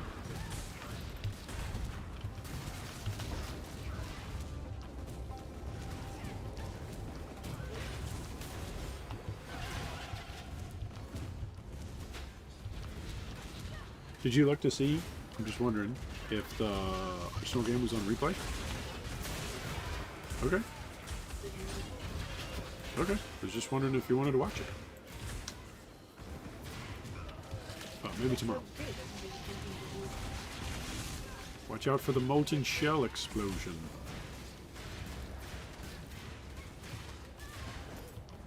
There we go. Some more gold for our next upgrades. Potentially for this Merc if we don't find a good Merc in here. But we shall seek them out. Alright, so this is another entrance. We're actually going to open this entrance here to Bathhouse. Just so that way we've got this waypoint. Let's go find the waypoint. Waypoint really quick is down by the entrance. Coming in. There we go. Make our way back to the hidden underbelly and farm some more for mercenaries.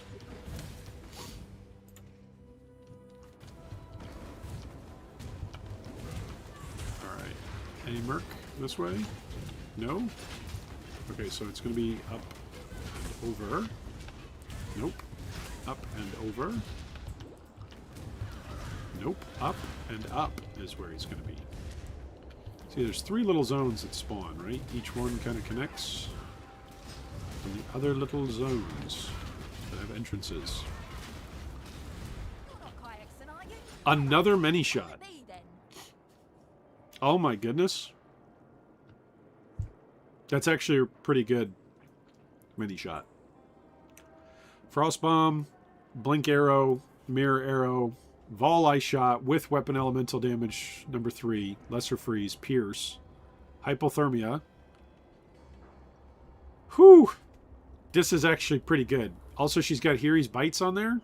I don't know if she can actually use it. If she's on... I don't think she can use it. If I hire her.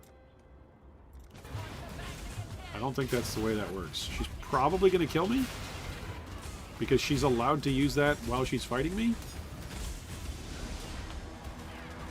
So, probably going to die here. And probably not going to actually get her. That would be my assumption. My Shield Crush guy might not be able to finish her off. But we'll see. I trust in you, my Bastion guy. Nope, never mind. Alright, let's go load it in again. What was that about finding a good Merc? Alright, this is another thing you can do. Alright? If the Merc is not in the zone, as soon as you go in, you can just reset the zone. You don't have to farm the whole zone. Somebody commented on one of the videos showcasing how to do this. And they were like, you got so lucky. I had to farm the entire zone for it. Okay, but you don't have to do that. You can just reset the zone. Look, here's the Merc right here. You can just keep resetting the zone if you'd rather take that approach rather than farming the zone. Right? Both are possible. You can do both. Alright, let's kill Death Slice here. Adaptive resistances. Oh, we do physical damage. Alright, what do we find? We found a Shatter Sword. Indecision is terribly unbecoming. Okay, he's got Call of Steel. So he's going to be a kind of AoE clearer. Trigger Blades. Brutal Teaching. Ooh, causing some impales. Whirling Blades, Splitting Steel, Trigger Blades. Let's see what he's like.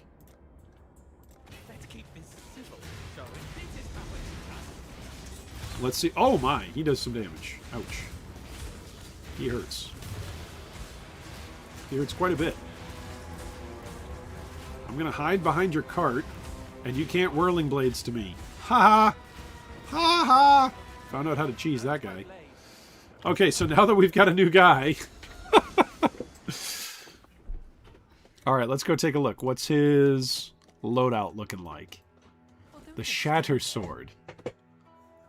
That's got a lot of actually increased fizz. That's got some increased fizz. Maybe his stuff is actually decent. His rings aren't. Okay, so let's take the rings off of... This ring off of Bastion. Off of Seabass. Good old Seabass. And take this ring. And let's give some flat damage to this guy. Well, do get on with it. Huh. Spiffing. And let's see how it goes. Oh, also the belt. Where's the belt? Does Bastion have the belt? Yeah, he's got the belt. Alright, let's try it here. Alright, increased global physical damage. We're going to invite him. And we're going to see how he does. Alright, the next things that we were going to do was we were getting a little bit tankier ourselves. So this was for armor and life. We're also going to come in here so that way we've got the protection mastery for +2 to all maximum res.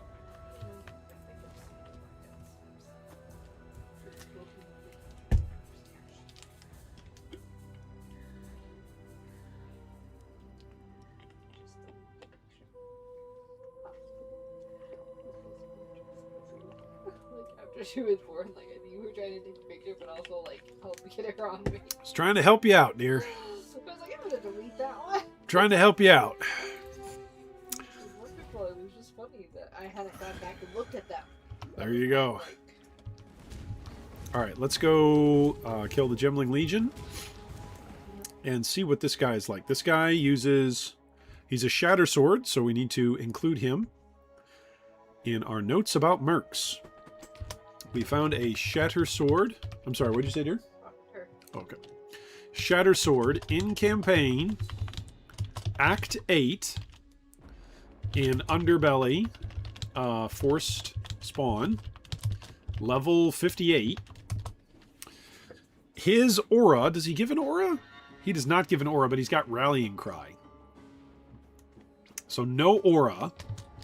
No auras. Has Whirling Blades. Is it Brutal Teachings? Or Trigger Blades? We're going to find out. He's basically Call of Steel, Splitting Steel, Call of Steel. Call of Steel, Splitting Steel is his DPS. We're going to see.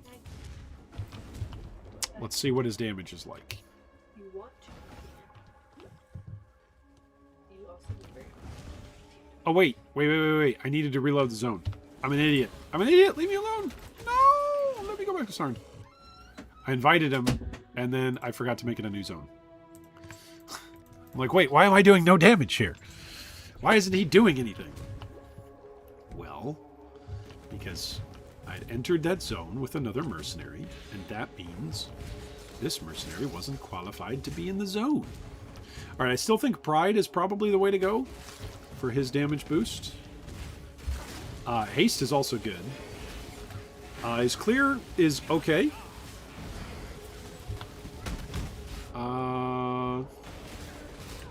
Yeah, his clear is okay. His single target's okay. Now, here is something that we need to keep in mind with all of this. It's been pretty consistent that when a mercenary is roughly the same level as the zone, they feel okay in that zone. Does that make sense? So if it's a level 50 zone, and you find a level 50 mercenary, chances are they will feel pretty decent in that zone. It doesn't mean it's good, though, because once you leave that zone or go into a higher level zone, maybe they're really going to struggle. So that's something to check on, right, is to see. Oh, okay, that was good damage there. He just took out that rear pretty quick. So maybe he'll be good for a couple of zones here. Maybe he'll get us through to Act 10. It does seem to be pretty consistent that mercenaries kind of drop off.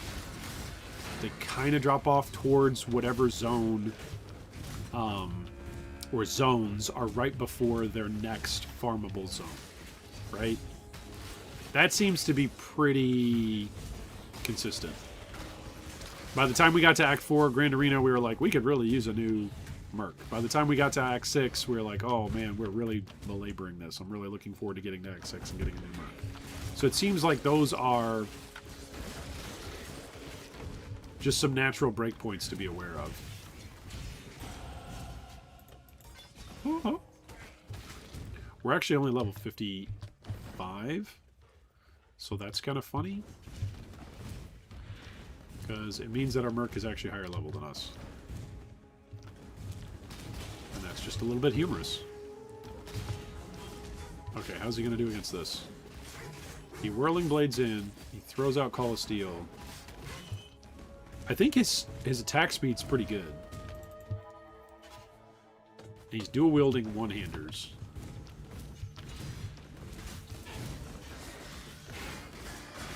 Also, he's got Impale chance, and we're using Pride. So his clear's alright, his single target's alright. I kind of like the Shatter Sword. He seems to be alright. The kids are alright.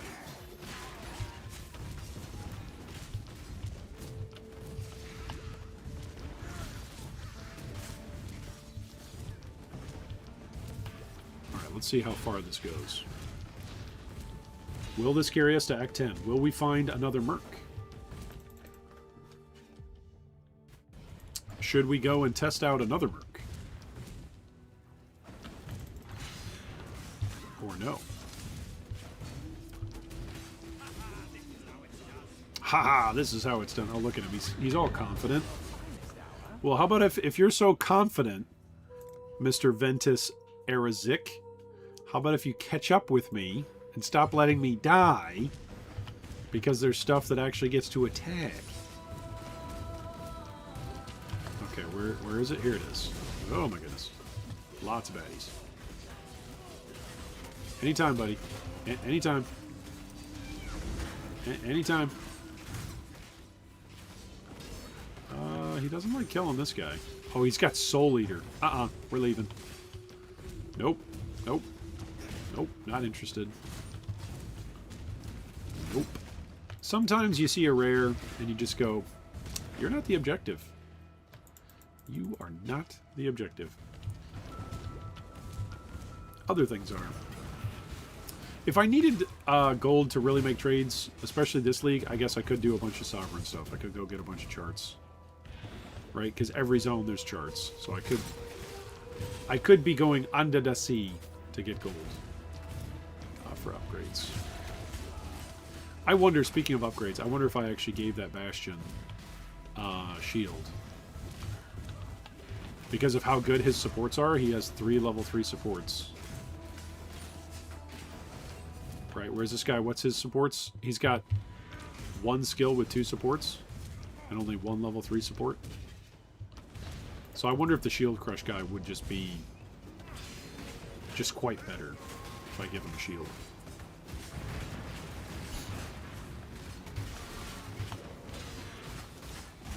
Yeah, look at this. This isn't great.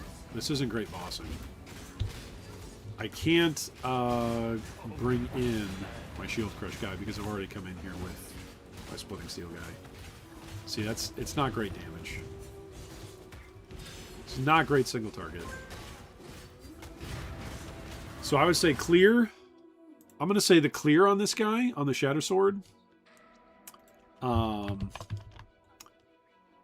He's below... I would say he's below... Maybe he's above the Bastion. Splitting Steel. But he's below lots of other stuff for single target.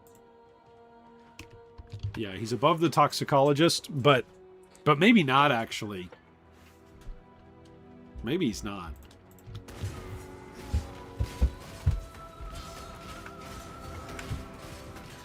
This is with him getting Frenzy and Power Charges. The Toxicologist didn't have any kind of support like this. Also, he's got 2 auras helping him. He's got Haste and he's got Pride. The Toxicologist had no auras helping him at that time. So he's good for clear. Not so good for bossing. So maybe I buy a shield. Give it to our old buddy Bastion. And see what he's able to do. Okay, how much gold do we have? We've got 2,000 gold now. Alright, so let's come here and let's see. The Bastion is a level 51. What is the most armor I can get on a level 51 shield? So, level 51. And shield. Whoops, shield. We're going to look for the most amount of armor. So I need to put this in as armor.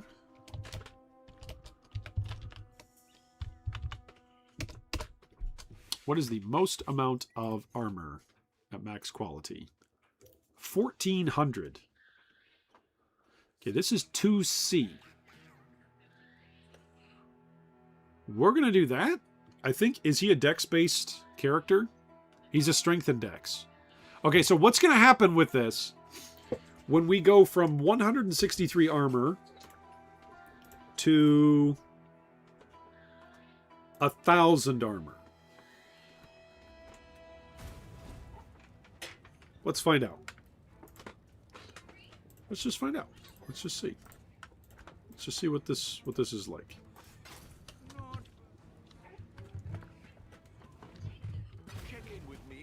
Check in with me when you have a moment. No, Faustus, go away. Alright, let's go talk to our friend the Bastion. Let's invite him here. Let's put this on. Yeah, there we go, buddy. Okay, let's also give him some ring. Right? This is the fizz? This is the fizz ring. There we go. We're going to give him the fizz ring. Yeah, wonderful things might happen. We're going to find out. Because his clear isn't so much worse that I am willing to put up with that level of single target. That level of single target was atrocious. Okay, let's see now. His AI was alright for clear. Like, his AI was better. The Shatter Sword. There's no doubt it's better for clear.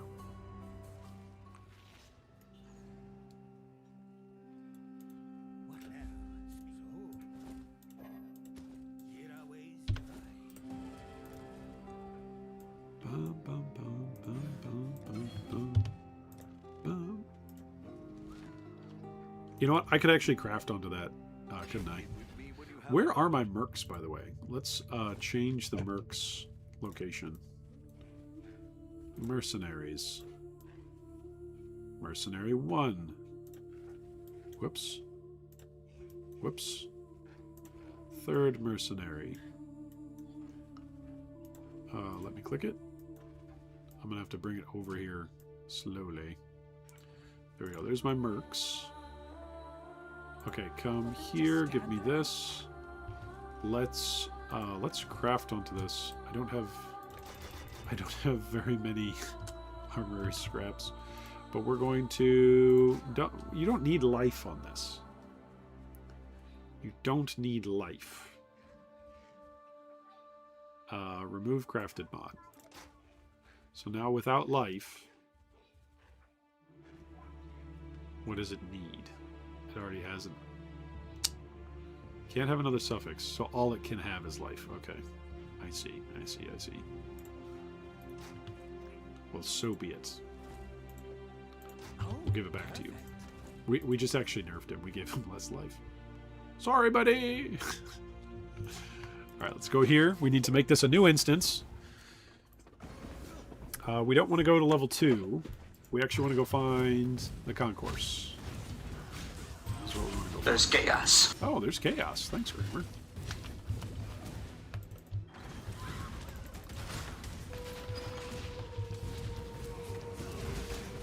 See, look at his damage now. Look at his damage now. He's 8 levels below the zone. Even his shield charge is killing stuff. Oh, nice.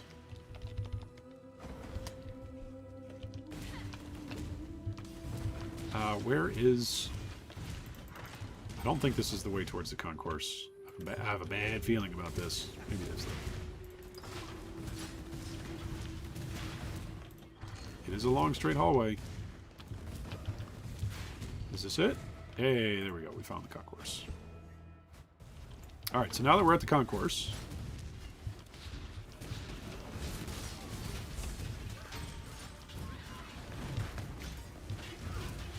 there is a way to get to the bathhouse from here, but we don't need that because we've already got a decent Merc, and so we just want to cross our way over and go find Lunaris.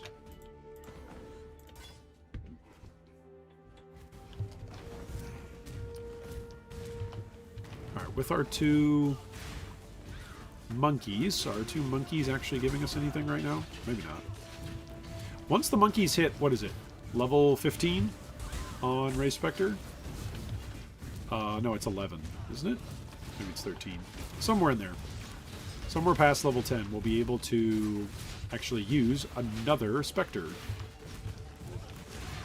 And that'll be good.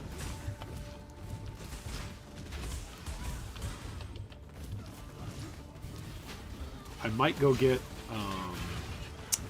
I think I will go get a perfect... or not a perfect, but just a Forest Warrior, because that will give... Is it culling plus onslaught? Maybe it's not culling. I think it's just onslaught. But still, onslaught would be nice. Look at that. He's popping stuff now. This is great. For a 2C shield. Alright, let's see how he does. A lot of stuff. A lot of pack density. There's a rare in there. There's a ghosted. He's doing fine. Okay, so the shield crush with triple supports is not bad. Okay, here's a single target. Where's the bad guy? The bad guy's gone. It's pretty good. That's pretty good. He just blew up that unique single target guy faster than sometimes the packs were getting hit by... well, certainly by the Trapper. The Trapper I kind of feel bad about. I feel like the Trapper should have, like, huge amounts more crit, because his traps can die, and they're traps, so it takes time to throw them out. So I feel like the Trapper as a Merc, just in general, has got a bit of a disadvantage to play around with. But maybe the way you play him is you do the intuitive link crit for the Trapper, and then your Trapper is always just critting. Maybe that's the way to do it. Maybe that's the best bossing Merc, right? Where you just like do tier 17 Nightmare Map rushes, where you just rush the boss for the fragments. Or fragment farming. I can see that. But I don't know if he is strong enough to deal enough damage. He won't throw down traps before the boss spawns, which means the boss is going to blow up his traps. Whereas, like, a human player who's playing traps or mines is going to preload the damage onto the boss. Right? That's some of the reason why you can play a mapper, or sorry, a miner or a trapper as an early game good boss rush character. Because you can preload your damage.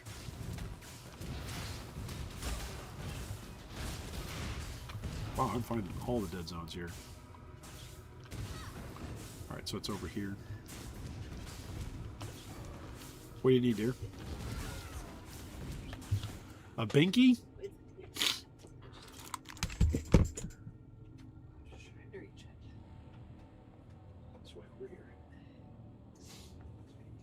You want this off?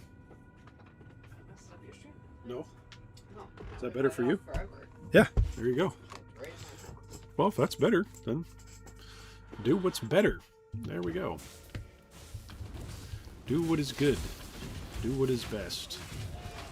Do what is better. I think I'm still using literally the smallest mana flask in the game. Yes, I am. I've been using this since yesterday when we first arrived on the beach.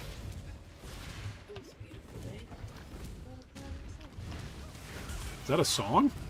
It is. I didn't mean to be, but it is. What's the song? Beautiful day, now how to set, I guess I'm alright. I fall.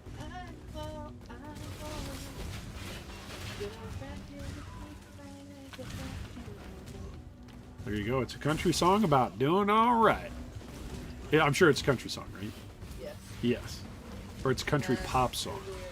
No, it's... Oh. There's chaos. Oh, there's chaos.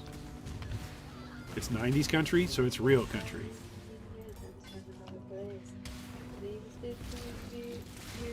So many beers?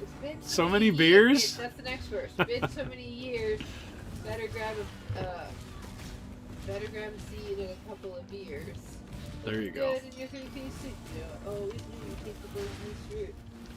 Always knew you'd take the business route. Meeting up with the next boyfriend. Oh. You know how that goes.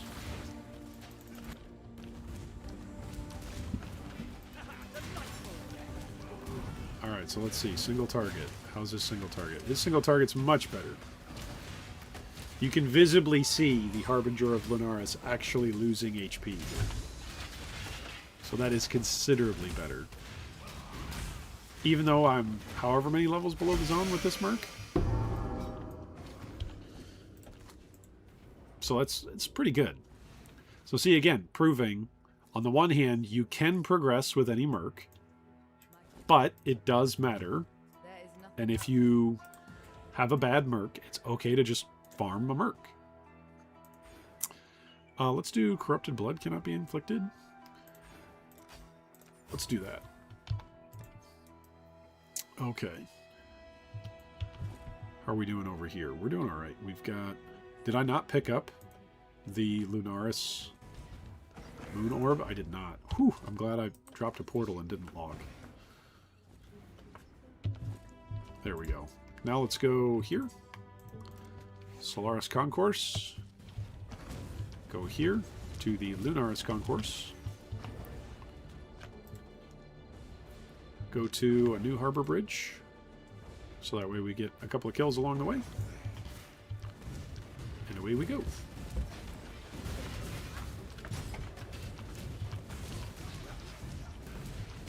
Alright, I wonder what the single target's going to look like here, killing the Act Boss with a character who is a full act behind, right? Because he was level 51. We found him in the wild, the Bastion. So let's see. See what this looks like here.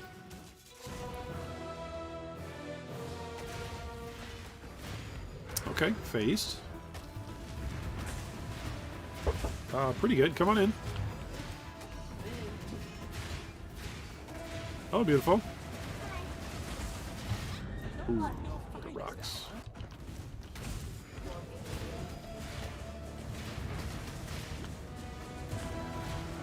He's sticking to his target pretty decently in here. Pretty decently. Pretty decently.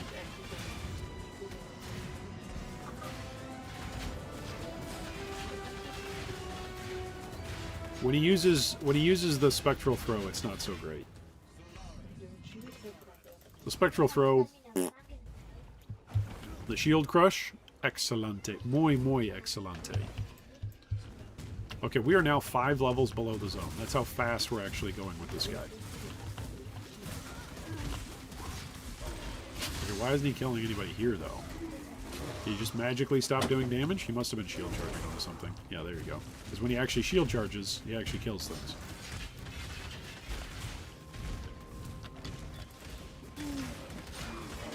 Shield crush. There we go, nice. Ooh, look, life flask. Do I actually have 2,400 life to even refill? No, I don't. Oh, that's sad.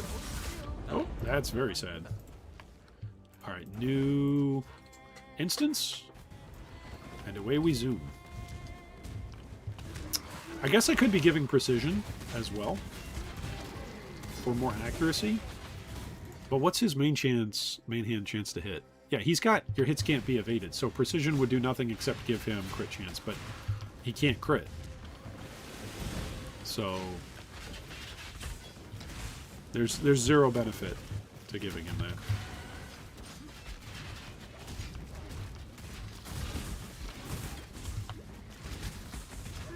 I need a little bit more HP.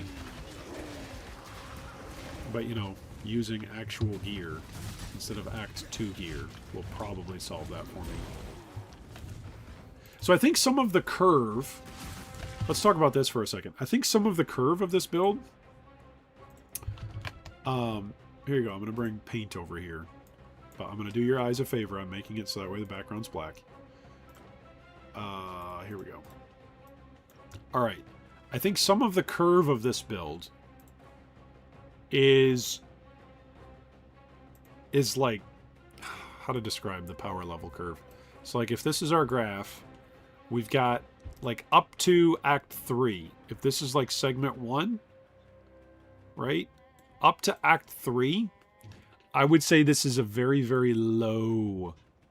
Let's do a fill on this. Where is it? Solid outline, fill, solid fill. There we go. I would say this is a low power. It's at its lowest power early, right? Like every build. Low power, right? Early. Act, we're going to say this is pre-perma-merc. Pre-perma-merc, right? This is the lowest portion of the curve, right? In fact, I'm going to even just like make this even worse because this is visually not representative enough of what this should look like. Right? This should be like down here. There you go. Low power. Okay? Yeah, low power. Then you get your Merc. And you have power based off of your Merc. Then you have dependent power. Right? That's the rest of the build. The rest of the build has got dependent power based on the Merc. If you have a decent Merc and you've got the right auras for him set up and you're using curses that he actually takes advantage of, he or she, that your Merc actually takes advantage of with their skills. If their skills are actually if they're casting the correct skills frequently enough, right? You need some help? No, I'm good. I said I should have woken up and changed over to shows upstairs. I'll be back. Okay. So if your Merc is actually doing an ability that you want them to do, and they're casting it relatively frequently, right? Because cast priority list is a thing. It does matter. So that's something to factor in as well. So you've got dependent power that's based on your Merc. That's basically what you've got next. Dependent power. And here's the way how it's going to go. It's going to go like this. It's going to go good. Whoop, that's super thin pencil there. Can I have a thicker pencil, please?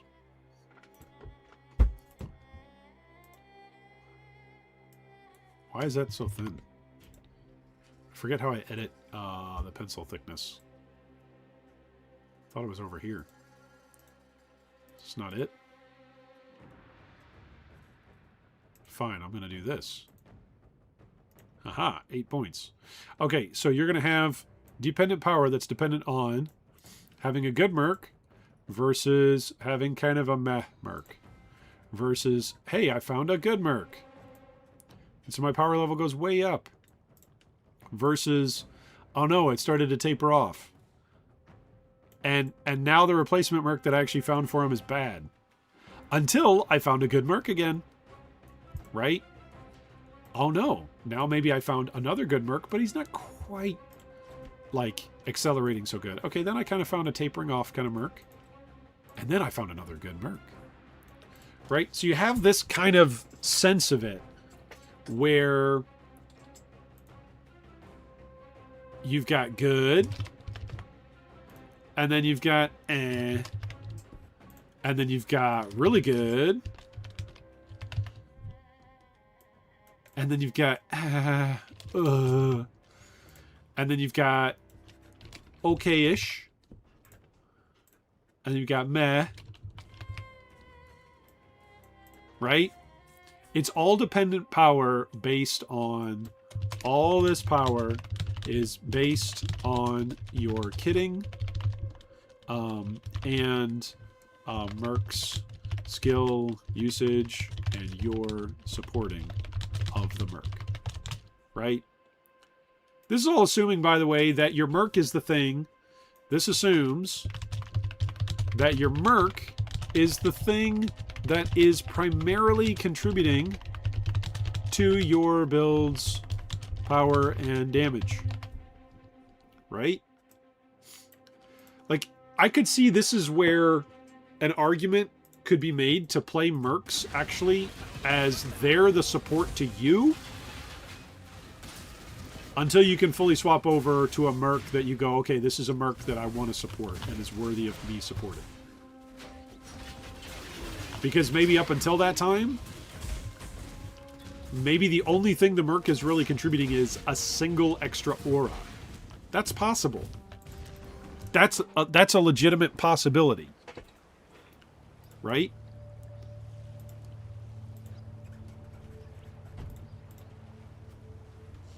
You might only be getting from your Merc a determination aura and then like a little bit of damage, but you're playing Sunder and so you don't care. Because your Sunder's going really well. Or you're using SRS, and SRS is going really well for you, so you don't care. Like, that's possible. Okay, elemental weakness. I don't think I need that. I think I want punishment. Sold something while you were gone. Punishment, right? Punishment is they're on low life. Or what is it? Vulnerability? Yeah, there you go. 15% increased damage. Okay, we're going to go there. Look at my shield. This is my shield. Increased movement speed and 8 life. Meanwhile, my Merc shield is literally the 4th highest possible armor roll at his level. It's okay. It's alright. I could go Victario's Charity, right? And then whenever I get power charges or anything of the sort, power charges, endurance charges, I'd give them to him. Is there a Spectre that actually does a war cry for Enduring Cry? I'm going to look that up really quick. Enduring Cry Spectre. Is there an Enduring Cry Spectre? Uses Enduring Cry every 8 seconds. The Perfect Warlord. How much are Perfect Warlords? It's going to be like several div. Perfect Warlord. Several div. Several div. Yeah, we can't justify using that. Hairy Bone Cruncher. Uses Enduring Cry. Act 2 of the Old Fields. Okay. So when we get another level or 2 of Ray's Minion, right, we're going to go and do that. Help! Mercenary, where are you? Why have you abandoned me? All these things are hurting me and you're just throwing your shield at them. Crush them with your mighty shield charge! There we go. Probably got stuck on something, honestly. Ah! I'm getting frozen, I think. Maybe he got frozen. Oh, that could be. Yeah, that's probably what that was. He probably got frozen. Master, I'm trying. I'm just frozen. And you're supposed to be my support, but you're not giving me anything good except for pride and haste. You're supposed to be giving me purity of elements as well. Master! I could actually be using Life Tap to do purity of elements. Could be doing that. She's back! She have a new diaper? There's chaos. Oh, there's chaos. There's chaos. I picked her out an outfit. Nice. So now she's all comfy. Got some pajamas. They're actually too hot for her to wear to bed, but they should work right now. You have time for a 5-minute Discord question. Okay, let's see. Let's go try to help. Hello? Yo, what's up, dude? What's up? Sorry to bother you if you're in the middle of something, but Oh, you're good. I'm just streaming. basically the final version of this build calls for either All's Uprising, which is basically like in the envy skill, right? Yeah. Plus like some other good stats too, like life and attributes and stuff like that. Either that or Ashes of the Stars. Do you have a opinion on either one? Isn't Ashes the quality and levels? Yeah, yeah. But All's is Envy, which is like insane for my build, right? That's like, remember when Mercs first came out and you could get like an Envy Malevolence Merc? Yep. And it was just delicious for this build, right?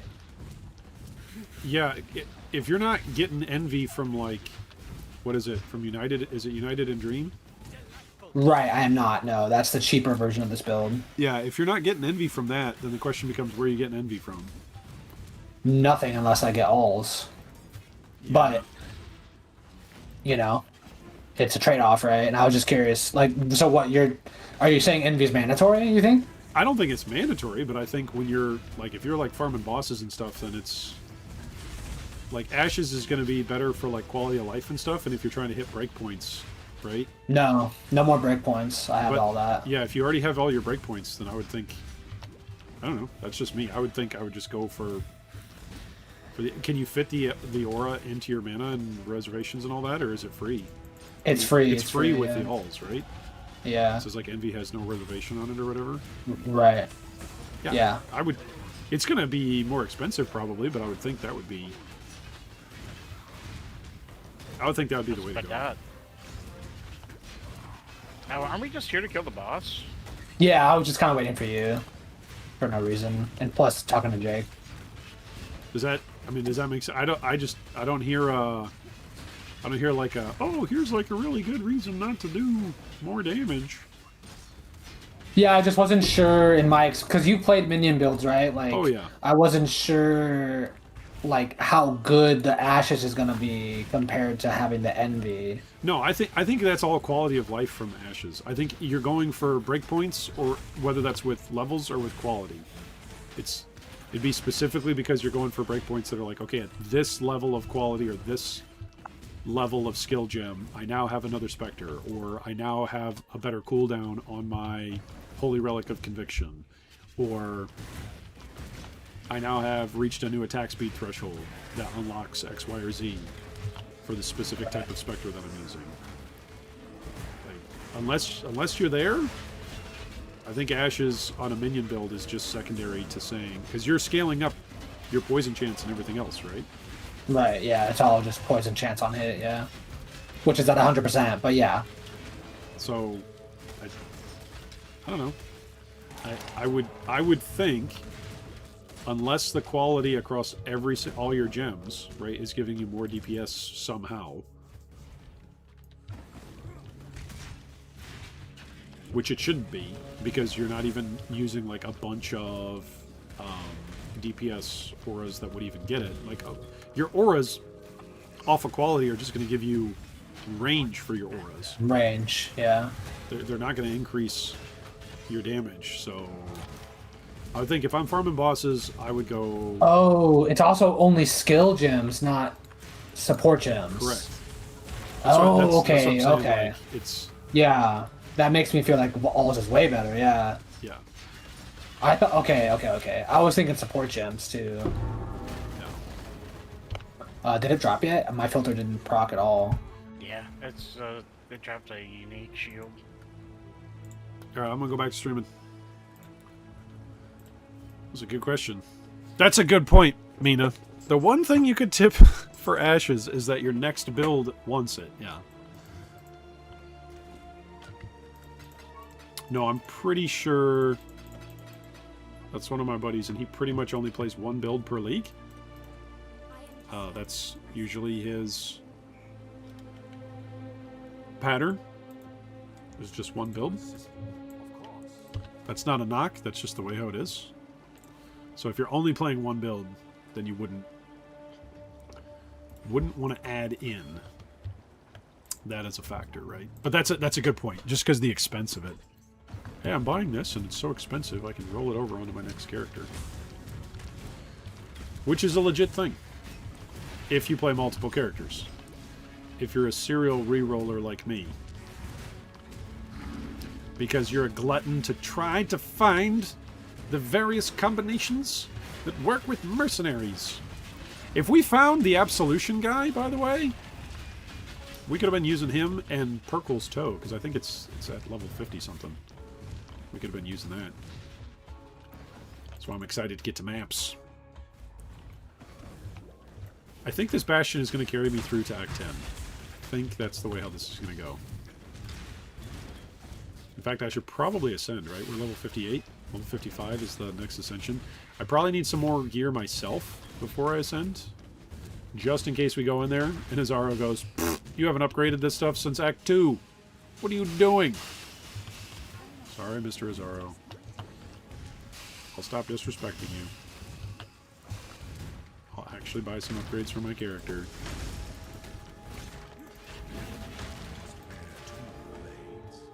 Bathhouse, and then... I forget where. But we'll find out. We'll remember it in time. Yeah, his clear is still pretty good. Even with the Trathan Spectral Shield Throw. This is pretty good. Purchasing a single shield for him. Good upgrade. So really the question should be, what would it have taken to make the Splitting Steel guy better, right? If we were forced into the Splitting Steel guy, what would it have taken? And I think the answer is, for some Mercs, you don't have to be forced into them, right? Because we were at Underbelly. That's where we were at. And we found that guy and we said, oh, he's got pretty good clear. And he did have pretty good clear.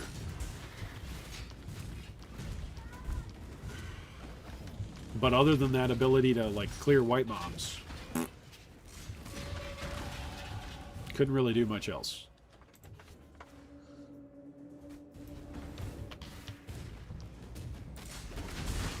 Whereas this guy, look at this guy. This guy can take out rares. This guy can take out blue packs. This guy can take out bosses, even though he's technically way under leveled. So we like this guy. All right, +2 to all maximum melee resists. So we're up to 80. We got a +2 here, and then another +2 here. So that's 79. Then we got the +3 and the +3. So pretty good. All right, what else do we need to grab for us before we go and ascend? This probably loses our dex, so we probably need something with dex on it. So we could get a belt that's got dex and int. We should do that. We've made a trade. He's supposed to be done with that gate.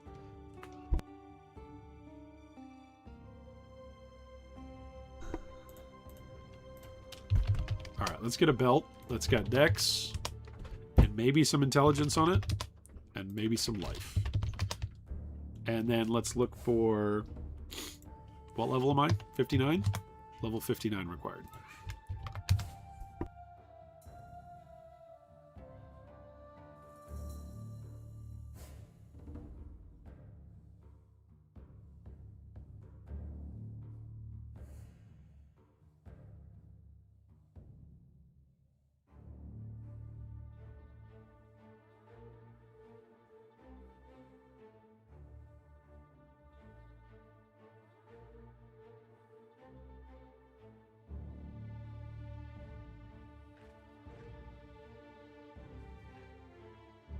We had to read the Power of the Truth. And Okay. like, Power of the Truth was the only way to beat him. Okay, do you want me to beat the boss? It's hard there. What do you know how he move? Daddy, he had powder, but he actually sometimes break the powder. He has a pattern, but he breaks the pattern. Yeah, sometimes. Okay, so can you pause the game, and I will beat it when I come up, okay? Okay. And then you're free to go do something else, okay? You mean save it? Because I pause it and I read it out and do, and eventually will die when I charge it. So you could plug it in. There you go. There you go. Okay, so let's look for any non-unique.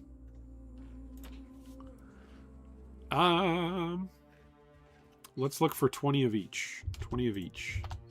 Whoops, 02. 20 of each. Still 330. Who's got the most life? 2 div. Okay, well that's too expensive for the upgrades that I'm looking for. Let's try making it less than 3C. Ah, there we go. Something much more palatable. That's just kind of funny. It's basically the same. This actually has cold resistance on it, though. This has armor on it. This is available immediately. This is, I have to whisper somebody. Do I have the gold? I have the gold! Not bad. All right, excellent. So that now frees up a glove slot. So now we can look for a glove slot that have got total life, and then we're looking for resistances. Yeah, we're looking for resistances. Fire and lightning resistances. And we're looking for, is it still 3? Yep, it's still 3. We're looking for who's got the most amount of life. Let's go for instant buyout. What's the most amount of life here? Oh, we're talking 100 plus life. What if we talk about 80 life? 80 life? What if we say 20 and 20? 20 and 20. Look at that. 1C. Plus it's got intelligence on it. Do I have the gold? Oh, it's 1,800 gold. I have 1,300. Okay, this is 1,000. Boom. Sold. Yeah. All right, we're slowly getting our upgrades here.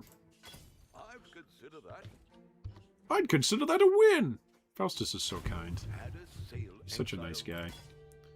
All right, so now we've got 3K. Oh no, we're still ways away from 3K. 2200 HP. Probably because we're wearing all this garbage. Oh my. Okay, let's go get some more gold while we do the quarry and while we get our last Ascendancy trials. And then we'll be able to go forward from there. Alright, Pride is on here. What else? Automation and Convocation. Turn this back on. Turn Pride back on. There we go. Alright, now we're cooking with gas. We're cooking with gas.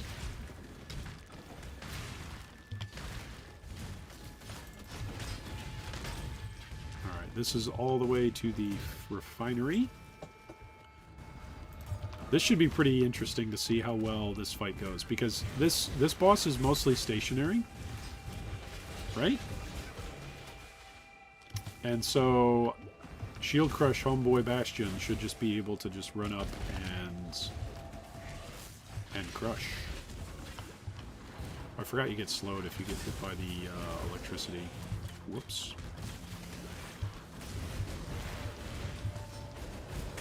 Alright, let's make it up and to the left. There we go.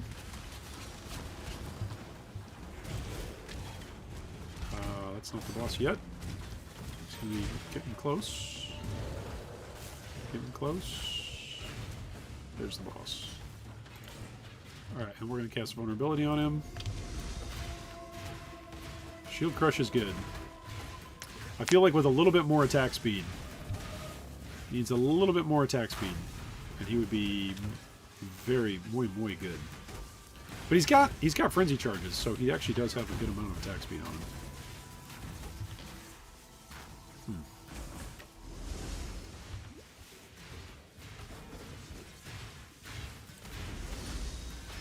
There we go. Attack speed. I was thinking about this for rare items for our mercs, of just buying like corrupted any let's actually look at that.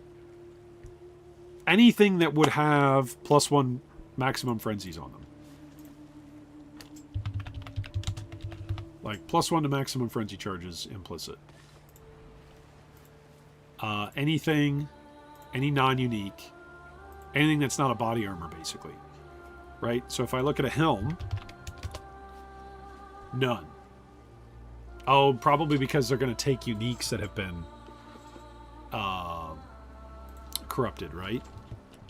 What about gloves? Gloves? Look at that! 1C for +1 maximum. So that puts our merc up to 4. Right? Can belts get them? No, belts can't get them. Okay. What about a shield? Nope. What about an amulet? Nope. What about a ring? Rings can get them. Look at that.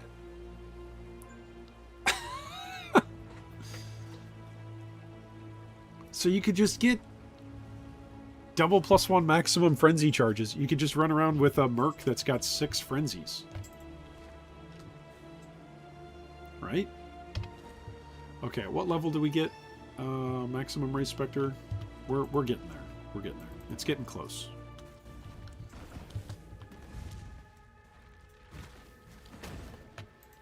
I'm just resetting the password.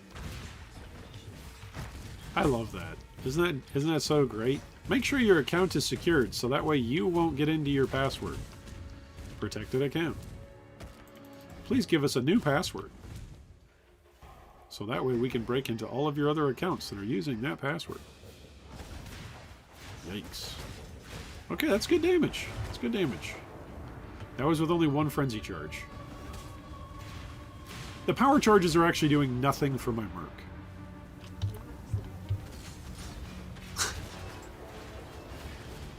The robot contradicting you?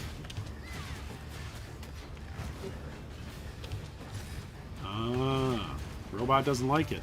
Isn't that great that the robot can tell you what you can do? I think it's hilarious now that I make passwords for things and then you make it work with it. Yeah. So, like, what's the point? Make a 17-character password. Oh, would you like to log in from a public computer? Make sure you use your 4-digit PIN. What? I can remember back in the day, back in my day going to college, logging on to the computer lab. And the computer lab would have a reminder whenever you would log in. Make sure you are not logged into anything personal. Because these are public computers. And the next person using the computer could access your data. Nowadays, everybody's like, you can access my data, I don't care. How about if I give you some of my data in a data breach? Right? Then you get a corporate email. We're so sorry that your data has been breached. Please forgive us. Here's a $2 gift card. Here's a $2 coupon. Alright, so let's go to... What is this specter called again? The Hairy Bone Cruncher. Nice. What a name. Do you like that name? The Hairy Bone Cruncher. Oh, I did. Is it from the Old Fields? Yep, the Old Fields. We're going to get ourselves a Hairy Bone Cruncher. No way I did not use that password. I know I didn't use that password. Why? Because I just came up with it. Hairy Bone Cruncher. There he is. Alright, Hairy Bone Cruncher. Now the question is, do we have our power charges or our frenzies? Which one do we have? Which sort of ape do we have right now? We have a power charge ape? Yeah, we got a power charge ape. Okay, so we don't want a power charge ape.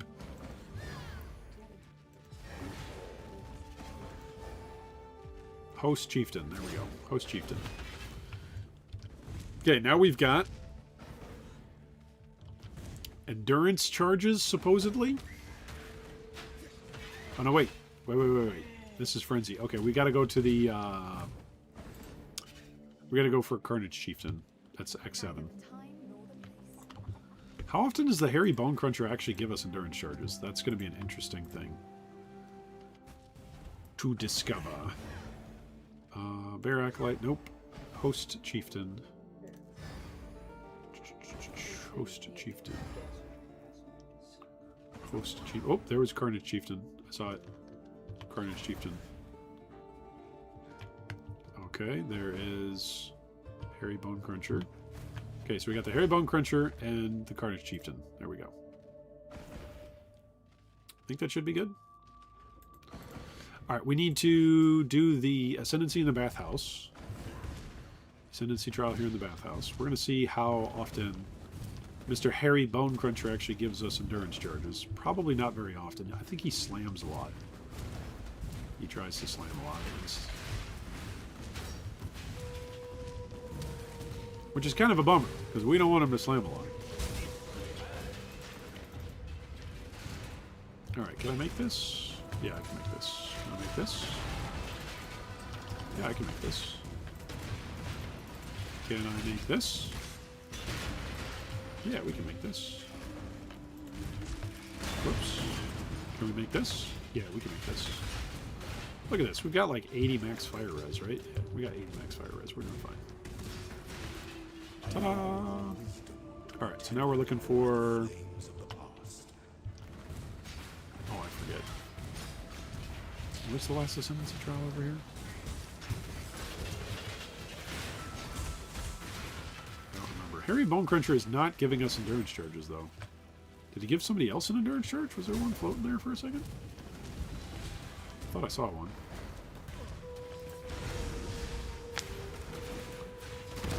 There's chaos. There's chaos. Thanks, Kramer.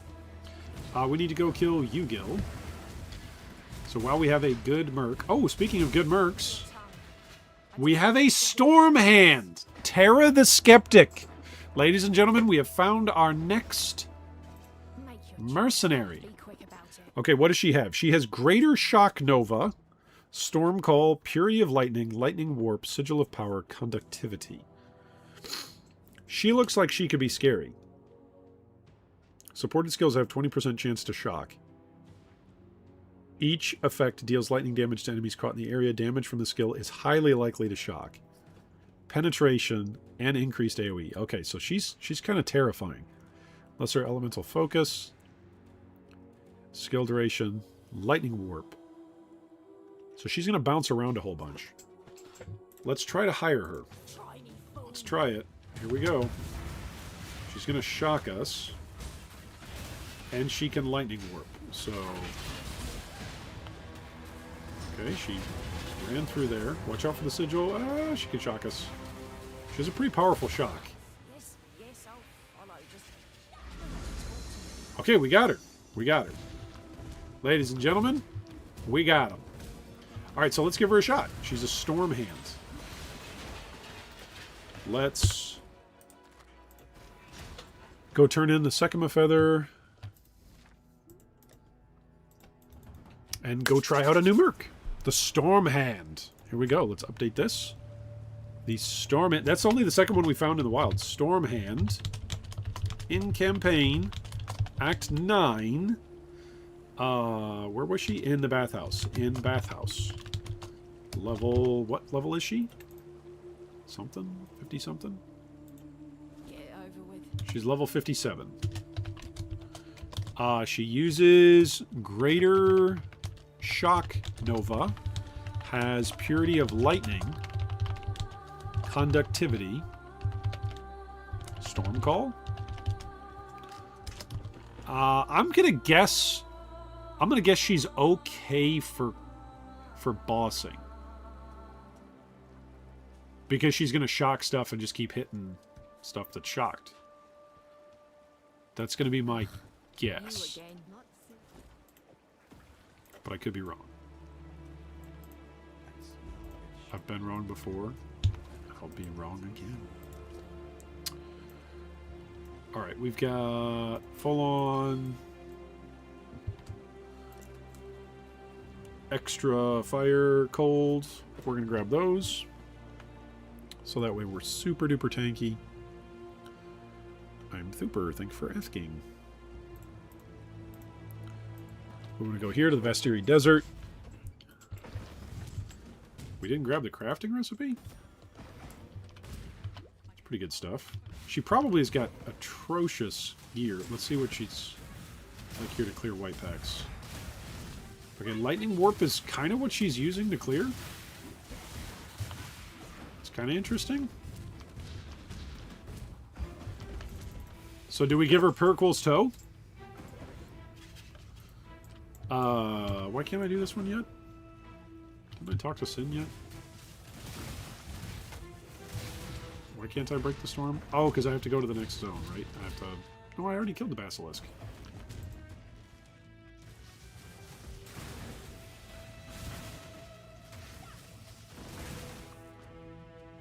Talk to Sin? I thought I already did. Oh, did I not take the orb? I didn't take the orb. No?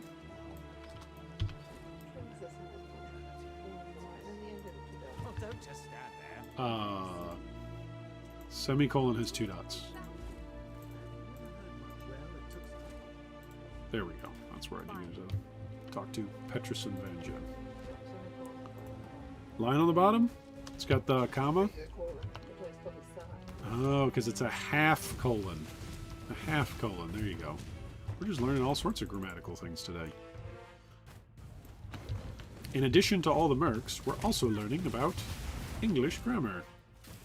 Okay, can she kill a rare?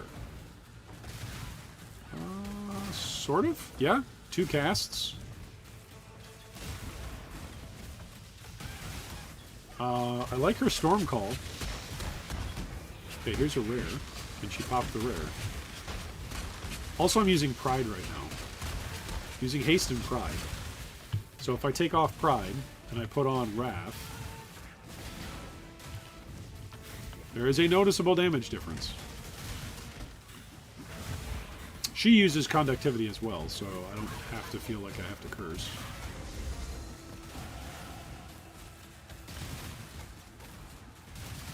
I actually should give her... That's funny that I actually just went and got the Bone Crusher for the Enduring Cry, because first off, he's not actually using it. And second of all, I could actually use the power charges now. Right? Well, it's a good thing this thing doesn't have regen.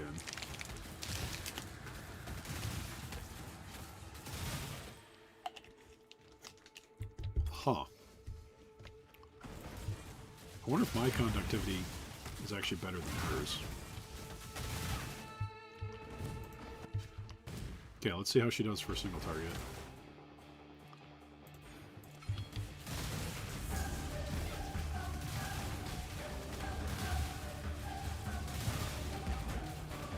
She's doing alright. Yeah, she's doing alright. I'm okay with her single target damage at the moment. Now, remember, roughly the same zone as where we found her, right? So she's a level 57 character, this is a level 61 zone.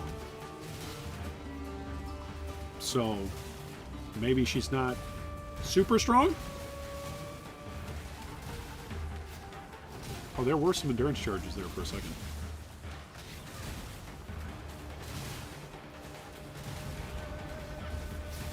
I saw him on the Hairy Bone Cruncher, even if I didn't have him. I think the best way to get endurance charges is just to do the gain an endurance charge every second if you've been hit recently. I think it's a small passive. Can you give her a Time Class Ring for reduced skill effect duration? Should improve Lightning Warp and Storm Call a whole bunch? Ooh, that's a good idea, man. I need to be able to unlock rings, right?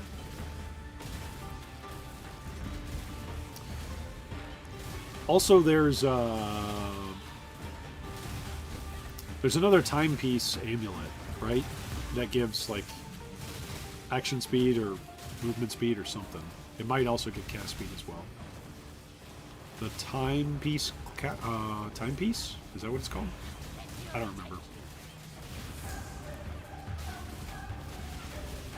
But there's an amulet that also does something similar to that, if you're trying to reduce skill effect duration. Which, what is her crit? What's her crit at?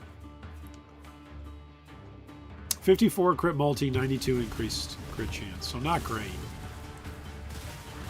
We had one, I think, that was 75 earlier for crit multi. So her crit multi is kind of low. Warped timepiece, but it clashes with the Paraquel. Oh, you're right. It would take the same spot. See, he's casting endurance charges for himself, but he doesn't share them, I guess. I guess he does not share. So, that's stupid. So let's go back and get Carnage. I guess it is Carnage and Host Chieftain. Carnage Ape.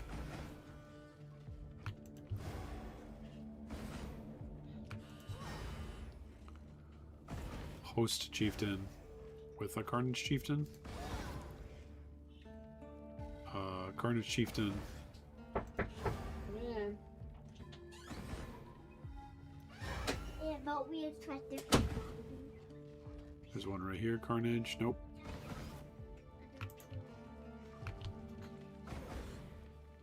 Carnage Chieftain. Okay, there's one. Now we're looking for a Host Chieftain. There's the other one. Alright, so now we've got those two. So we got power charges and frenzy charges on her. How much is Perkle's toe? Check in with me when you have a moment. Check it with me when you have a moment. Oh yeah, the frenzy charge rings. Perkle's toe gold amulet. Oh yeah, it's super early level. Super early level. That's pretty good. I could actually be using this, right? And then she wouldn't even have to wear it. Because it's nearby allies. So once I have enough gold, maybe that's the play. Alright, let's go back to kill Yu-Gil. That's what we were trying to do when we found the Storm Hand. This is the Grand Promenade. We don't want that.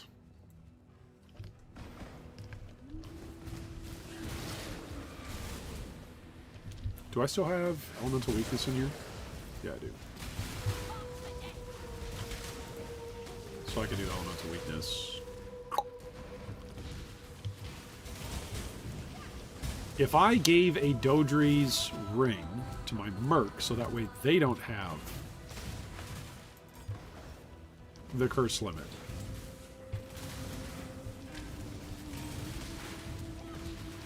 Would that allow them to apply a curse over top of my curse?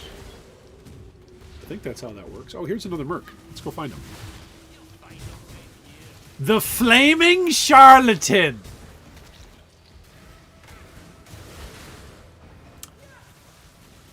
This Merc is the bane of my existence.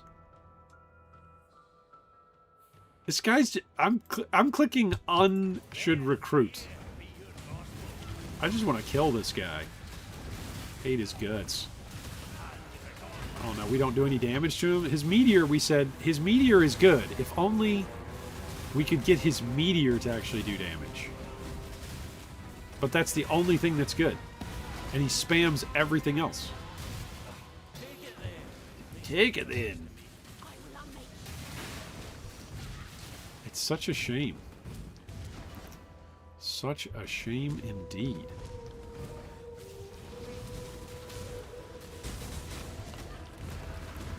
If all he would cast is Meteor,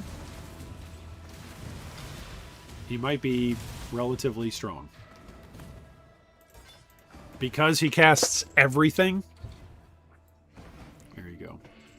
No one uses Time Clasp or Timepiece, so you should be able to find near perfect ones with good corrupts for a pittance. Yeah, that'd be the theory. So that would mean for our second... Which maybe that's what we want to do anyway. For our second Ascendancy, we should probably talk about that. For a second Ascendancy, we probably need a space for this in the build guide. Talk about Ascendancies. So, Act 2, Act 3 links and passive suggestions. We need Ascending. So, Ascendancy points. First 2 points, right? First Ascension goes into Noble Blood to get, whoops, that needs to be a capital B, to get your perma Mercs online. Second Ascension is your first big build choice. Do you want to use... Oh, sick. Nice. Nice. Do you want to use... I guess I can do this. There you go. Let her just kill stuff while I type. Do you want to use Light Radius and start scaling in that direction?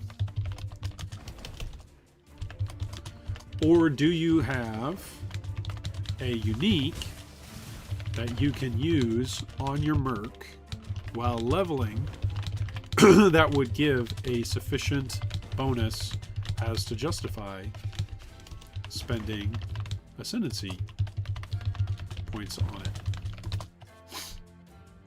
That's really the question.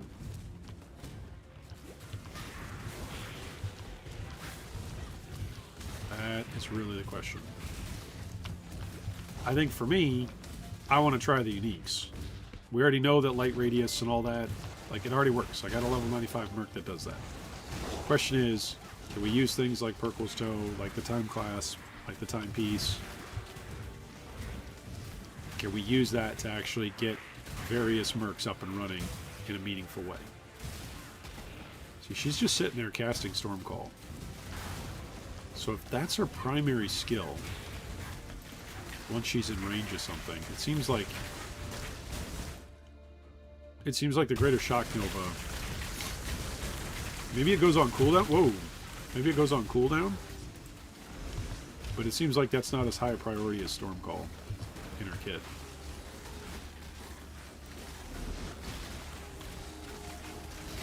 Oh, is she getting frozen? She's getting frozen. All these silly beasts. All of these skill effects, all of these elemental ailments that I'm so not used to having happen because I'm so used to using purity.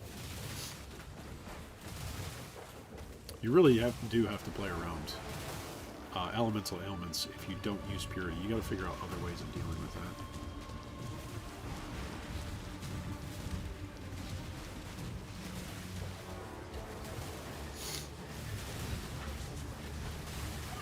Alright, here comes Big Ugil.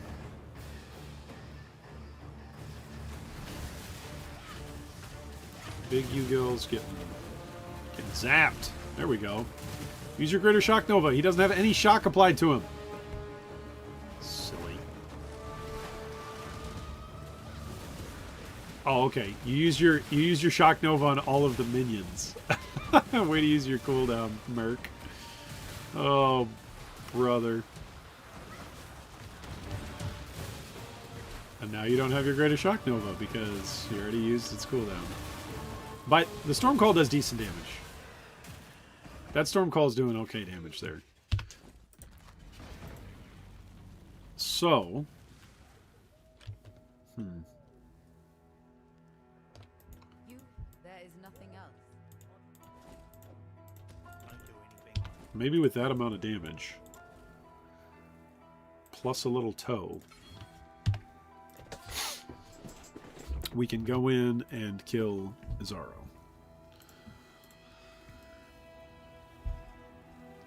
Do I need this intelligence where I brick things? Probably. What's my int at? 192? I need 121? Okay, so I can take this off. So why not go and get one of these? Oh, because I don't have the gold. Okay, well, let's solve that. Let's solve the gold problem. Let's go here, Blood Aquas, and do a chart, right? Is there somebody here with charts?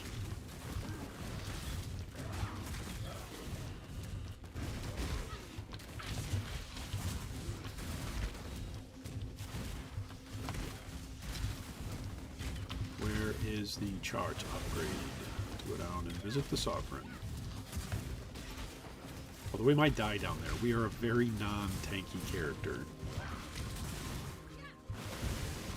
But we're not staying down there long. We're just running down there just to touch some lanterns and grab some gold. That's it. So it shouldn't really be that big of a deal. Look, she can do damage to level 61 zone. Alright, Coral Reef chart.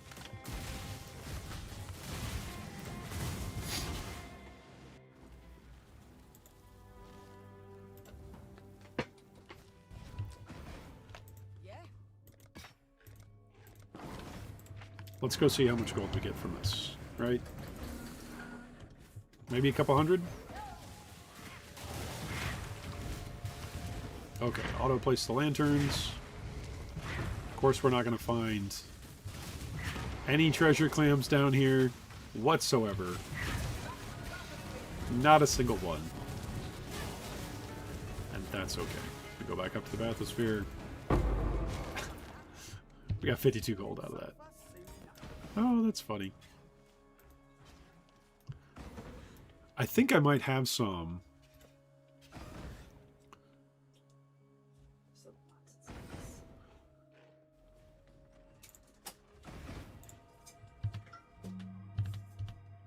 I think I might have some on my other character for the charts. What? No, I was looking for charts. I was thinking if on my other character I have charts or not. I could go buy level, what, 60 charts? Let's go see how much they are.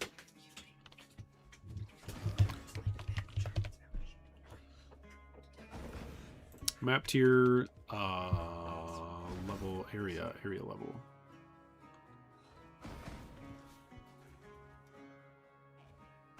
There it is. Level 60.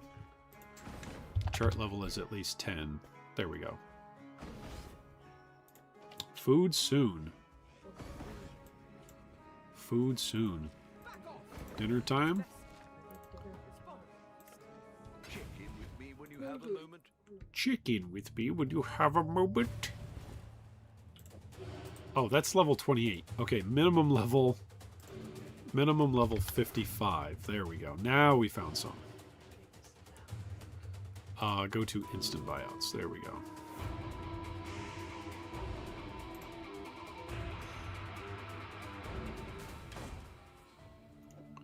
Travel to hideout. Doubt even I could So we're going to sell spend like 300 gold on these a piece. And we're going to see if it pays off just for the gold.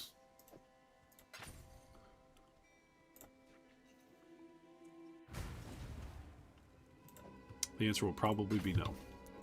But we're going to go see. And we're going to go see if our minions, Sail, Exile. and by minions I mean mercs,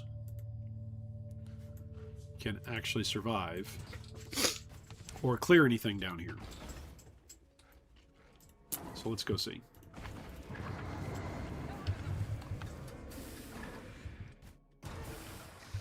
Alright, we don't need to hit anything with our links. We just can zoom. We just can zoom. Shrines are pretty good also, I think. I think speccing into shrines is decent early game strategy.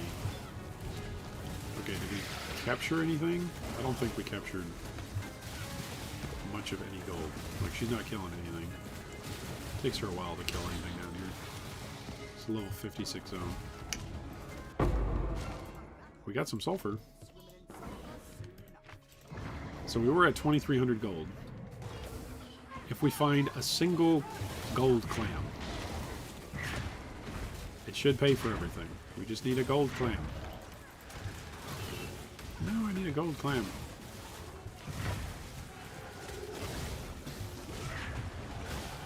But there's not a gold clam in sight. Where are the clams? We need the clams. We're back up to 1,000 gold. We found like 2 gold down there. We need some clams. Oh, there's a sodden trinket chest. But there's no clams. Oh, get out of that.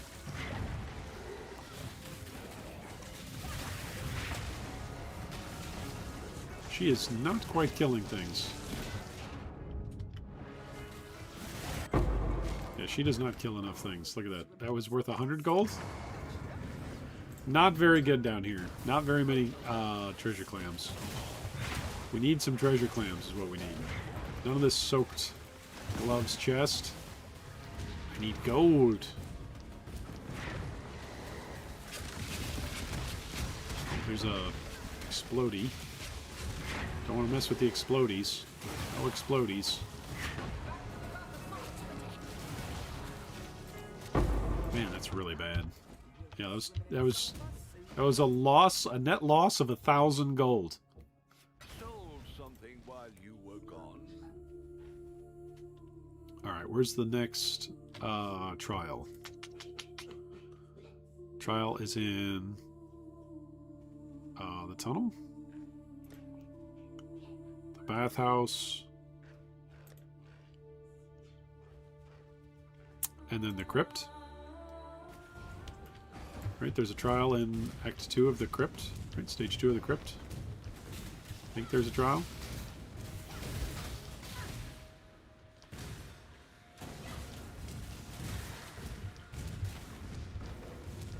I think her single target with a bunch of reduced cooldown could be good. Right, oh, here's a unique strongbox. Guarded by the Maiden of the Black Chest. Hello, Merc. Are you going to actually do anything here? Or... Thank you, Merc. I should be wearing that piece of armor.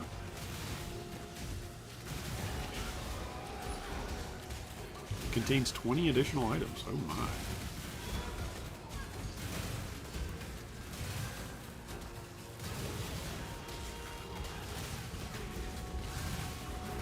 There's the Maiden of the Black Crest. She got shocked. There's chaos. There's chaos. And we got a little bit of gold from that. Okay, Ascendancy. Did we do this Ascendancy already? Maybe not. No, I think we did this one.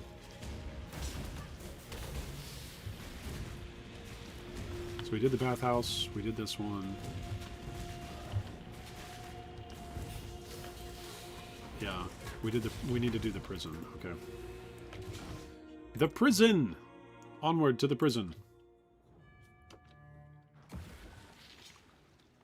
Forgot that there was one that far back that we didn't do. Whew. Alright, do we have a bunch of additional elemental resistances? We do. We do, there we go. So now we're 81, or 82, 81, 81. Alright, now when her damage goes out of this world and she one-shots everything in here, none of us should be impressed. Level 47 zone. So I think the play is get second Ascendancy and then try Pericle's Toe and see how that feels on this lightning using Merc. This is not going to end up being the Ascendancy trial, is it? Oh, it is, it is, it is. There's chaos. There's chaos there.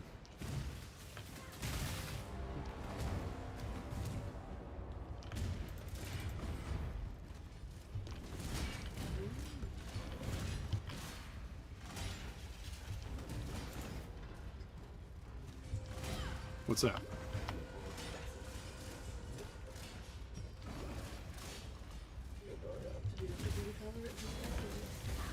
Okay, nice.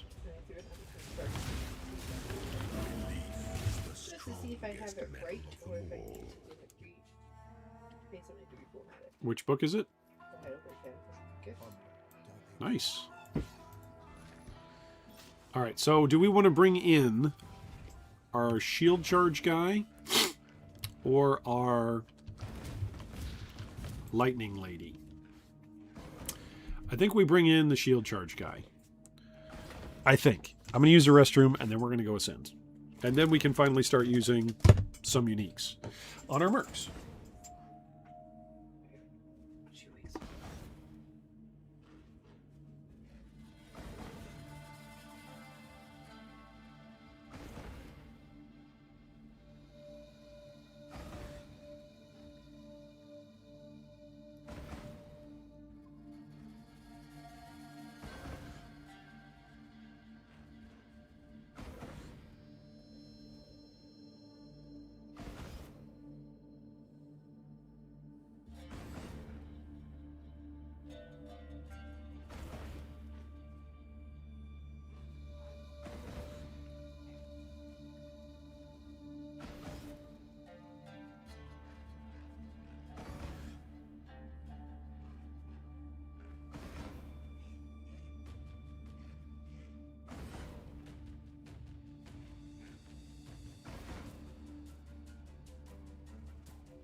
Alright, let's ascend and then go eat some dinner. Let's use... I think I'm going to use the Shield Crush guy. I think that's better for damage. He's more proven for damage. Check in with me when you have a moment. I think the Storm Hand could be good. Shall we continue? But I think this guy's proven for right now that he was able to cruise through Act 9. Whereas the Storm Hand was like, kind of having trouble here. So with uniques, she could be good, right? But I think we want to go with what we definitely know and can use to our advantage. I keep forgetting to put life tap on stuff. Also, I do not have very much HP. So that's kind of scary.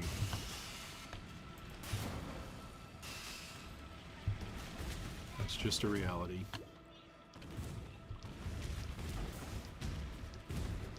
We want to go straight into the right. There we go. Here's his RO.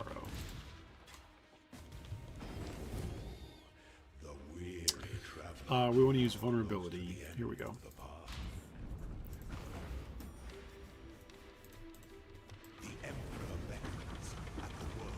Oh, he also gives us a determination aura too. I forgot about that. So that helps for some damage. Alright, he is cursed, and damage is decent. Damage is decent. He's already phased, so it was good to go with good damage. Look at that. It's good to go with good damage. I think that was the right call. She might scale further. Oh, I wasn't even using Pride. I was using Wrath just now. There you go. Which means his damage will do even better for the next fight. So that's good. Do I have to go this way? Is this the way forward? Is this just a treasure room? I think this is the way forward. Yeah, it's the way forward. Okay. Ooh, the fracturing orb. Oh. Good luck, mate. Get the fracturing orb. Hit it. Get minions are aggressive. Become filthy rich.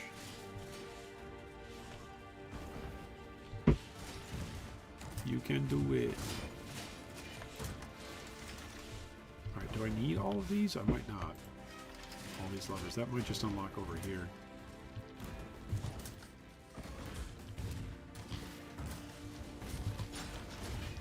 Alright, here's this lever. Yep, there we go. We got past that.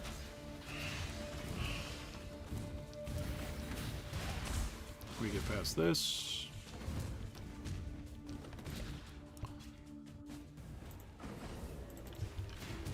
Here we go. We zoom to the right.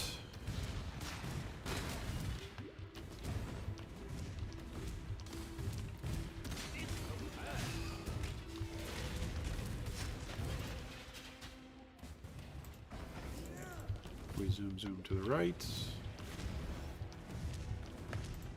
Aspirant's trial. When the time comes to strike, an emperor strikes without hesitation. Did he get it? Oh, sick. He got it. He got the minions are aggressive ones. That's pretty good. I don't even know how many div is that. That's crazy good. That's crazy good. So valuable. That's crazy good crafting. Minions are aggressive on the wands. Now you can just craft it however you want. Oh, I took 4 tries. Ouch. So that's 1200 plus chaos?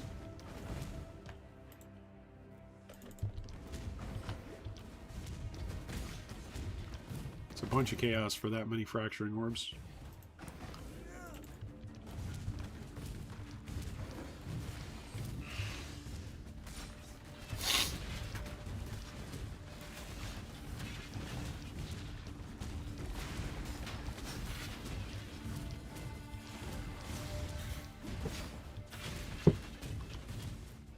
Alright, Sepulchre Passage. And... I actually wanted to go the other way. Okay. Wait, did I? Yes. This is a silver door. What's the matter, dude?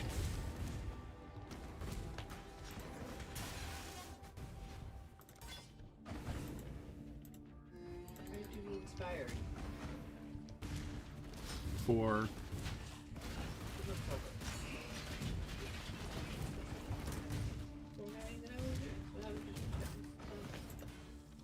Didn't you send me the book cover? Yeah, and then the feedback I got was that it looked too AI. Okay. So I was trying to... Gotcha.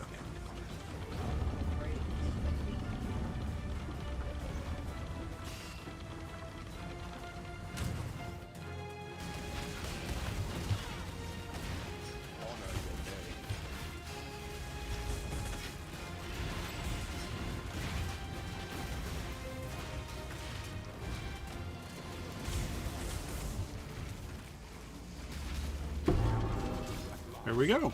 Down goes Azaro. So now we can actually use uniques on our Mercs. It's good stuff. So let's go do that. Let's go say rings and amulets. I think that's what we want to say from the get-go.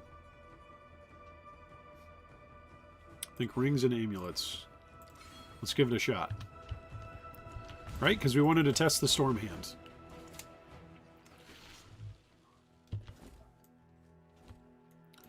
That's what we want to do next.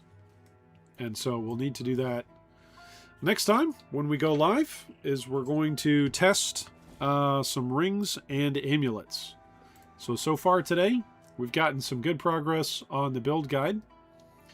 The tree we did not build out very far, so I need to make the Act 4 and 5 passive tree, so what things look like each act. Also, we should probably talk about in the itemization, like what sorts of items. We should probably have 2 different itemization sets. We should probably have an attack-based leveling, right? And then a minion-based leveling set. We should also have a item set that's for aura-based supporting of Mercs, right? And then we should do like a curse supporting Mercs. And then we should do minion Spectre supporting Mercs, because those are all going to be different sets. We should also have an animated Guardian set. And what else? I think that's that. So the AG, we should probably do this AG one and say AG set budget, and then AG set aspirational. So the AG set budget is what you call it, Learcast. Learcast in the helm, right? And Dying Breath in the hand, and then what is it? Is it Legacy Fury? Nearby enemies are scorched for boots. And then the body armor is Belly of the Beast, which is not really a budget item, but sort of. It's probably the most expensive part. Southbound, it's huge percentage increase of life. And there we go. That is your budget AG. Then your copy. Your aspirational set is Kingmaker. Ta-da, Kingmaker. You want a rare helmet that has Malediction on it, so anything that has Malediction. I forget how to search for that.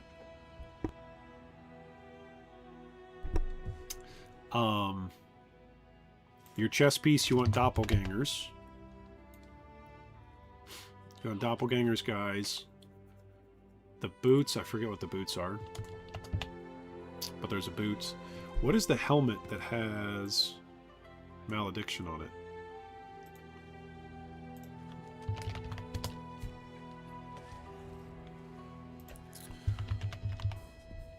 Nearby enemies have malediction.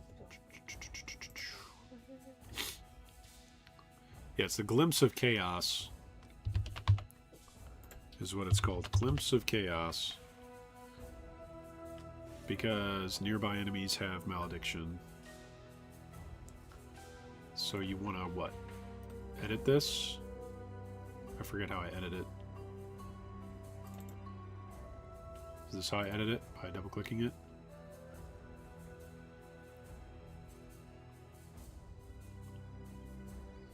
I think it's add an implicit.